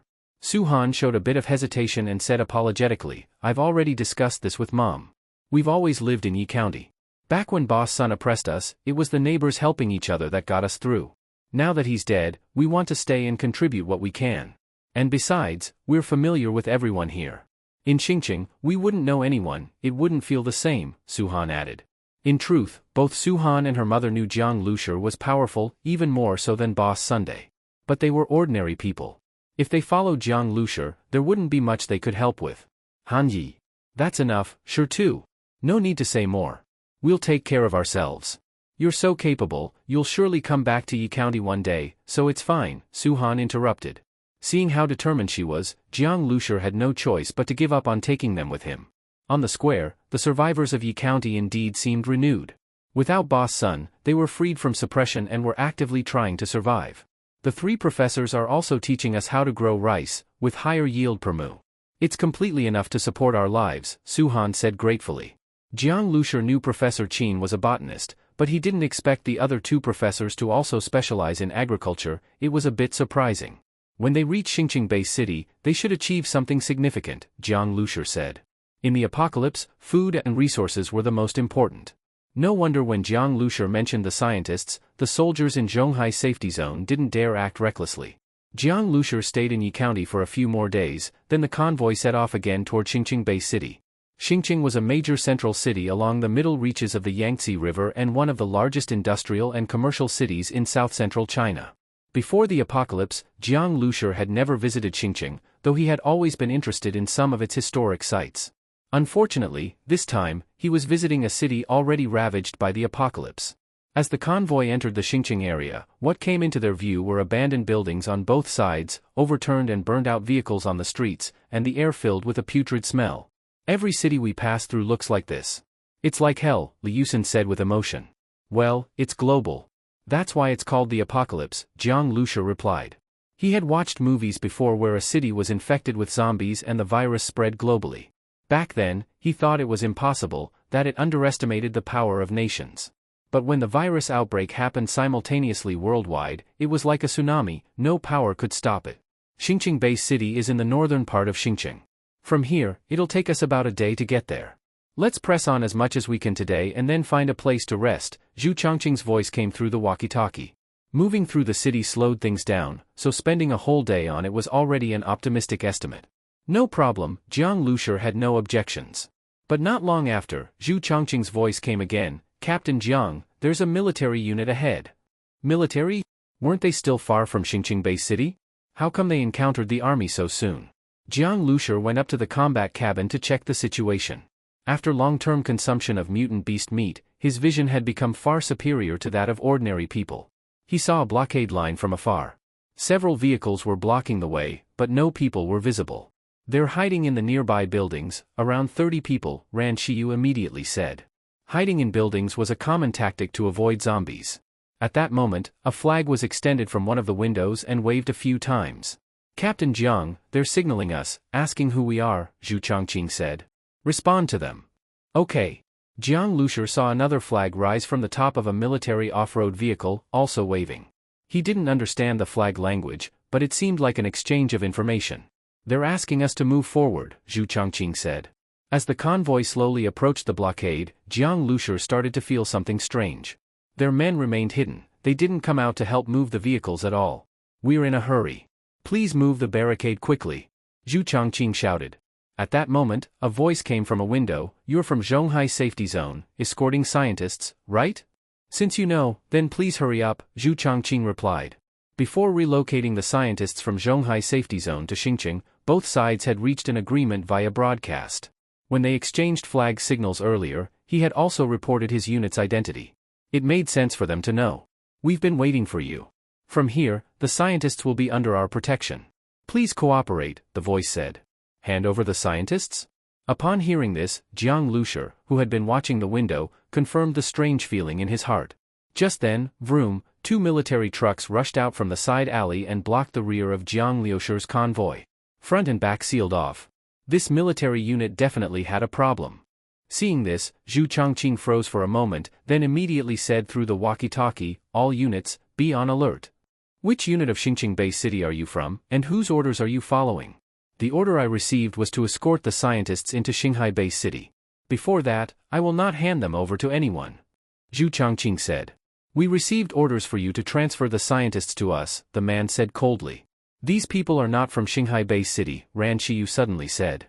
She had been sensing the man who spoke and could confirm that these people were not part of the base city's military. Jiang Lushi immediately passed Ran Shiyu's judgment to Zhu Changqing. Zhu Changqing was shocked. A military force appearing in Xingqing wasn't from Xingqing base city? I need to request instructions first. Anyway, we're not leaving Xingqing, so there's no need to block us like this, it'll affect the scientists' morale, Zhu Changqing said. Heh, request instructions? Never mind how you plan to do that, there's no need for you to request anything. Since you've entered Xingqing, you have to follow our orders. A man around 30, wearing a military uniform with a leather jacket over it, stood at the window watching the convoy and spoke coldly. As a military man, he knew very well that communication methods were now completely down. Even base cities had to use radio broadcasts to communicate. This convoy from Zhonghai Safety Zone was completely isolated and without support. These people weren't falling for it. Zhu Changqing's face darkened, he knew the other side had torn off the pretense. Forcibly break through, Zhu Changqing gritted his teeth and said. As the order was given, a military off-road vehicle suddenly revved and turned sharply, while gun barrels extended from the windows, aiming at the 2 military trucks blocking their rear. The other side hadn't expected the convoy to react so decisively. Of course, they didn't know that this team had a psychic ability user who could sense emotional fluctuations. Bang bang bang. The military off-road vehicle charged straight toward the 2 military trucks. At the same time, the man in the leather jacket gave the order, open fire. Shoot out their tires. Suddenly, a burst of dense gunfire rang out. Zhu Changqing was so angry his veins bulged. These people actually dared to shoot, didn't they know there were scientists in the vehicles? Keep going, Jiang Lushur said through the walkie-talkie. At the same time, he told Ing, keep moving forward. Originally, the minibus was behind the military off-road vehicle, but now, while the off-road vehicle turned to charge backward, the minibus suddenly roared and shot forward, charging between the two military trucks. This minibus had seemed the least eye-catching vehicle to them, usually just a living quarters vehicle, but now it was charging straight toward the gunfire? The man in the leather jacket was stunned. He had seen people seek death before, but rarely this eagerly. Perfect, shoot out that minibus's tires, he ordered. Bang bang bang. The minibus was large, and at such close range, it was like a standing target. Several bullets instantly hit its tires. At high speeds, getting a tire shot is very dangerous. The leather jacket man seemed to already see the vehicle crashing into a shop or slamming into a wall. However, the minibus had upgraded bulletproof tires. Bullets hitting the tires had absolutely no effect. The man didn't react in time, he just watched the minibus keep charging forward, not knowing what had happened. Then, from the strange disc-like turret on top of the minibus, a long barrel extended. Immediately, a strong sense of life and death danger enveloped the leather-jacketed man. The hair all over his body stood on end, and he instinctively rolled sideways. Bang! A stream of warm liquid splashed across his face. Shards of broken glass scattered everywhere. Thud! The man watched with wide eyes as a soldier who had just been standing behind him had his head blown apart. The headless body was blasted into the corner of the room, crashing hard into the wall. Fresh blood stained half the wall and splattered everywhere. What the hell? The leather jacket man felt his scalp explode. The window he stood at used reflective mercury glass, they could see out, but others couldn't see in. Even during the earlier conversation, he only opened a small gap, just to avoid exposing himself to enemy fire. But the minibus gunner's bullet, how did it shoot straight at him like it had eyes? The man was certain, that bullet was meant for his head. He dodged, Ran Shiyu said. Yeah, Jiang Lushur replied in his mind, feeling a little regretful. That man was the commander of this group. Killing him would have saved a lot of trouble. But the man was also an ability user, highly sensitive to danger. Bang bang bang. The others hiding behind the windows weren't so lucky. They weren't ability users and didn't have that kind of danger perception. The minibus charged forward under gunfire, and Jiang Lushur kept pulling the trigger. Broken glass mixed with blood, these people didn't even know how they died. The leather-jacketed man's eyes turned red. He quickly ordered, everyone get away from the windows, hide. Damn it. Does this guy have X-ray vision? The man cursed angrily. After learning that Zhonghai Safety Zone would be escorting scientists, they had been lying in wait nearby. He originally thought the convoy would arrive days earlier. Only today did it appear. Though Zhonghai to Xingqing was far, it shouldn't have taken this long. What, were they sightseeing along the way? After finally catching the convoy, the man thought it would be an easy ambush, a straightforward task. But he hadn't expected such a terrifying sniper to appear from the minibus. However, now that all his soldiers had taken cover, that sniper's terrifying skill was neutralized. The man quickly calmed down. The sniper's aim was scary, but that was only because he had caught them off guard. Now that they were prepared, it wouldn't be as bad. They had set up barricades, outnumbered the convoy 2 to 3 times, had well-trained soldiers, and they had the scientists as leverage. The convoy stood no chance. Seeing the minibus had been trapped inside the shop, the man in the leather jacket spat and said with satisfaction, let's see how arrogant he can be now. The minibus, stuck inside the narrow shop, was practically at his mercy. While he gave orders for some of his men to take care of the military SUV carrying the scientists, he also had a few others tie grenades together into a bundle. If you don't surrender, I'll throw grenades into the shop. No matter how tough your vehicle is, can it withstand explosions? Besides, this building isn't exactly solid. Even if the explosion doesn't kill you, being buried alive won't feel good either, the leather-jacketed man said coldly. The distance between them and the minibus was actually quite close. He only had to raise his voice a bit for everything he said to be clearly heard inside the minibus. If you surrender now, you can still keep your lives, the man shouted.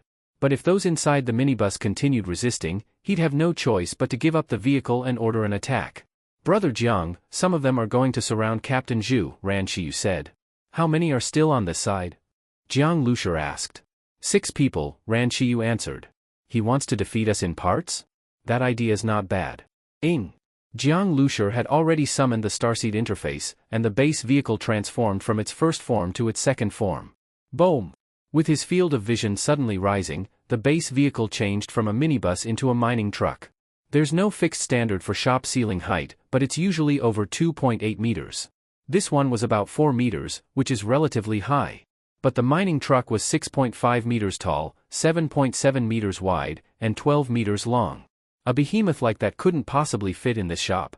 Just the tires alone were nearly enough to fill the entire space. Creak, creak. The leather-jacketed man, confident of victory, suddenly heard a strange sound. Then he felt the floor and walls begin to shake. The paintings hanging on the walls were trembling, and the ceiling light was swaying. What's going on? The man didn't know what was happening. He hadn't heard the minibus trying to reverse out either. Crack, crack, crack. The sound of something splitting came from all directions, causing even the soldiers around him to feel a sense of foreboding. At this moment, the man himself began to panic. Quick! Get out of here now, he shouted. Suddenly, that cracking sound grew louder, and then rapid. Boom! The wall in front of them dented inward, then burst open. Among the crumbling cement and bricks, a blinding flash of bright yellow appeared. What the hell is that? The man looked up, stunned beyond belief. It was actually a vehicle. Standing in front of this vehicle, he felt utterly insignificant. Where the hell did this vehicle come from? And where did the minibus go? But there was no time to wonder. As the vehicle appeared, bricks began to fall in large chunks.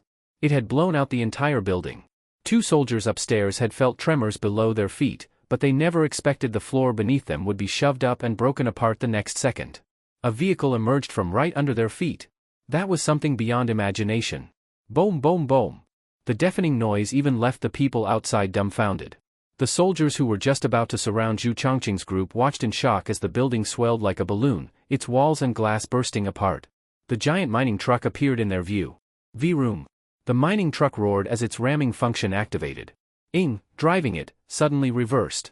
2 mid-sized off-road vehicles had their front ends jammed into the shop's doorway, completely blocking the way. Even if the minibus wanted to reverse, it couldn't escape quickly. But to the mining truck, these 2 vehicles were like toy cars. Its massive tires rolled right over them, flattening them like pancakes. Boom! The behemoth forced its way out of the building, then turned to face the vehicles blocking Zhu Chongqing's group. Seeing this, the people in those vehicles, and the nearby soldiers, felt their scalps go numb. In front of this monster, they were all too weak. Jiang Lushur didn't give them any time to react. As he used the walkie-talkie to tell Zhu Chongqing and Zhang Hai to move aside, the mining truck had already roared to life and charged at them. Acceleration function activated. The mining truck's speed instantly surged. The 2 vehicles had just started to reverse, but were already rammed. Struck by the mining truck, the vehicles were completely powerless. They were thrown sideways and flipped heavily onto the ground. At that moment, Jiang Liushur's gun barrel also extended from the window, along with a flash of electricity. Within Ran Shiyu's psychic field, the soldiers who had been closing in were now fully exposed. The collision, the electricity, and the bullets, the soldiers didn't even have time to run. Terrifying, even Zhu Chongqing and the others were stunned. They had originally been the ones ambushed, but now everything had flipped. The ambushers were now fleeing in panic. Just then, a figure quietly appeared at the shop's back door. The leather-jacketed man's head was covered in blood. The shop had turned into a pile of rubble. The building was about to collapse, and the inside was completely hollow. He had nearly been crushed to death. The others were either crushed or squeezed to death by the mining truck. Some might still be alive, but right now, he couldn't care less about them. Relying on the physical strength of an ability user, the man survived, and had the ability to escape. But just as he was about to slip away, a cold and indifferent female voice suddenly rang in his mind. Don't move. Unless you can run several kilometers in the next few seconds, you will die. The voice was pleasant, but the words chilled him to the bone. He already felt a faint yet deadly threat locked onto him. That voice must belong to the psychic user, and that sniper, at any moment, could aim and pull the trigger. In all his years of surviving the apocalypse, this was a first. Unable to even see the enemy's face, hiding in a back alley, yet frozen in place, too scared to move, just waiting for them to come and deal with him. Humiliation. The soldiers either fled or died. Very soon, the outside became quiet. Come here, the woman's voice sounded again in the man's mind. The leather-jacketed man's face showed a trace of anger. He had already followed the order to stand still, and now they wanted him to walk over? He looked around. This alley was only a few dozen meters long, but that huge vehicle couldn't get in. This alley is only a few dozen meters long. And even if we can't get in, we can crash through the walls, the voice continued. Goosebumps rose all over the man's skin. What the hell, this psychic user could even sense his thoughts. You have 3 seconds. Sweat appeared on his forehead, and his palms were soaked. At that moment, Jiang Lushur had already stopped the mining truck in the middle of the road. He was staring at the spot where the man was hiding. After 3 seconds, the man slowly walked out from the alley. Seeing the full appearance of the mining truck, he was even more shocked. A vehicle like this, ordinary people had almost no chance to see one, let alone see it on a city street. The truck took up the entire width of the street. Compared to it, even the surrounding 2- and 3-story buildings looked tiny, and all other vehicles looked like toys. Even standing in front of it with a machine gun would feel like stabbing an elephant with a toothpick. The leather-jacketed man finally saw the gunner on the truck, a young man around 20. The earlier events had already shown that this behemoth was the same vehicle that used to be the minibus. It was just such a bizarre transformation that the man still didn't fully believe it. But now, he was completely sure. What the hell, is this a transformer, he thought. He guessed it was likely due to some kind of ability. After the apocalypse, all kinds of abilities had appeared. Even though this was the first time he had seen one like this, it wasn't entirely beyond belief. The man was holding a pistol, but now he threw it to the ground and said, "I actually have no grudge against you. I was just following orders. You don't have to kill me, do you?" "Whose orders?" Jiang Lushur asked. "Commander He's," the man answered bluntly. He noticed there were several women inside the vehicle. One of them, a girl with gray eyes, gave off a mysterious aura. The moment he saw her, he felt as if he were being monitored. That was the psychic ability user. With her around, lying was pointless. "Commander He?" Zhu Changqing frowned. There wasn't much communication between Xingqing Base City and Zhonghai Safety Zone, so Zhu Changqing didn't know who the military leaders here were. The current Xingqing Base City is completely different from what it used to be. Because of conflicts over benefits and power, the army has splintered into many factions. "The one I follow, Commander He, is just one of them," the man said. Zhu Changqing was shocked. So something like this had happened in Xingqing Base City? Jiang Lushur was surprised too, but not overly so. Zhonghai Safety Zone also had power struggles, just not as severe as in Xingqing, where it had led to outright division. These changes hadn't been mentioned in the base city's broadcasts, so they had escorted the scientists here without knowing anything, completely unprepared for what awaited them. "Then why did you try to take the scientists?" Jiang Lushur asked. Commander He's faction is one of the weaker ones. Although Xinghai Base City is divided, the base itself is still the wealthiest faction. They have food and manpower. We wanted to use the scientists to trade for resources. In fact, there are likely other groups eyeing the scientists too. If you had entered from another gate, you would have run into someone else, the man explained while taking a few steps forward. Zhu Changqing didn't know what to say. He had thought they had finally arrived safely, only to find the destination was full of traps. Don't try to change the subject," Jiang Lushur suddenly sneered. "You tried to seize the scientists. What exactly were you planning to do to us? Your killing intent was clearly sensed. Even now, you're not honestly surrendering, are you?" As Jiang Lushur finished speaking, the man's expression suddenly changed. He let out a roar and sprang forward like a leopard, his movements hard to track. He was charging straight toward the vehicle where Zhu Changqing and the others were. Inside that vehicle were Professor Qin and her daughter. He had already locked onto Qin Nannan, just a 10-year-old girl. If he captured her, he could use her as leverage. While answering questions earlier, he had already been sizing things up. Trying to negotiate for survival with information was pointless. He had encountered this kind of situation many times, and always killed the other party after getting what he wanted. Sometimes, he even mocked their stupidity before killing them. Putting your life in someone else's hands, how dumb could you be? At the same time, he pulled open his coat, revealing a vest full of grenades. With those grenades, and a hostage, that would be his real chance at survival. The man suddenly unleashed his ability. His speed was like lightning, and Zhu Changqing and the others hadn't even reacted yet. At this life-or-death moment, he had activated all his power, everything depended on this one move. But Jiang Lushur had already raised his weapon. His vision slowed. The enhanced agility made his hands incredibly fast. Without even needing to aim, he pulled the trigger instantly. The man could never have imagined Jiang Lushur wasn't just a sharpshooter. He also had a brain domain ability. Not only that, but he had enhanced agility and activated bloodline evolution. Most people only had one ability. Even if he had a vivid imagination, the man would never have thought someone could have so many powers. And when all these abilities combined into a single trigger pull, the speed and accuracy of that shot were beyond imagination. The man never expected that even while strapped with grenades, Jiang Lushur would still dare to shoot. Bang! The charging man was suddenly hit like by a speeding car, his body was thrown backward violently and slammed into the ground. Then came the unbearable pain, rushing in like a tide. He screamed in agony. When he looked down, both his legs, below the thighs, were completely gone. His thighs were a mangled mess of flesh and blood, too horrible to look at. My legs. The man in the leather jacket's face turned extremely pale. The intense pain, and witnessing his own legs being lost, pushed his mind to the brink of collapse.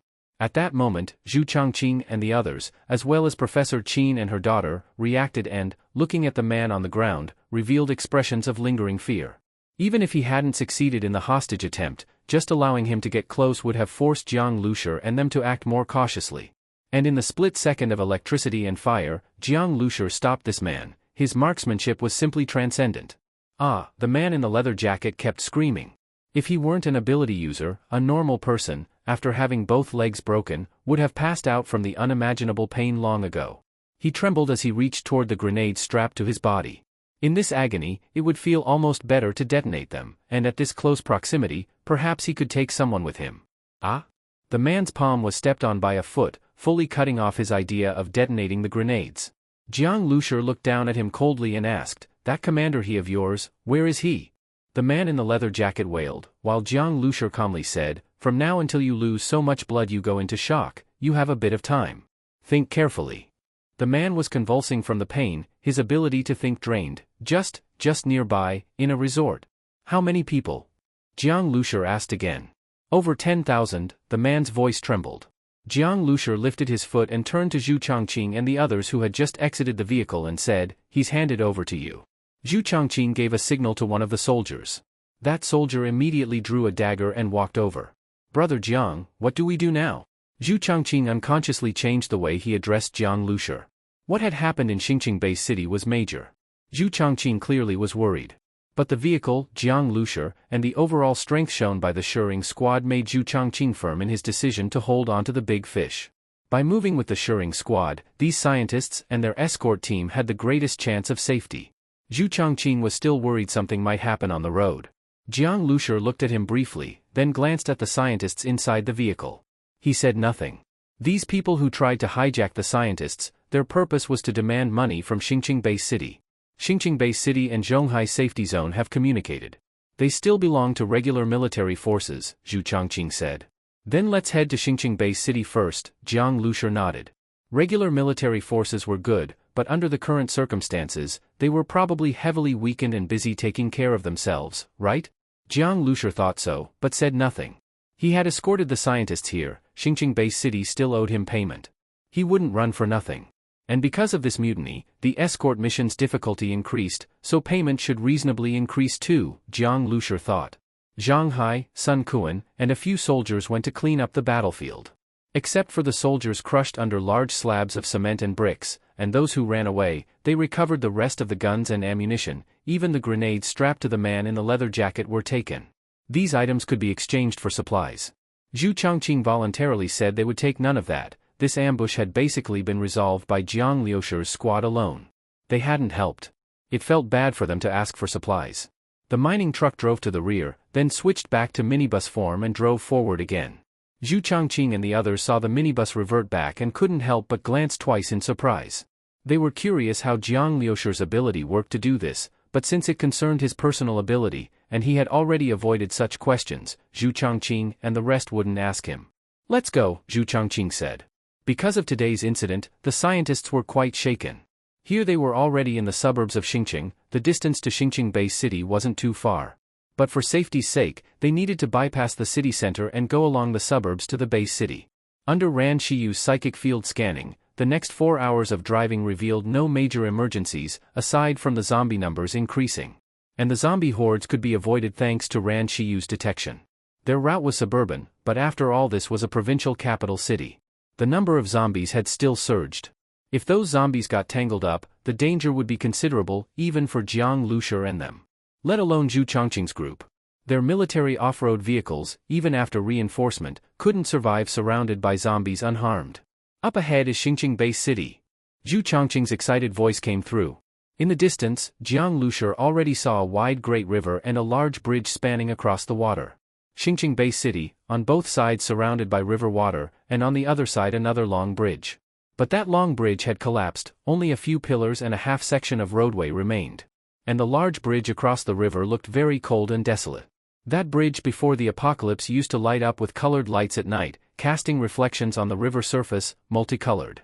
There would be small boats on the river, very beautiful, Li Yusen said, looking at the bridge. You came here before? Jiang Lushi asked in surprise. He had not heard Li Yusen mention it while on the road. No, just seen it on TV. I have some impression, Li Yusen said. But even having seen it just on TV, now seeing such a desolate scene still made one feel strong emotions. The convoy gradually approached the bridge. On the riverside were residential areas and malls, but at this moment no people were visible, not even zombies. The flower beds were overgrown with weeds.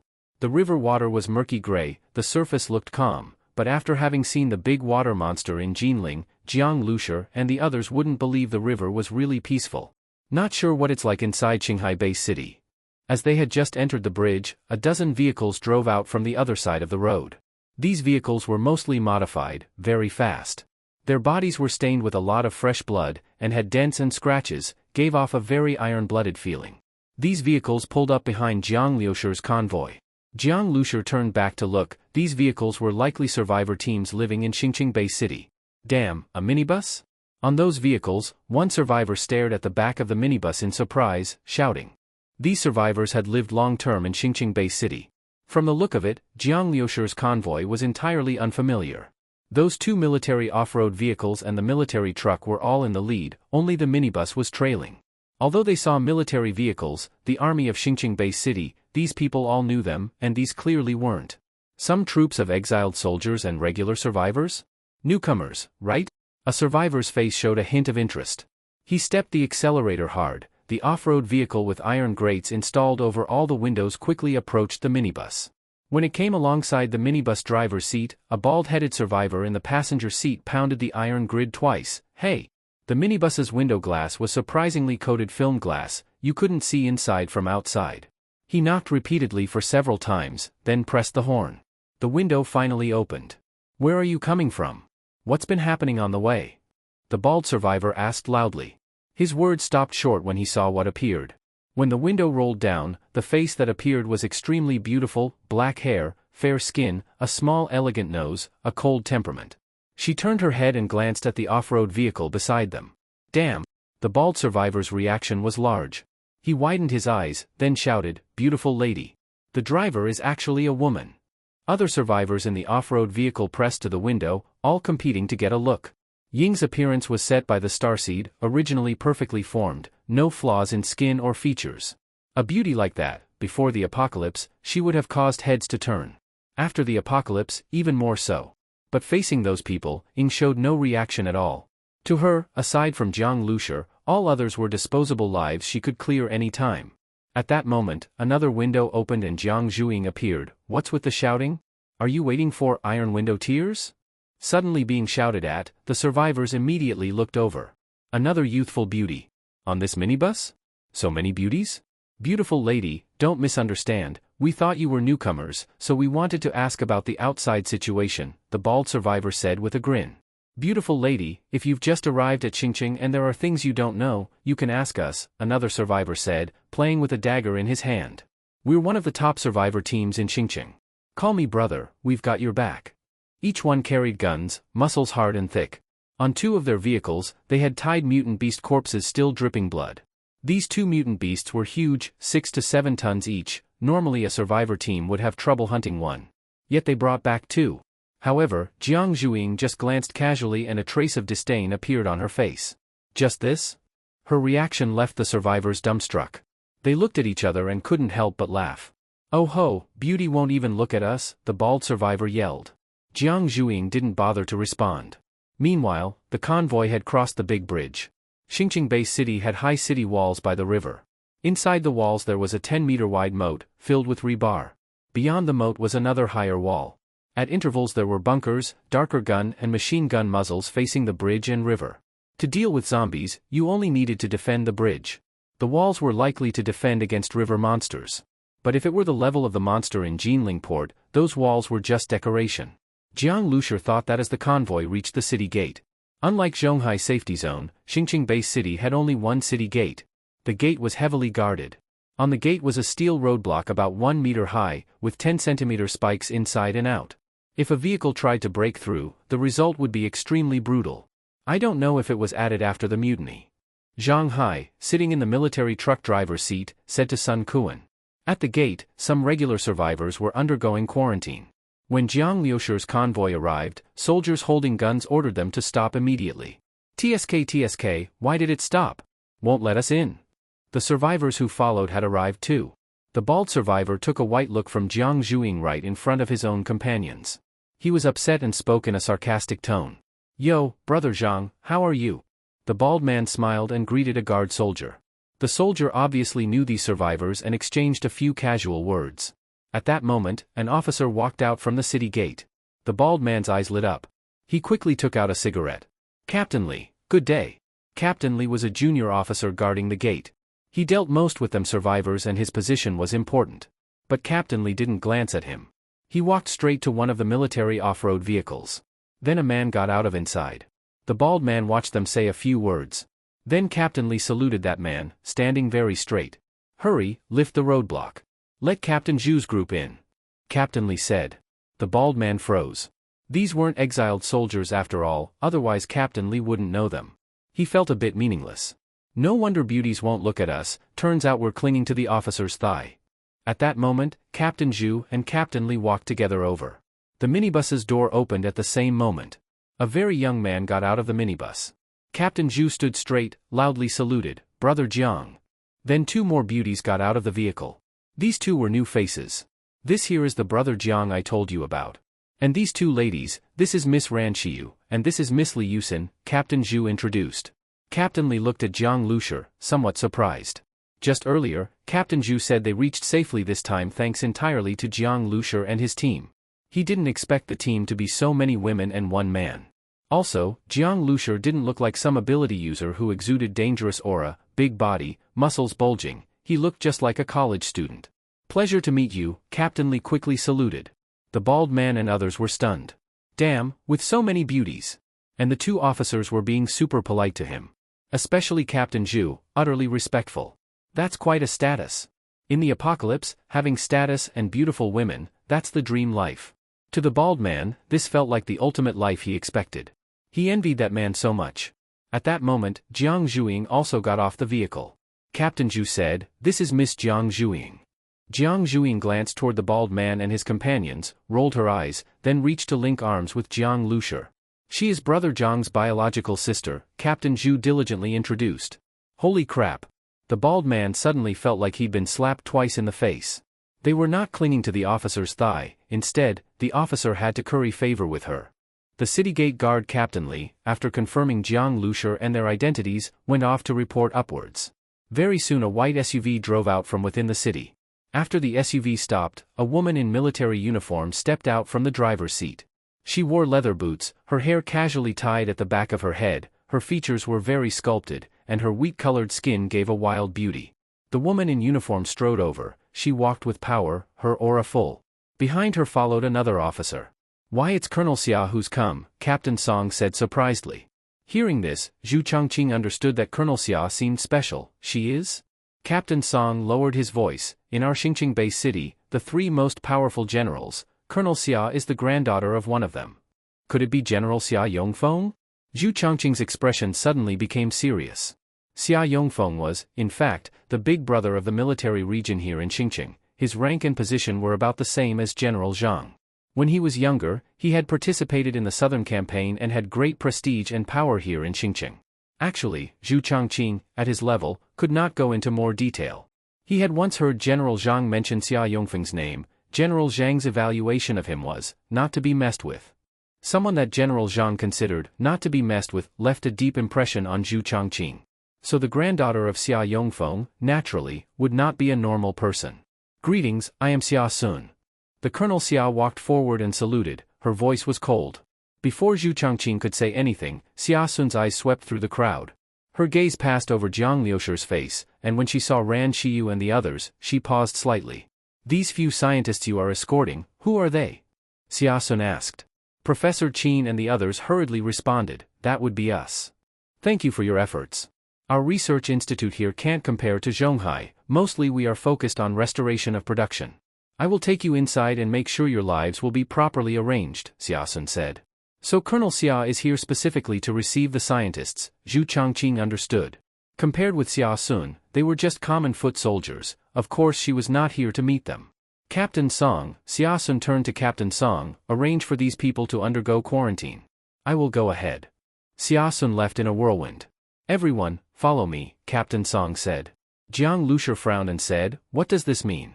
Seeing Jiang Liushi's dark face, Captain Song looked somewhat puzzled. It's just what Colonel Xia said. She said what I heard, we escort the scientists over, and then just go to do quarantine and that's it. Jiang Lushi said. Rude.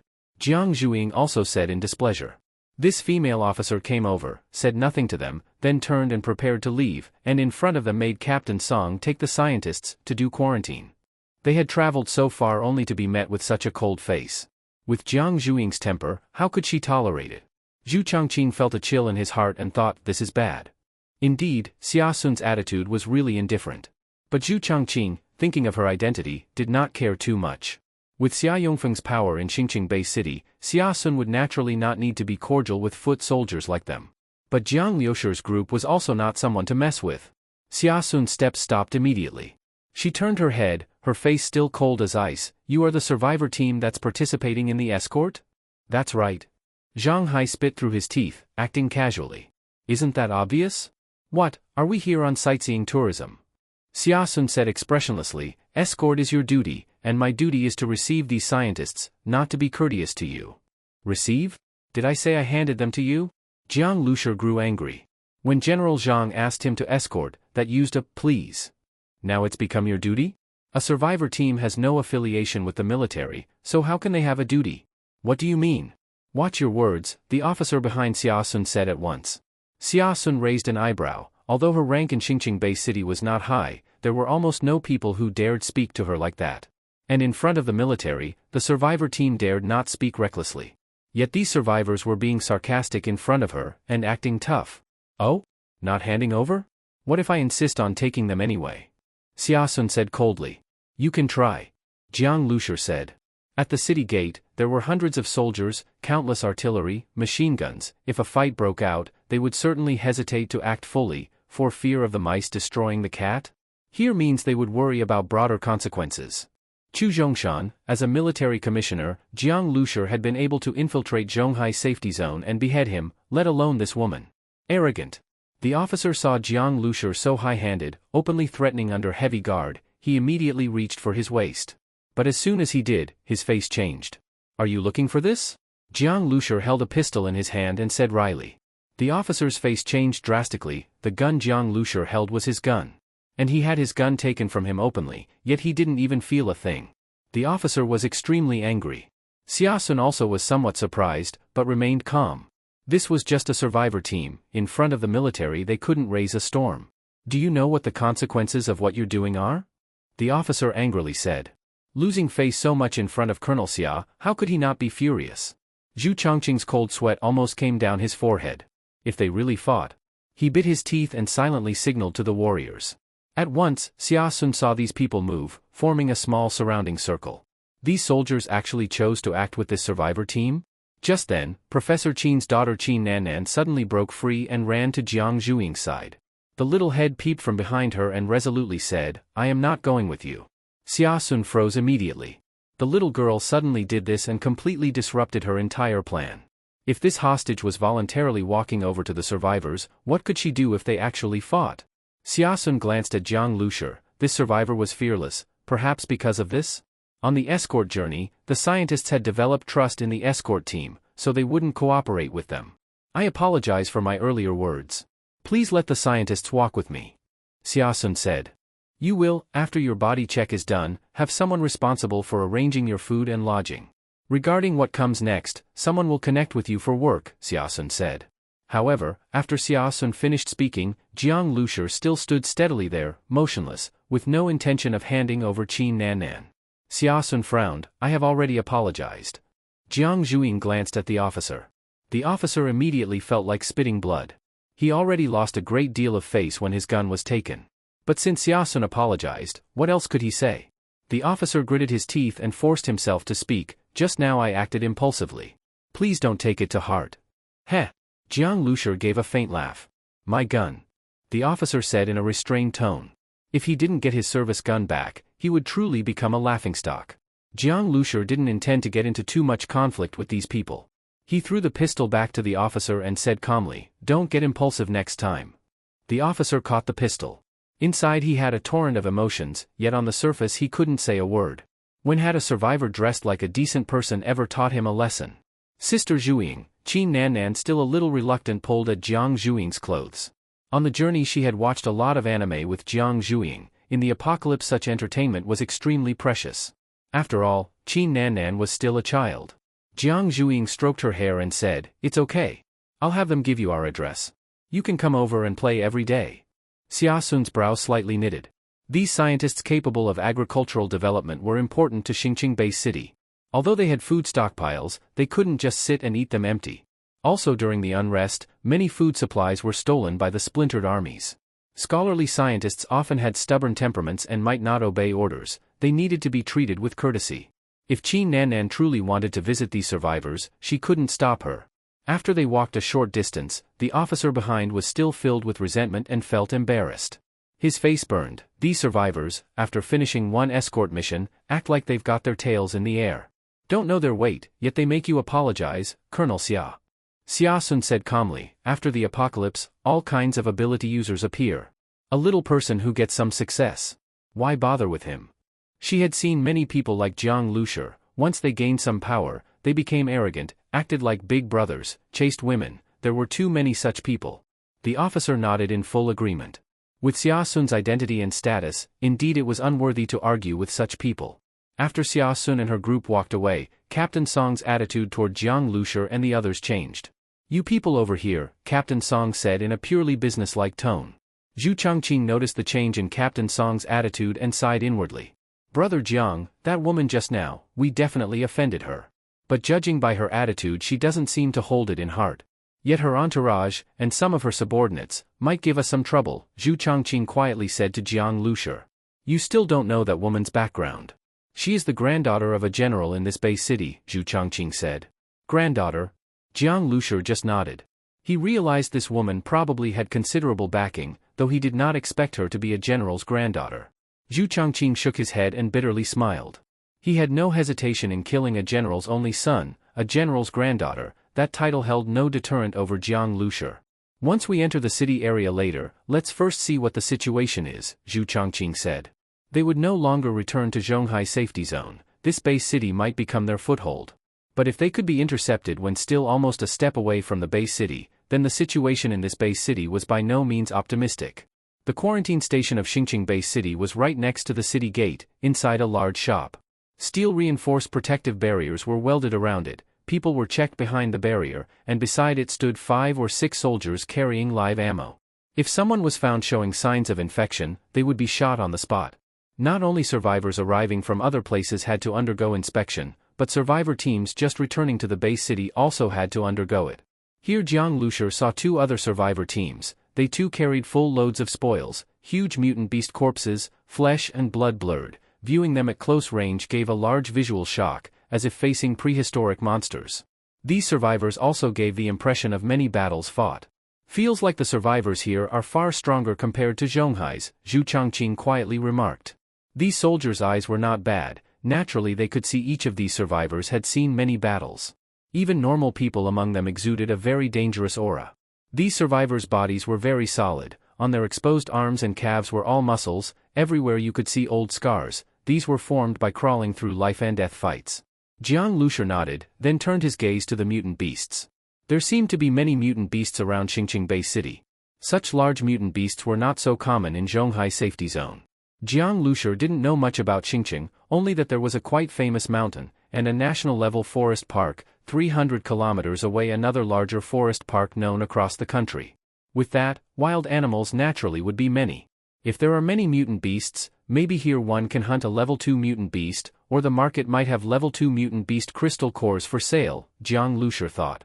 Originally he agreed to escort the scientists to Xingqing just because he had a base vehicle and could go anywhere in the apocalypse. But now, he had some interest in Xingqing Base City. The military power split. Here should be full of mixed fish and dragons, undercurrents flowing. Level 2 mutant crystal cores, maybe someone really sells them. You people go to this area to get checked. I must watch the gate, I'll go first. Captain Song said coldly. This quarantine station was divided into several areas. Captain Song just casually brought them to one area, with no difference from the other survivors. Seeing such a large group enter, the quarantine station suddenly seemed much more crowded. Many survivors undergoing inspection couldn't help but look over. Zhu Chongqing and his group of external soldiers were already very conspicuous. Ran Shiyu and the other beauties especially drew attention.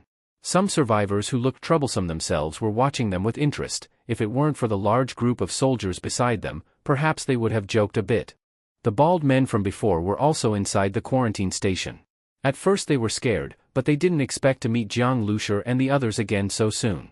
They thought they were so awesome, but in the end weren't they the same as them?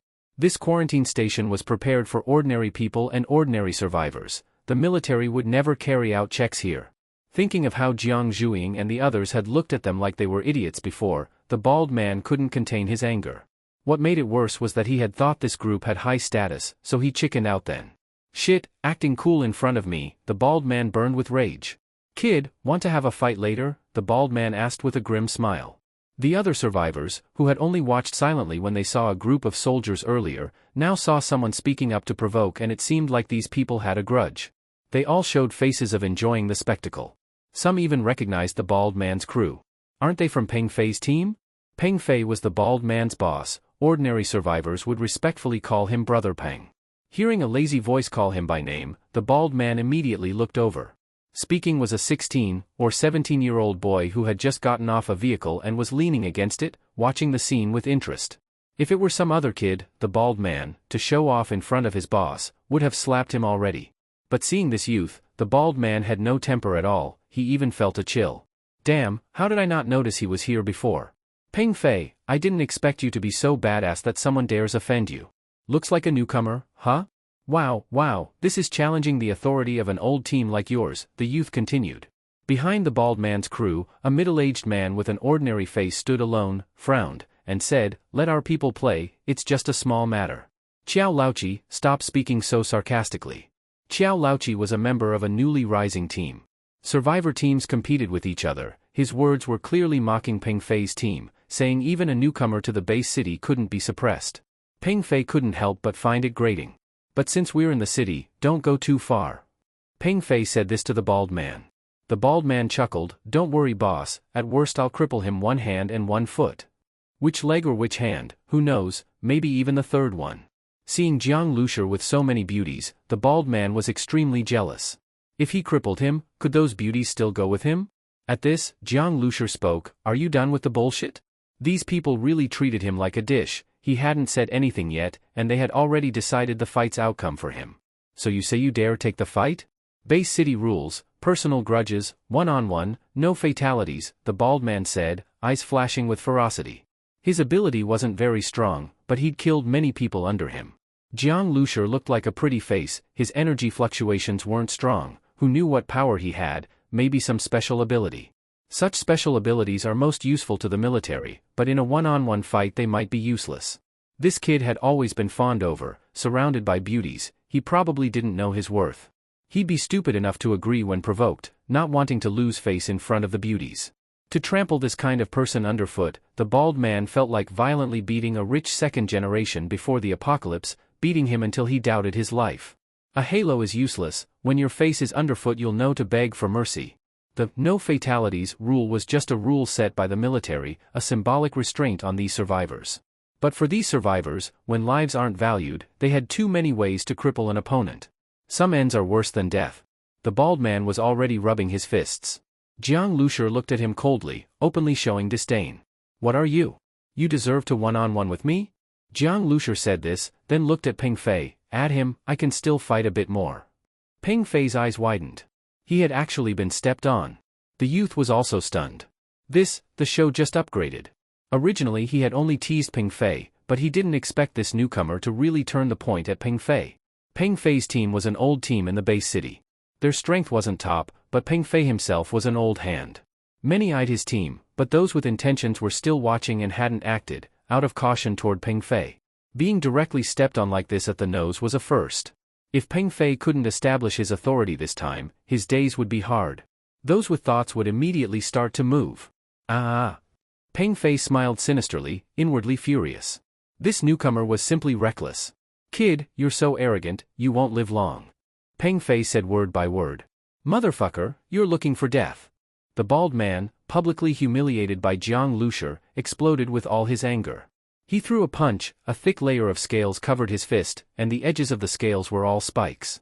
The roaring gale directly struck toward Jiang Lushi's face. If this punch landed, his nasal bone would probably break, maybe even fracture his face. An ordinary person hit by this punch would die on the spot. At the same time, the bald man's other hand flicked, and a dagger from his sleeve landed in his palm. A knife to take this kid's life. Zhu Changqing turned pale, careful. But facing the bald man's sneak attack, Jiang Lushi only snorted. He shifted his body as if he had seen the bald man's move in advance and dodged the fist. Die, the bald man's eyes flashed. But at that moment, a black shadow flicked in Jiang Lushi's hand, the cold muzzle of a gun aimed at the bald man's right hand in the blink of an eye. Bang! A flash of fire, only in an instant. Ah, the bald man's scream suddenly rang out. A spray of blood exploded. With a clatter, a blood-stained dagger fell into the pool of blood. The bald man's right hand was gone. This bald man wanted to cripple him one hand and one foot. How could Jiang Lushi be gentle? In his brain's field of vision, the bald man's small moves were like slow motion, seen clearly. One more leg, right? Jiang Lushi said. The bald man trembled all over in extreme pain. He didn't see how Jiang Lushi had drawn the gun or how he fired without aiming. From his sneak attack to being shot was in the blink of an eye. He hadn't even reacted before Jiang Lushi raised the muzzle again. No, the bald man's pupils contracted violently. Bang! How would Jiang Lushi listen to the bald man's screams? He pulled the trigger again. Too fast. Many survivors didn't even react. 1 second they were waiting to watch the show, and the next, gunshots rang out. The 2 shots came so suddenly that the survivors' nerves tightened instinctively. They all jumped up and reached for their weapons. Peng Tian shouted loudly and grabbed the bald man. After the gunshots, the bald man's whole body shook, and he let out a shrill scream, falling to the ground and twitching. His thigh was blown apart at close range by a Type 54 pistol, completely ruined. 1 hand and 1 leg both crippled. Even if he survived, he'd be a useless wreck. Ah! My leg, the bald man screamed endlessly, his heart filled with despair. Peng Fei hadn't managed to get the bald man to dodge completely. Seeing his miserable state, Peng Fei was furious. He glared coldly at Jiang Lushi and said, "Kid, you're ruthless." That shot from Jiang Lushi had actually been aimed at the bald man's 3rd leg. Some survivors noticed that and instantly felt a chill between their own legs. So fast, Zhu Changqing muttered to himself. He had seen Jiang Lushi's sniping skills before, but didn't know his quick draw was this strong. Before the apocalypse, the world's fastest gunman could draw and shoot in just 0.02 seconds, while human visual persistence lasted 0.1 seconds, meaning the target could be shot before even seeing the opponent move. That was a true instant kill. The army also had experts skilled in quick-draw shooting, much faster than ordinary gunners. Zhu Changqing couldn't estimate how fast Jiang Lushi's draw and shot had been, but he could tell it was fast, extremely fast. Even faster than many experts in the army. It was unbelievable. If Jiang Lushi's ability had been shooting-related, Zhu Changqing could understand, but his ability was clearly mechanical modification. I've changed my mind. If I don't make you regret being born today, I'll count myself the loser, Peng Tian said coldly, his eyes full of killing intent. He hadn't cared about Jiang Lushi before. But he hadn't expected that less than a minute after his words, he'd be slapped in the face. Jiang Lushi looked at Peng Tian calmly and said, "Stop talking nonsense. You're next. Come on." Jiang Lushi stood still, yet spoke to Peng Tian like calling a dog, contemptuously letting him make the first move. For a boss like Peng Tian, this was like having his face stomped on. "I'll make you pay for your arrogance." Peng Tian suddenly growled lowly. His clothes tightened, buttons popped off, revealing bronze-colored muscles covered in scars. In such a fiercely competitive environment, Peng Fei could remain a team leader. He was no ordinary man like the bald one. Peng Fei's ability burst out. His pupils turned yellow-green, gleaming cold and beast-like, and from his body grew one after another, sharp spikes about a foot long. Seeing a man grow spikes from his body was shocking. Li Yusin frowned deeply. She had seen very few battles between ability users. Peng Fei's fists and arms were covered with spikes. His arms, already thick, now were thicker than a grown man's thigh. Whoosh!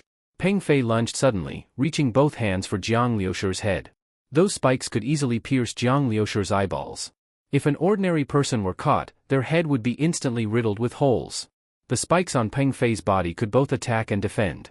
When he approached others, they'd be forced to back away, but he could still push forward. His speed was incredible. He wanted to destroy Jiang Liusher's shooting ability first, then slowly torture him. But Jiang Liusher wasn't afraid at all. Peng Fei's speed looked fast, but in Jiang Liusher's brain domain vision, it was like slow motion. And thanks to his evolved bloodline, Jiang Liusher's body could react the moment he saw something. His agility increased, and he dodged Peng Fei's storm-like attacks. Peng Fei's speed was terrifying. He was like a rolling spiked iron ball, touching meant injury, and contact meant death. Everything he brushed past was torn apart instantly. Even nearby survivors stepped back in panic, afraid of being caught in it. But to everyone's shock, Jiang Liusher dodged all of Peng Fei's frenzied attacks. Wasn't he supposed to be a gun expert? How was his footwork so agile? It made sense that someone good with guns had fast reflexes, but his dodging was unbelievably smooth. Peng Fei had been attacking for a long time. Not only did he fail to kill Jiang Liusher, he hadn't even touched his clothes. It felt as if Jiang Liusher knew all his attack angles in advance, dodging just before each strike, leaving Peng Fei's attacks hitting only empty air. Such a fight, where all strength is wasted, was unbearable. "Let's see you dodge this," Peng Fei shouted, and the spikes on his arms extended again. Each spike grew to half a meter long. More spikes extended all over his body. A strange smell spread from him at the same time. Zhu Changqing and the others smelled it and immediately felt dizzy, quickly covering their noses and mouths. Many animals and insects have scent glands, like skunks, that release not only a foul smell but also have a paralyzing effect. Peng Fei had a similar ability. The scent he emitted through his sweat glands wasn't foul, but it could numb people. Even those not too close felt lightheaded, let alone Jiang Liusher, who was right in front. And in a fight like this, even a moment of daze could be fatal. But when Peng Fei seized the chance and threw a punch at Jiang Liusher dodged as if nothing happened, suddenly reached out from the side, grabbed a spike on Peng Fei's fist, pressed the gun muzzle against it, and pulled the trigger. Bang! Gunfire erupted, blood splattered everywhere. Jiang Liusher stayed calm, still holding the spike, and kept firing. Bang! Bang! Bang! He didn't even blink. The series of thunderous gunshots left all the survivors stunned. When the shots ended, Jiang Liusher kicked Peng Fei's exposed side, and Peng Fei hit the ground hard. One of the spikes broke off and remained in Jiang Liusher's hand. He glanced at the spike, tossed it aside, and said, "You're too weak." With his evolved bloodline, how could he care about a bit of smell? Peng Fei was covered in blood, twitching in pain, his whole body like a smashed blood bag. Jiang Liusher had avoided all his vital spots and only shot his limbs, but after taking so many bullets, his limbs were basically useless, no different from being dead. Earlier, they talked about crippling Jiang Liusher right to his face. Against people who casually talked about crippling others, how could Jiang Liusher possibly show mercy? He had already realized that the survivors here were even more ruthless than those in Zhonghai safety zone. In this Xingqing-based city, warlords divided the land, and survivor teams lived between the cracks. Competing for resources meant being ruthless was necessary. If you're weak, others will step on your head. Today, that bald man provoked them simply because Jiang Liusher's group were newcomers. Jiang Liusher used full force just to send a warning to these old teams: don't think every newcomer is easy to mess with. If you want to provoke someone, you'd better weigh your own strength first. Otherwise, Peng Fei's miserable end will be yours. Some survivors now looked at Jiang Liusher with different eyes. This young man looked like a college student, not at all fierce like them. Yet when it came to real action, he was so ruthless he didn't even blink, like squashing a stink bug. Peng Fei was still a veteran, and he ended up falling to a newcomer who had just arrived today. Zhu Changqing, watching from the side, had been holding his breath the whole time and finally let it out. So fierce. Even watching from the sidelines made it hard to breathe. If he were in Peng Fei's place, he couldn't even imagine. At this moment, Jiang Liusher hadn't lowered his gun. Instead, he moved the muzzle and pointed it straight at the teenage boy. "You're next," Jiang Liusher said. This boy had been watching Peng Fei's downfall with schadenfreude, but now Jiang Liusher had suddenly turned on him. The boy's eyes widened instantly. He pointed at his own nose with exaggerated expression and asked, "You mean me? Can't understand human speech?" Jiang Liusher replied. That boy had stirred things up earlier, using Jiang Liusher as bait to provoke Peng Fei. How could Jiang Liusher forget that? When the survivors saw Jiang Liusher challenging the boy, they were all shocked. This newcomer was really wild. That boy had already acted arrogantly when he showed up, but now he'd met someone who could rival him. Just then, a girl beside the boy sneered coldly and said, "Overestimating yourself." The girl looked around 20, very pure-looking, clinging tightly to the boy's side. Hearing Jiang Lushi provoke her boyfriend, she immediately mocked back. Peng Fei was just a washed-up survivor team leader. But this boy? He was a real ruthless character. Usually when he frowned, she didn't even dare breathe. "You wanna fight me? Took down Peng Fei and now think you're invincible," the boy laughed exaggeratedly. "You had a gun, and they were unarmed. You really think you're strong?" Jiang Liushi's gun skills were extremely sharp.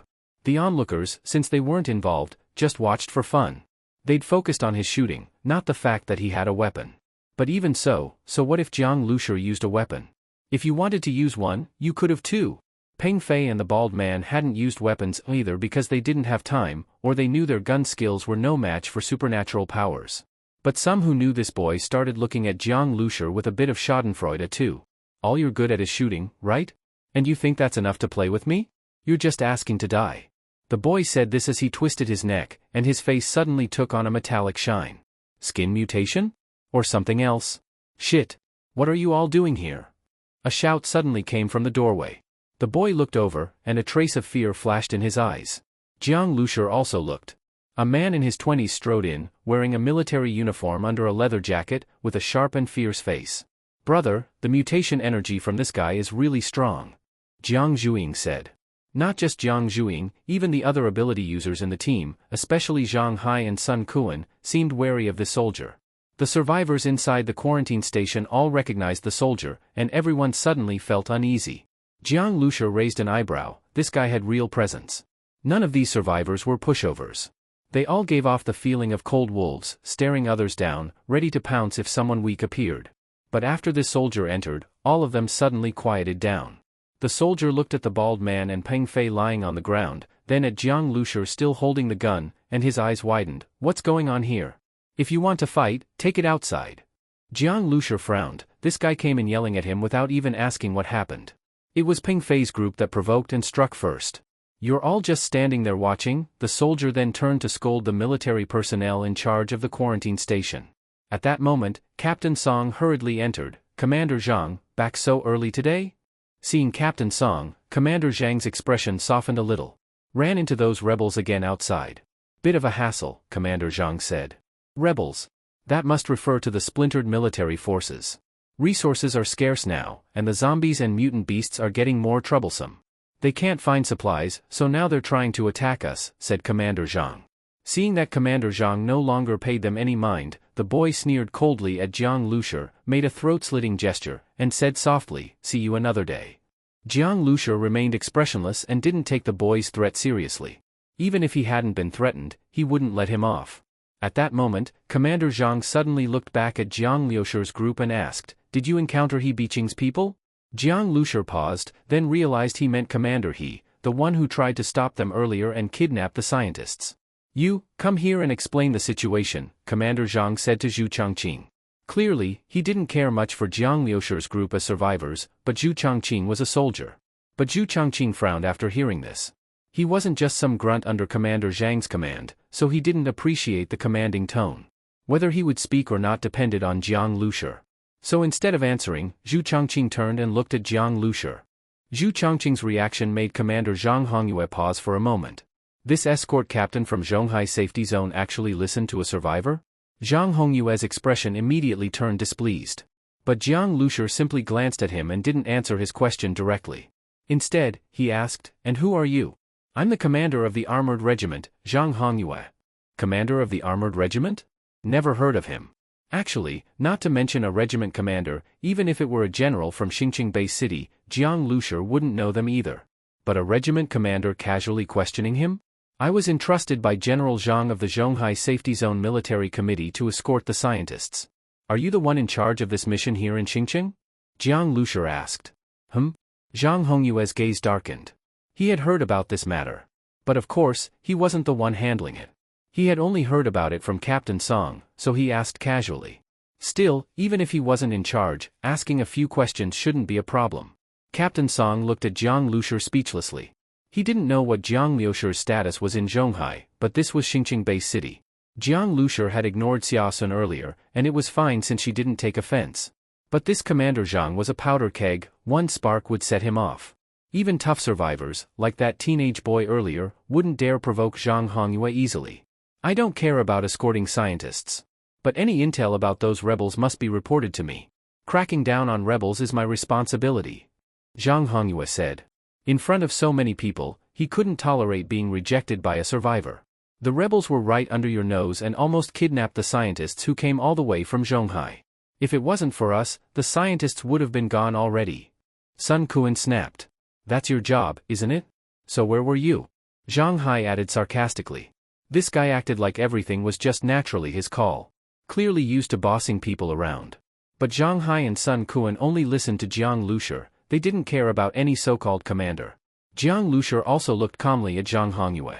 After everything that happened, this guy still had the nerve to talk about responsibility? Zhang Hongyue was momentarily speechless, his face turning black. These survivors spoke bluntly. What they said was basically slapping him in the face in public. You didn't arrive on time, and before entering Xingqing Bay City, the escort was your responsibility. Captain Song tried to say something, but Zhang Hongyue glared at him, cutting him off. Zhang Hongyue gave Jiang Liusher a deep look and said coldly, security in the Bay City is my responsibility too. Next time you cause trouble, don't let me catch you. During the physical inspection, the female soldiers checking Jiang Liusher seemed a bit fearful. They had all witnessed him take down Peng Fei and the bald man. This seemingly harmless young man was clearly deadly. Jiang Liusher noticed that the female soldier checking for wounds on his body was trembling slightly when her hand touched his skin. He found it a bit amusing. Didn't expect you to become a big bad guy, huh, bro? Jiang Zhuyin teased. Ran Shiyu couldn't help but laugh a little too. Xingqing Bay City is so complicated. It doesn't even feel like a base city, Li Yusen said worriedly. When we agreed to transfer the scientists earlier, Xingqing never told us that their military had splintered, Zhu Changqing said, displeased. It's fine. Just be cautious, Jiang Liusher replied. No matter how chaotic Xingqing Bay City was, basic order was still necessary. Otherwise, things would fall apart. How would they resist other military factions? With the government gone, the military had more autonomy. It was natural for some to develop ambitions of carving out their own territories. Like Chu Zhongshan in Zhonghai Safety Zone, if he kept expanding, he might split off or turn Zhonghai into his personal domain. That's the only option, Zhu Changqing nodded. Since he couldn't return to Zhonghai Safety Zone, he would have to settle in Xingqing Base City.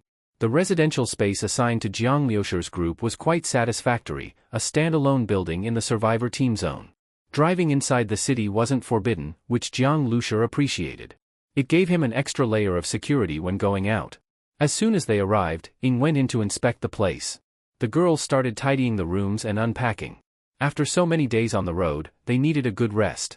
Jiang Liusher had assumed that, judging by Xingqing's attitude, it would take several days before anyone came to see him, or he might even have to go find them himself. But to his surprise, someone came early the next morning. While they were eating breakfast, Ran Shiyu looked up and said, "Someone's here, 7 people in total. A few of them have energy fluctuations." By then, Jiang Liusher was already back in the base vehicle, which was parked right outside the building, seamless access. 2 military vehicles arrived, one in front and one behind, and stopped outside the house. Seeing 2 Type 95 armored vehicles, Jiang Liusher slightly raised an eyebrow. Was that armored regiment guy here for payback so soon? But even armored vehicles didn't scare Jiang Liusher.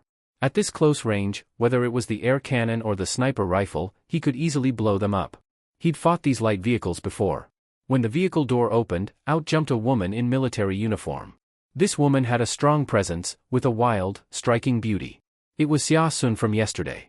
Xia Sun got out of the vehicle, looking somewhat annoyed.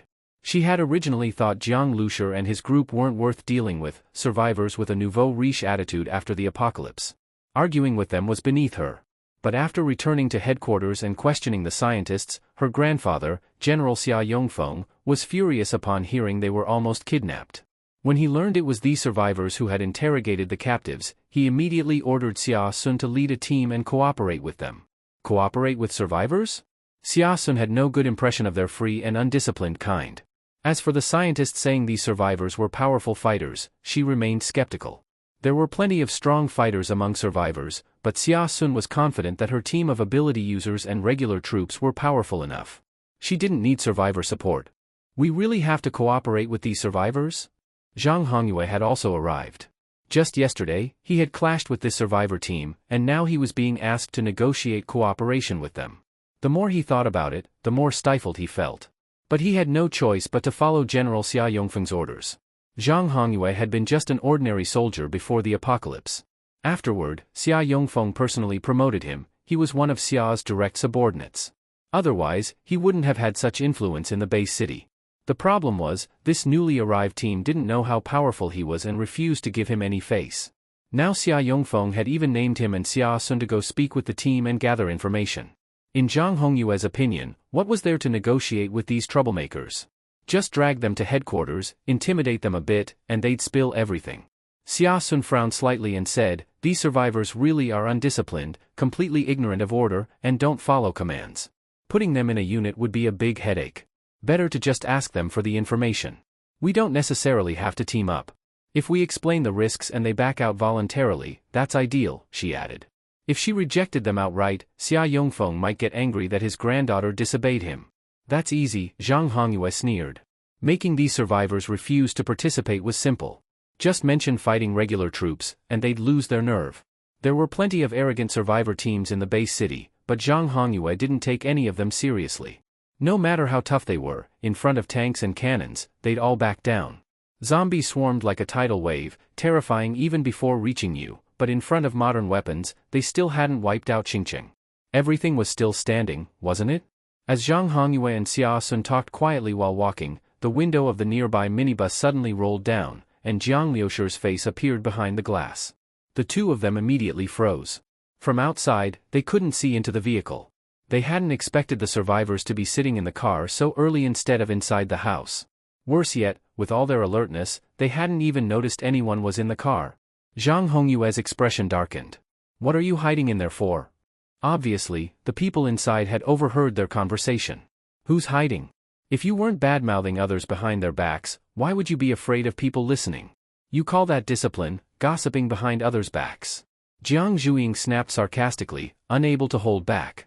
Xia Sun's face stiffened. She was a bit embarrassed. She had always thought of herself as above talking behind people's backs. But what Jiang Zhuiying said was true. Caught red-handed, Xia Sun didn't know what to say for a moment. Just thinking that 5 or 6 people had been listening nearby while they talked, this was the most awkward moment of her life. Zhang Hongyue's face turned grim, and Xia Sun looked at Jiang Liushi, a trace of embarrassment on her cold, elegant face. "We came here to—" "No comment," Jiang Liushi interrupted. Xia Sun was instantly speechless, her face turning red. She had already lowered herself, but Jiang Liushi gave her no face at all. In the base city, as Xia Yongfeng's granddaughter, she was practically royalty. Many men chased her and flattered her constantly. But from the start, Jiang Liushi had shown her no respect. He didn't know who she was, but how could she reveal her identity herself? That would be too undignified. Xia Sun really couldn't say it. After holding it in, she finally said, "I can offer you a reward." "A reward?" Jiang Liushi laughed coldly. Ordinary rewards no longer interested him. "You keep saying we're not the regular army, which means you understand the combat power and weapons of the regular army. We defeated those troops without any help from you, and now you want information for free." Jiang Liushi said. "Didn't I just say we'd pay you? What, are you trying to take advantage and demand too much?" Zhang Hongyue said coldly. "Weapons, ammo, mutant beast meat, what do you want?" Zhang Hongyue asked. "Not interested." Jiang Liushi replied flatly, "If you want my cooperation, give me a level 2 mutant crystal core." Zhang Hongyue's eyes immediately widened. A level 2 mutant crystal core? Level 2 mutant beasts were already rare, and the chance of getting a core after killing one was even lower. Xingqiang was also researching evolution crystals and exchanging tech with Zhonghai. These cores were crucial to the base city.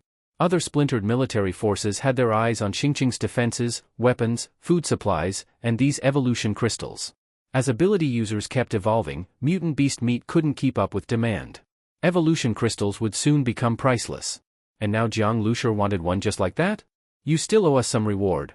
"I'll let that go, just count it all toward this level 2 core. Also, I want rights to the spoils of battle," Jiang Liushi added. Hearing this, Xia Sun's eyes widened in disbelief. He was just a survivor team leader, yet he not only asked for a level 2 core but also wanted rights to battle loot. Who did he think he was? God?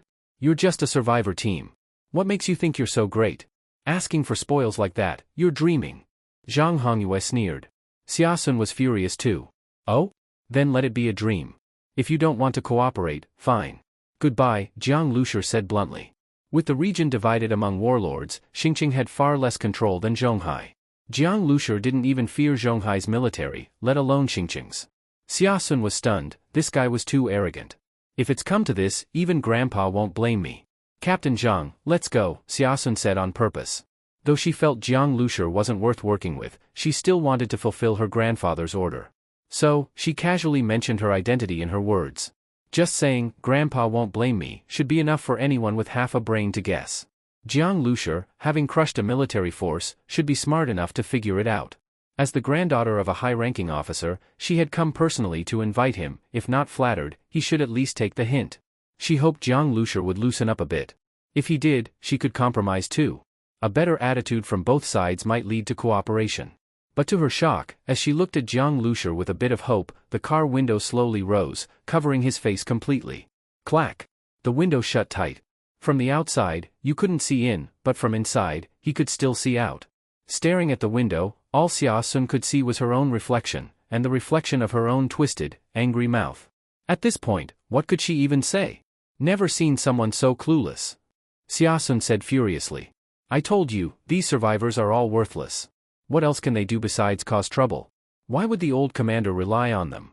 These people get a little power and think they're saviors. Miss, let's go. Ignore them. This city is full of arrogant survivors. With that attitude, it won't be long before he picks a fight with them. When that happens, let the others deal with him. He may be strong, but he can't beat a mob. Sooner or later, he'll be taught a lesson, Zhang Hongyue said, gloating, as he turned and walked away. They're gone. Did we really just reject them like that? Li Yusin asked as she looked out the back window from inside the base vehicle. Let them go. Working with them might not bring any benefits anyway. And when it matters most, they might sell us out. Jiang Lushi was half lying comfortably on the couch. He had no trust in Xingqing's military, especially after interacting with the man and woman who had just come. He felt even more distant from the military here. Of course, he wasn't completely against cooperation. If the benefits were good enough, he'd be willing to work with them. As he spoke, Jiang Lushi suddenly sat up straight on the couch. Brother Jiang, what's wrong? Everyone in the vehicle paused when they saw Jiang Lushi's sudden movement. He didn't answer. Instead, he walked straight to Ying. Just now, the starseed had sent him a special alert. The starseed had detected a special energy source fluctuation. Previously, after killing mutant beasts, the starseed would detect the energy waves of the mutant crystal cores inside them and provide a rating. The first time Jiang Lushi found a crystal core was thanks to the starseed. But this alert was different, completely unusual. Most incredible was the detection distance. The energy source was northeast of Xingqing, over 100 kilometers away. That far, and the starseed still picked it up? That meant the energy fluctuation was extremely unique. Brother Jiang, what message did the starseed give you? As the AI manager of the base vehicle, Ying also received the alert. But the key details were sent directly to Jiang Lushi since he was the vehicle's owner. It's a special energy source. With it, the base vehicle could undergo 3 more evolutions. Jiang Lushi's eyes sparkled with excitement. 3 evolutions. The second evolution had added a 160-ton mining truck, greatly enhancing the base vehicle's combat power. If it evolved a third time, what could be added? Jiang Lushi was full of anticipation. A special energy source 200 kilometers away and a third evolution. So, are we heading there now? Ying asked. Not yet. First, let's investigate the area. Let's see what's about 200 kilometers northeast of Xingqing. If it's too dangerous, we'll need to make a solid plan. The apocalypse was terrifying. Ever since he saw that massive tentacle monster in the Yangtze River sinking a cargo ship, Jiang Lushi had become deeply aware of the world's dangers. He was strong, but not invincible. Getting intel wasn't hard. Xingqing had weak military control, and black markets thrived. Most businesses weren't regulated by the army.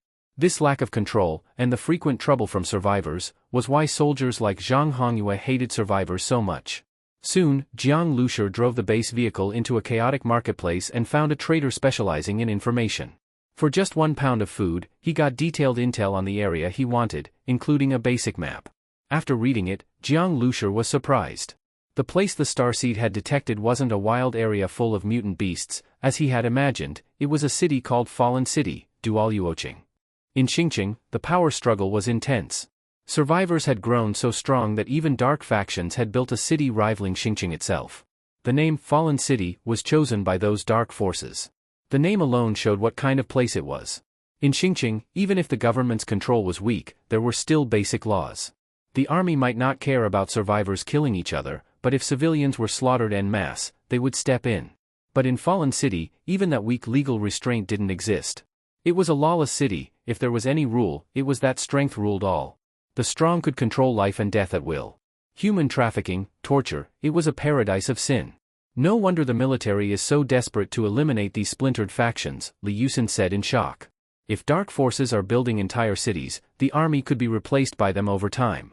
Otherwise, the military wouldn't be asking for cooperation with Jiang Liusher's team.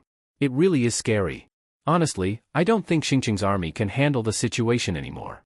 Even if they go to war, I doubt they can wipe out these warlords, Jiang Liusher said as he looked over the newly acquired map.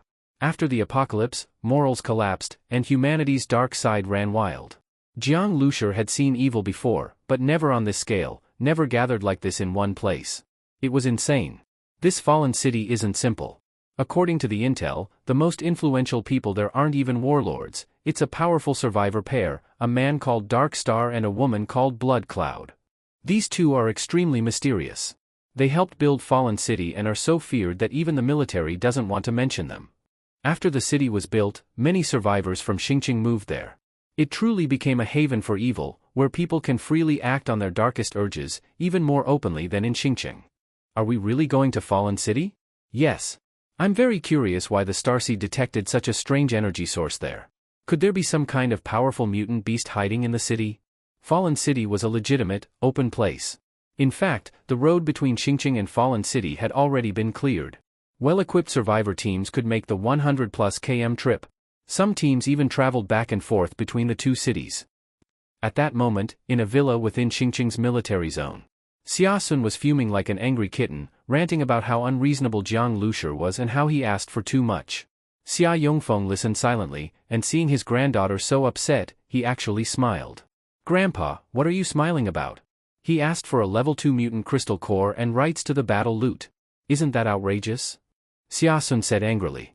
Xia Yongfeng replied, "Survivors who've been on top for a while tend to get arrogant. But it's true, they do have skills. Still, you're right. That Jiang kid is too arrogant. What he wants is just ridiculous." Xia Yongfeng had proposed cooperating with Shering team partly because the old guy named Zhang from Zhonghai had sent them. He figured they must be capable. Also, He Tianhu's men were very slippery, and the army hadn't been able to search everywhere. Shering team was the only group who'd recently encountered He Tianhu's people and obtained intel. "Don't worry, sooner. Shering team already offended He Tianhu. And I know what kind of person he is, he won't let that go. He has many informants in Xingqing. The moment Shering team steps out, he'll know, and he'll try to kill Jiang Liusher himself." Survivor teams consume a lot of mutant beast meat. They have to hunt to survive. But with He Tianhu around, Shering team won't get far. Soon, they won't even be able to leave the city, and when that happens, they'll come to us for cooperation. Just let them stew for a while. They'll learn their place. Xia Yongfeng's words seemed to ease Xia Sun's mood. She clenched her fists and said, "When that annoying Jiang guy comes crawling back to us, I'm going to give him a piece of my mind." She imagined the scene, and just the thought made her feel better. But just as she said that, a messenger knocked on the door. "Commander, you ordered us to track Shering team. We've confirmed, they've left Xingqing and are heading northeast. Looks like they're going to Fallen City." The messenger's words stunned Xia Yongfeng. "What? Fallen City? Why are they going to Fallen City?" Xia Yongfeng frowned. Xia Sun snorted coldly and said, "Just as I thought, survivors are all the same. Once they gain a little strength, they think they can do whatever they want. Those scientists were tricked by them into speaking well of them, praising them. Maybe they even have Stockholm Syndrome." At the thought of all the rumors about Fallen City, Xia Sun's face showed disdain and disgust. "They probably heard some rumors and really believe Fallen City is a paradise," Xia Yongfeng said with some disappointment. Most survivors who went to Fallen City were driven by their own dark desires. But if it were really that easy to survive there, the city wouldn't have such a bloody and dark reputation. On the road from Xingqing to Fallen City, Jiang Liusher's minibus was speeding down the highway, followed by a repainted off-road vehicle. From time to time, zombie groups appeared on the road, but before they could charge, both vehicles had already sped past. Occasionally, a zombie leaped onto the car, but it was just a dull bang sound. Even near the Zhonghai safety zone, Jiang Lushur and the others hadn't encountered roads this clear. There were hardly any abandoned vehicles, and few obstacles. An entire stretch of over 100 kilometers had been cleared. This obviously wasn't done by Xingqing's military. On such a clear road, the 100-plus kilometer journey wouldn't take long. Brother Jiang, why are we going to Fallen City? Ran Shiyu asked curiously. Jiang Lushur wasn't quite sure how to answer. He couldn't exactly say it was because of the starseed. Well, just as he was about to respond, Ran Shiyu added, I'm just curious. It's your call. I wonder if we can find any medicine in Fallen City, Li Yusin said. Much of her medical supplies had been used up during the scientist escort mission.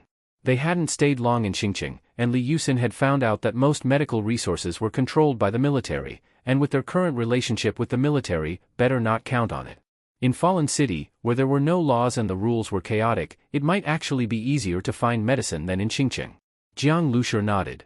Besides medicine, they had some weapons and ammunition that they could potentially sell there for a better price than in Xingqing. As for Zhang Hai and Sun Kuan in the off-road vehicle behind, they also had shopping to do.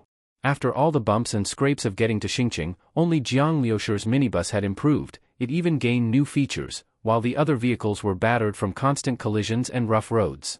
After driving for a while, in the distance, a tall wall appeared. Behind the black wall stood clusters of buildings.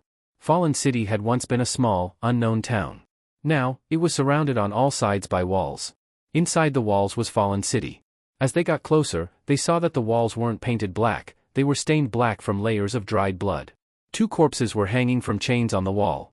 Their lower halves were gone, only upper bodies swinging in the wind.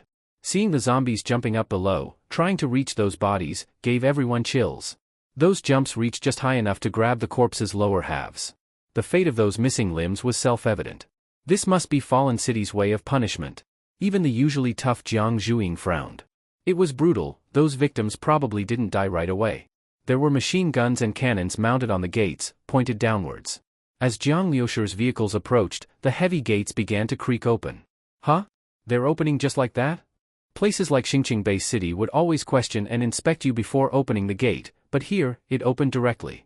As the gate opened and the vehicles approached, the noise drew the attention of the zombies still clawing at the corpses. These blood-covered, red-eyed zombies instantly turned toward them and let out beast-like growls before charging. V-room. Both vehicles accelerated hard, one after another, and sped through the gate. Bang! The gate slammed shut just before the zombies reached it. No inspection? Aren't they afraid of infected people getting in? Zhang Hai and Sun Kuan pulled up beside the minibus, clicking their tongues. Those bitten or scratched by zombies but not yet transformed were called infected. Once discovered, they were killed immediately due to the risk of turning and triggering a chain reaction. But Fallen City didn't seem to care. No idea. Maybe they have their own way of handling it, Jiang Lushur replied. As soon as they passed the gate, the starseed alerted him, the special energy source had been detected. Looking down the street behind the gate and at the buildings that looked pretty ordinary, Jiang Lushur suddenly felt tense. The starseed had confirmed, the unique energy source was inside Fallen City. First time here? Need a map guide, a guard walked over and asked. Jiang Lushur saw that the guard carried a machine gun and had a stone-like, muscular build, clearly an ability user. His aura was cold, he had probably killed many people. How'd you know this is our first time? Zhang Hai asked. The guard grinned, a twisted smile that looked worse than no smile at all. People who come here usually go straight to the amusement park. No one stops here. Parking here means you're either looking for trouble or a rookie. Which are you? What's the amusement park? Jiang Lushur asked. The guard just glanced at him and said nothing. Give me a map guide, Jiang Lushur said calmly. 5 pounds of mutant beast meat, the guard replied. Before, a regional map had only cost 1 pound. Now this small-town map cost 5? Seeing Jiang Lushur frown, the guard said lazily, spend a few days in Fallen City and you'll know, 5 pounds of meat is nothing. Totally worth it. Jiang Lushur called. Soon, brought out a chunk of mutant beast meat. The guard's eyes lit up when he saw her. But he said nothing, took the meat, and handed over a small booklet. Jiang Lushur had expected just a single sheet, but it was actually a decently thick booklet with maps and pictures. Amusement park. Jiang Lushur quickly flipped to the amusement park section. The 3 words, amusement park, at first glance might make one think of a pre-apocalypse theme park. However, the amusement park, described in this booklet had nothing to do with that. It was a place where the ugliest sides of human nature were completely unleashed. Here, as long as you had mutant beast meat, mutant crystal cores, or enough power, you could satisfy any desire. There were no rules, no restrictions. Before the apocalypse, Jiang Lushur had heard about dark things like this, but those were distant from ordinary people.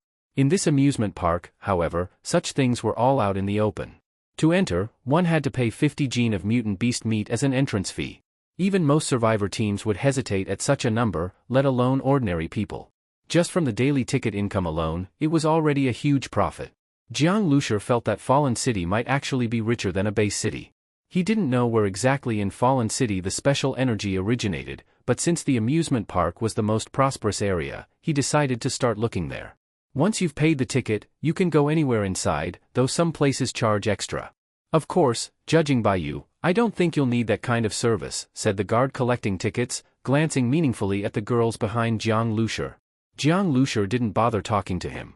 He led Jiang Zhuiying and the others into Fallen City. As soon as they entered, the sight before them made Jiang Lushur truly understand what sin and depravity meant. He saw dozens of people gathered around a wooden platform. On the platform were rows of sturdy wooden frames, and on each frame, a woman was bound, wrapped in only a few pathetic strips of cloth, her body fully exposed, left for others to humiliate and watch. From time to time, men from the crowd climbed onto the stage. By paying a bit of mutant beast meat, they could do whatever they wanted to these women. Whips, bamboo rods, iron tongs, all kinds of tools were available. The female slaves were already covered in bruises and wounds from repeated abuse. This is a place for ability users to relieve stress, the guard said with a grin. Always fighting out there, with their heads hanging on their belts, they carry a lot of pressure. As long as they pay mutant meat, they can do whatever they want to these women, beat them, kick them, bite them, rape them, urinate on them, torture them to death if they wish. Of course, prices vary depending on what you want. As the guard spoke, he noticed Jiang Lushur frowning deeply, while the women behind him looked visibly sickened. Some instinctively reached for their weapons. The guard coughed dryly and added, "Not everyone likes that kind of thing. Most ability users prefer clean, pretty slaves. You can even buy virgins at many female slave markets." He winked as he spoke. Jiang Lushur said nothing. The world had been in the apocalypse for a long time now. Without rules, how dark could human nature become? Just look at the terrorists in the Middle East before the apocalypse, torture, rape of children.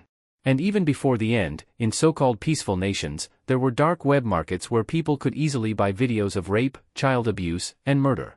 Buying and selling drugs or guns was even more common.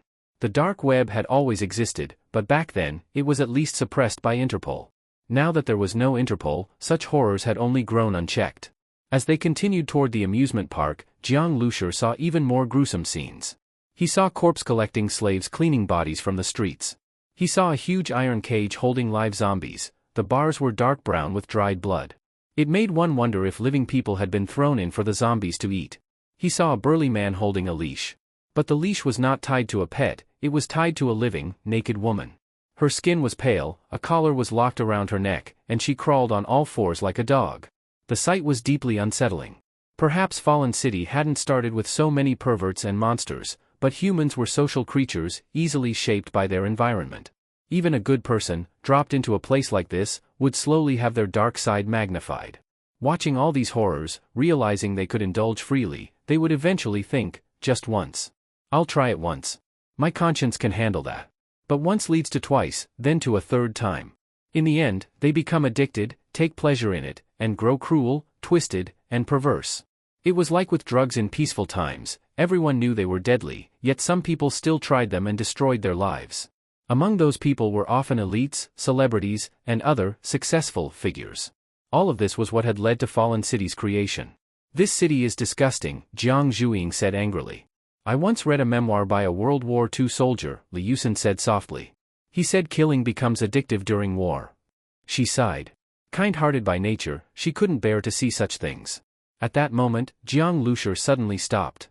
His gaze turned to the side of the road, where a structure surrounded by green stone walls stood. The walls were massive, over 10 meters high, completely blocking his view, but as soon as he saw it, he couldn't look away. He felt certain that the energy source detected by the starseed was inside those walls. "Oh?" Interested in the arena, the guard noticed Jiang Lushur's gaze. "Arena? Yeah, it's the main attraction of the amusement park. The ticket sales alone bring in unimaginable profit every day. Ever heard of the Roman Colosseum? This arena is about the same. The guard proudly flaunted his meager historical knowledge. In ancient Rome, it was gladiators fighting each other and beasts. Same here, only bloodier and more intense. Some people here fight beasts, but most of those beasts are mutant beasts. And there are fights with zombies too, live ones, caught outside, kept caged and starved for 10 days before being released. The arena offers thrills you can't even imagine. Of course, if you win, you get great rewards. So, what do you say? Interested in watching? You can take a look if you want. Jiang Lushur was very curious about what kind of strange energy was hidden inside the arena. He led Jiang Zhuiying, Li Yusin, Ran Xiyu, and Ying toward the arena. Such a group immediately attracted many stares. Though there were many female slaves in Fallen City, truly beautiful women were rare. With 4 young and pretty girls in his group, they naturally caught people's attention. Just as they approached the arena, Ran Xiyu suddenly stopped. "Brother Jiang, someone is watching us in secret." Her voice echoed directly in Jiang Lushur's mind. Oh? Jiang Lushur paused. Many people were looking at them, but if Ran Xiyu pointed it out specifically, then it was something more serious. "They're following us. I don't know who they are yet." Got it. Jiang Lushur wasn't surprised. Ever since arriving at the Star City base, he had already clashed with local warlords. It was only natural for someone to watch him from the shadows. Keep an eye on them. If they try anything, we strike first. Fallen City wasn't large. Their base vehicle was still parked outside the city gate. With just a thought, the vehicle could drive in autonomously in no time. Jiang Lushur wasn't too worried. Outside the arena, a crowd of different kinds of people had gathered, mostly male and female slaves. Survivors who could survive in Fallen City were usually doing fairly well. They often fed their female slaves enough food to keep them in good condition. Male slaves, however, were usually in miserable shape, skin and bones, like drug addicts, looking like they'd collapse at a breeze. When entering Fallen City earlier, Jiang Lushur had seen 2 expressionless male slaves dragging a mutilated corpse out of the arena. The arena grounds were dark red from all the blood spilled over time. Even walking on it, there was a faint bloody smell. The guard stopped at the entrance. He wasn't going inside. Jiang Lushur gave him some food as a tip. "Thanks, boss." The guard was pleased. If you need help inside the arena, aside from reading the guidebook, you can also ask some locals. They do everything. Fallen City's arena was elliptical. In the center was a granite platform, surrounded by iron fences, making it look like a massive cage. At that moment, 2 gates of the cage opened, and the gladiators for this fight came out. Jiang Lushur immediately saw that the fighter was an ability user, but their energy was weak. Jiang Lushur didn't think much of it. Across from him were zombies. 10 zombies were released. Their eyes were blood red, clothes tattered, bodies reeking of blood and rot. As soon as they appeared, they lunged at the gladiator. Jiang Lushur only glanced a few times before losing interest. The ability user was too weak to be worth watching. At that moment, he noticed a group of people walking toward him. Leading them was a man with an impressive presence, followed by a greasy-looking fat man with a middle-part hairstyle. Despite the apocalypse, he looked like he was living quite comfortably. Jiang Lushur showed a look of surprise when he saw the fat man. This fat man was an ordinary person, no energy fluctuations. In a place like Fallen City, where the weak were eaten alive, ordinary people could barely survive, let alone live well. That wasn't what surprised Jiang Lushur, though. He knew this man. His name was Manhwa. Back when Jiang Lushur studied at Jiangbei University, this fat guy was a loan shark. Before the apocalypse, Jiang Lushur had urgently needed a car to host the Starseed and make modifications. Since he didn't have much money, he couldn't afford to buy one. Even renting a car and buying metal materials was too expensive. So he borrowed money from Manhwa. Manhwa looked kind and generous, but he was far from it. Especially with female students, he often demanded nude photos as collateral, which he kept and shared with his shady friends. As for girls who couldn't repay their debts and had to pay in other ways, Jiang Lushur wasn't sure, but it likely happened often. After the apocalypse began, Jiang Lushur no longer cared about debts. He never thought he'd run into Manhwa again here, and by the look of it, Manhwa was doing quite well. Had this guy resumed his old trade in Fallen City? As Jiang Lushur thought about this, Manhwa also spotted him. At first, Manhwa just gave him a casual glance, more interested in the beautiful women at Jiang Lushur's side. But after a moment, his eyes snapped back in recognition. "It's you?" Manhwa had always been a sharp guy at Jiangbei University, well-connected, with a good memory for faces. "You're Jiang Lushur, right? Who's this fat creep?" Jiang Zhuiying asked with disgust. Manhwa's lecherous stare earlier had made her uncomfortable. "He's an old loan shark I used to know." Jiang Lushur directly exposed Manhwa's identity. The term loan shark wasn't exactly flattering, and Jiang Zhuing's impression of him got even worse. So it is you. I can't believe we ran into each other here. Ma Hao scanned the women beside Jiang Lusher. You've done well for yourself, huh? Living the good life with a bunch of chicks. Speaking of which, the money you borrowed from me, you still haven't paid me back. Collecting debts was Ma Hao's favorite thing. His brain was like a living ledger, he never forgot a cent anyone owed him. He never imagined he'd meet someone who still owed him money after the world collapsed. He thought they'd all be dead by now. 20,000 yuan, with compound interest, that's up to 80,000 now, Ma Hao said, rubbing his hands together with a grin. He looked at Jiang Lusher like he was eyeing a fat piece of meat. Seeing how Jiang Lusher had done for himself, Ma Hao's eyes lit up. Pay you back? Jiang Lusher chuckled. You want me to give you 80 grand? Sure, I'll go to the bank tomorrow and get it for you. After the apocalypse, banks were destroyed. Most of the cash was still in their vaults, now just worthless paper. No one bothered with it anymore. Come on, Jiang Lusher. Now you're just being unreasonable. Mao is mine faded. Sure, I lent you paper money. But that was before the apocalypse. Now you want to pay me back with trash? In Fallen City, I'm Lord Ma. Not just anyone can walk over me.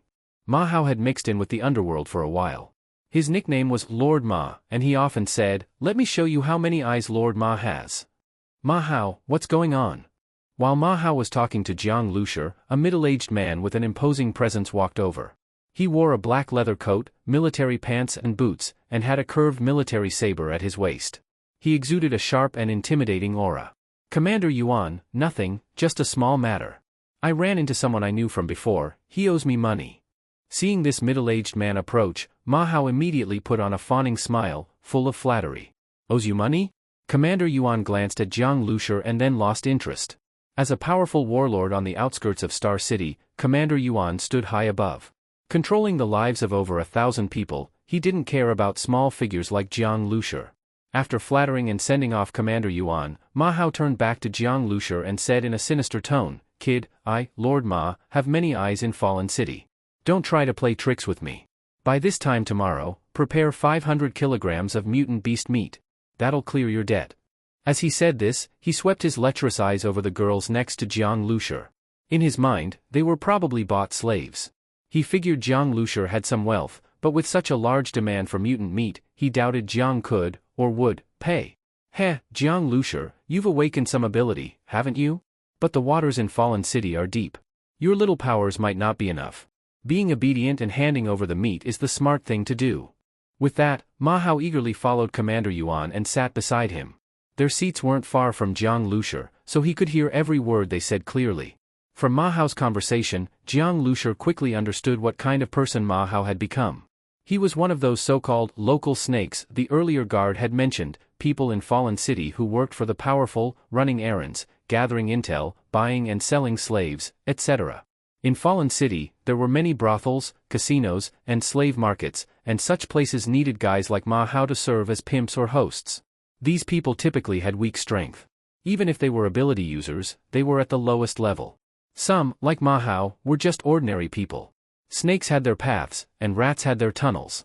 Though ordinary people weren't as powerful as ability users, they could still survive and even thrive here, because most ability users didn't want to handle every little thing themselves.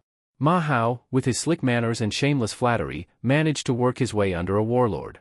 He understood that warlords' tastes and found many female slaves to satisfy him, along with all kinds of perverse toys. With that, he earned the warlord's trust and began to grow more powerful step by step. Jiang Lusher felt nothing but disgust toward Ma Hao. Back in school, Ma Hao had already ruined many female students' lives. Now, he was just a dog for these warlords, doing every kind of dirty deed. Give him mutant meat? No way. Jiang Lusher didn't care about small fry like Ma Hao. But what Ma Hao said next made his brow furrow and a wave of anger rise in his chest. Ma Hao was some distance away, so if he lowered his voice, no one nearby would hear.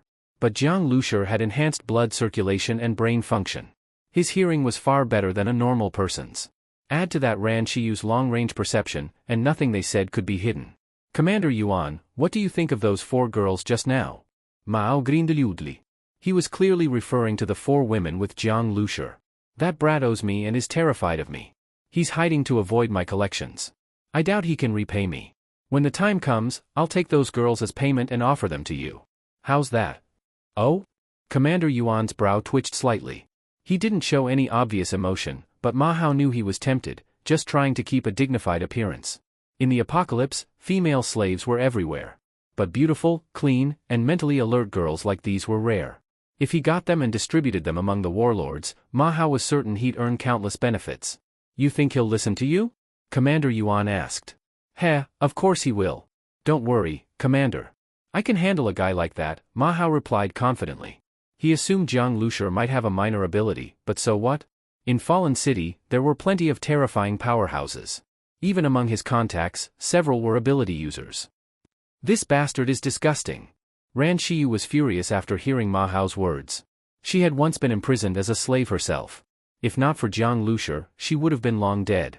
That's why she felt especially enraged at someone like Ma Hao. Just then, Ran Shiyu noticed a group of uniformed soldiers approaching. Leading them was a man with a commanding gait, wearing a black coat. There was a bullet-sized hole on his cheek, a gunshot wound. As this man approached, Ma Hao stood up with his ingratiating smile again. Commander He, you're here too? Looks like tonight's final battle at the Fallen Arena will be quite the spectacle. Commander He, did you place a bet? The man with the facial scar was named He Tianhu. He was another powerful warlord around Star City, one whose forces might even surpass Commander Yuan's. Commander He? Jiang Lushur raised his eyebrows. When he first arrived in Star City, he had been ambushed by a warlord's troops.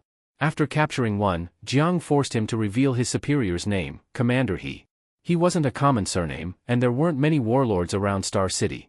That meant there was a very high chance that this Commander He was the same one who ordered the attack. Brother Jiang, 2 people are heading toward Commander He. They're the same ones who were watching us earlier, Ran Shiyu said. When Jiang Liushur's group had first entered the arena, they'd noticed someone tailing them.